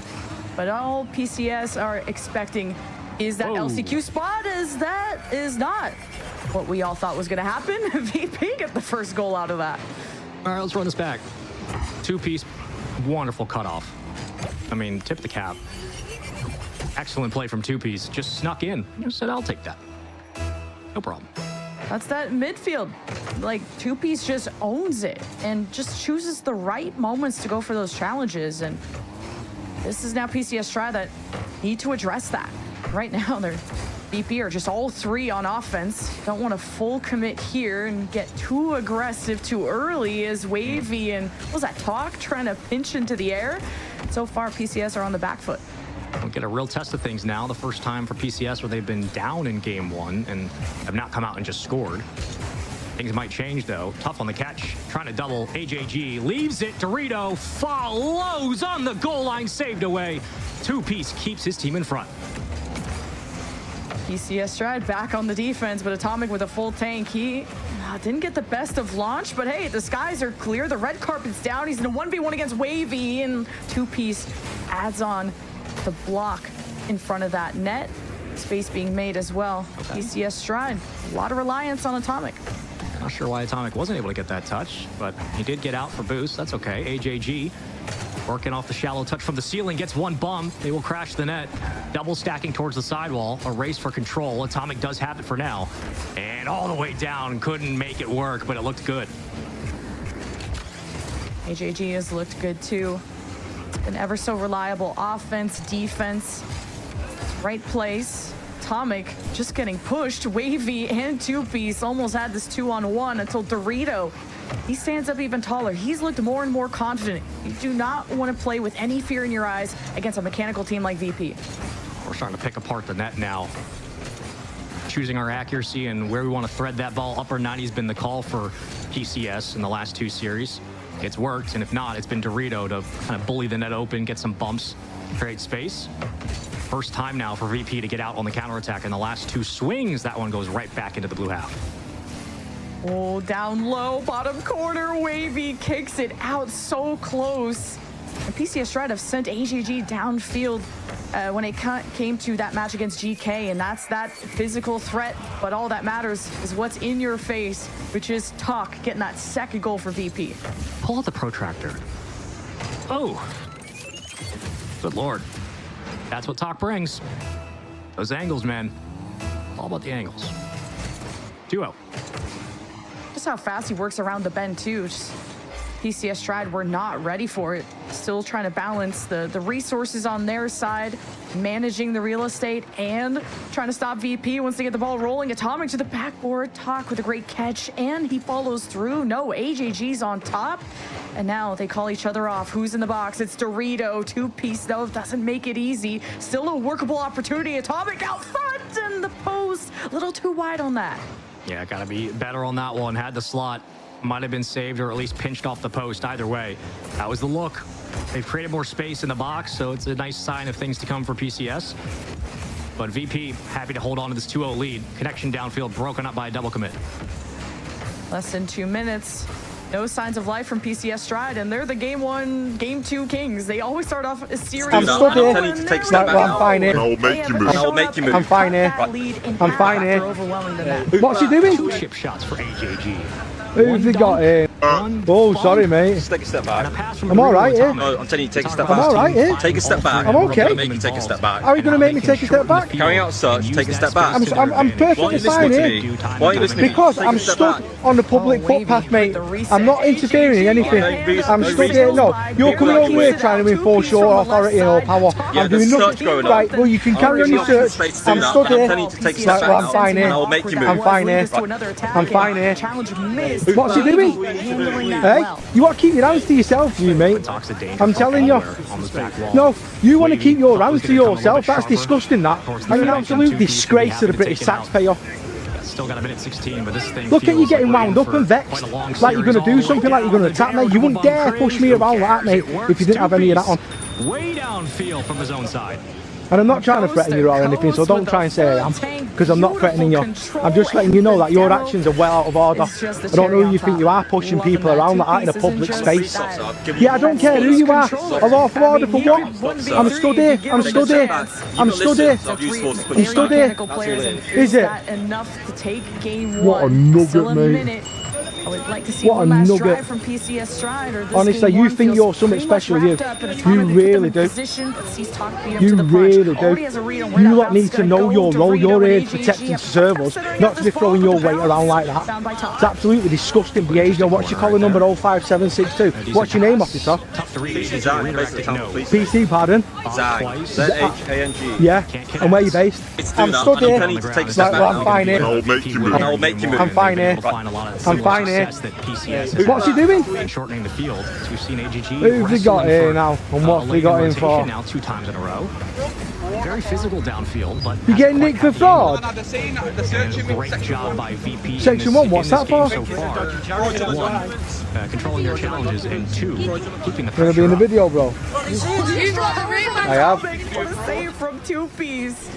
PCS Stride have tried everything. AJG downfield, physicality, the demos, and only 1 goal for PCS Stride. That's insane. But 3 is what gives a VP the win here in game 1. There's a saying, all teams are different teams. Like, it's at the end of the day, you can have similarities between styles, but the longer you go in this tournament, the better and better the teams get. And simply, the cleaner they play, the different things you would rely on to be successful are not always going to work. What did work was spacing in this game, pressure from Dorito, pressure from AJG. Those things still contributed to a lot of good counterattacks from PCS. But you're running into now a team that can play off the ceiling on low boost, a team that is always W-keying themselves upfield, whether they have boost or not. Great control in space from 2Piece, really good defensive work. And you have Wavy and Talk who can, again, stretch this field thin and pull you apart anywhere. They're dangerous for a reason. It's going to be a really big ask for PCS to adjust to this. It's firm control and possession when Talk and Wavy are on the ball. But I think this has been an excellent game 1 from 2Piece, as you highlighted, from the miracle save to that solo play right there to get the lead going for VP. So striking early, striking fast is a VP, showing that all 3 of these guys you have to fear. PCS Stride, the confidence helped them blossom in their last 2 series, but now they, for once, lose a game 1 and been humbled. Yeah, and to be fair, for the other teams that played them, they weren't keeping the same kind of pace that PCS were. They weren't able to be as on ball. You're not going to get that against VP. VP are going to challenge you through Wavy and Talk the way they have. They're going to stay with you in connection. Up to the challenge, off the post, and accuracy becomes more and more magnified as this series goes on. That's a tough angle to cut. AJG keeps it out low on boost as PCS Stride that won't let themselves be trapped, but VP have to keep their eyes peeled for this Atomic guy and how he dominates the skies, and all 3 of VP have made his job very, very difficult. Obviously, when PCS Stride only get 1 goal in game 1. So a very ironclad defense. How do you stop AJG? Who's looking for bumps. The reset was nice, but the clear isn't really too good until Wavy just keeps going. Wavy's been playing great. I mean, winning over defenders, getting demos, staying with the play. Wavy is an underrated rotational player. He's been playing really great in this series, and you can see the difference that it's led to for PCS. They do not have the same kind of space, really, to find one another upfield, specifically on long passes, but every time they get close, they have to deal with Wavy. He's there. He's challenging. It has definitely kept this team back. AJG's not playing as deep as he used to. Really felt like, I mean, he's trying to take boost, bump, be annoying, but the impact wasn't felt. How about this? A double deny here from Wavy. 2Piece heads back to the midfield, slowing down PCS Stride, who brought so much speed in their last series. They just haven't been able to pick up that level of tempo, even get the good enough power on these passes. It's been very readable from VP as Talk to Wavy. Oh, not on target. And walled that one back, race to the goal line. Lead blocker gets a chip on it. Right back into the swing of things. Talk to 2P. Send it on its way. Wow. Almost looked like that was in for sure. AJG races down to the corner now and pitches it in the front of the box. It was set up perfectly. But the defense from VP, too good so far. Yeah, need more rebounds if you're PCS Stride. It just can't be the Atomic Show, not at this level. But as long as your defense withstands, you always have a chance to claw your way back. VP are only up a game. They really felt like they shut out PCS Stride in that last game. Now Wavy gets to collect 2Ps, disrupting the net. Atomic with a big win. Talk easily cutting that off. Defense ain't, they're not blinking at that. Each team reading each other down to the wire, which means that accuracy, again, will be magnified. If you miss your look, it might come back to bite you. You don't get a lot of opportunities here. One window, Talk, no boost, going for it. Oh, he's got it all the way. He beat him to the punch. He had him beat the entire time. And Talk has been on a roll this tournament. He's just such a good ones player that he can just have control in the air in the blink of an eye. He recovers, he works the bend, he works the air, and he can catch up and make any ball workable. VP up a goal yet again. PCS Stride has been less about, yeah, you have Atomic being that flashy player, but it's the teamwork that has made the dream work for PCS Stride. You need a big step up and impact from AJG, who's already starting to boost star VP and get demos. You need them. You need PCS Stride to actually kick off an offense when AJG does set that up. Yeah, Talk has that dog in him. That dude he's a baller. He's a gamer. And he's playing well. Awkward demo. And now pressure for PCS. First time they've really felt a sense of deficit in the last two series. Lose game one, down 1-0 in game two. All the way downfield. Talk, reset, stabilizes, goes for the bump. This kid's unreal.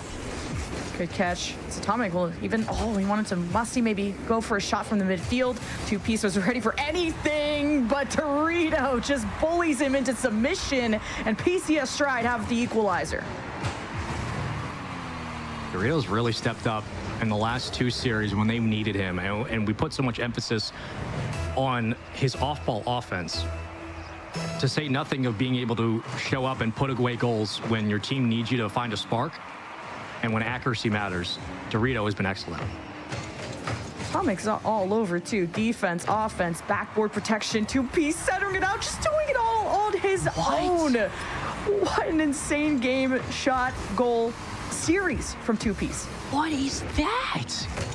Wow, that's one of the best goals of the entire event. Holy cow. Every now and then, 2Ps just like pops off and reminds you that he can do stuff like that. It's unreal. What a goal. There's just many weapons to this roster. Can't even just watch one of them. The coverage you can try. The bumps, the physicality, PCS Stride, it's been figured out. Now you're staring down the barrel of a match point for VP. Unless magic can happen in the 45 seconds. Even these slight wins on the 50s from PCS Stride, they're not catching VP off guard like they used to. Yeah, 2Ps just walks his way through the lane. I mean, he walked his way upfield. He was getting challenged, but nobody pushed him off the ball. He just went right through both defenders, sets it up on a dime, they double commit, and it's GG's in game two. It's that LAN experience from the boys on VP. Go to the Boston Major. Did your best, but mainly this has been a team that has been through thick and thin.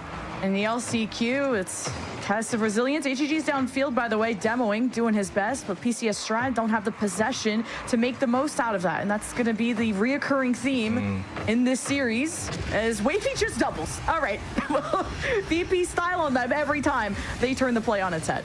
Yeah, this one's done.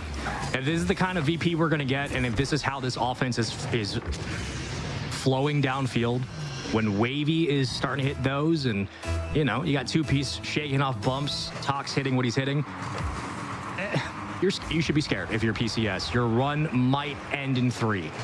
This is a tough team to beat. They're a very different squad than everybody else you've played. Physicality works before, no doubt.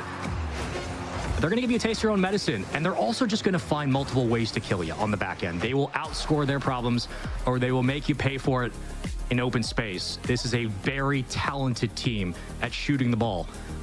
And PCS so far have been able to rely on that team play and those bumps, but they haven't been able to outscore their opponents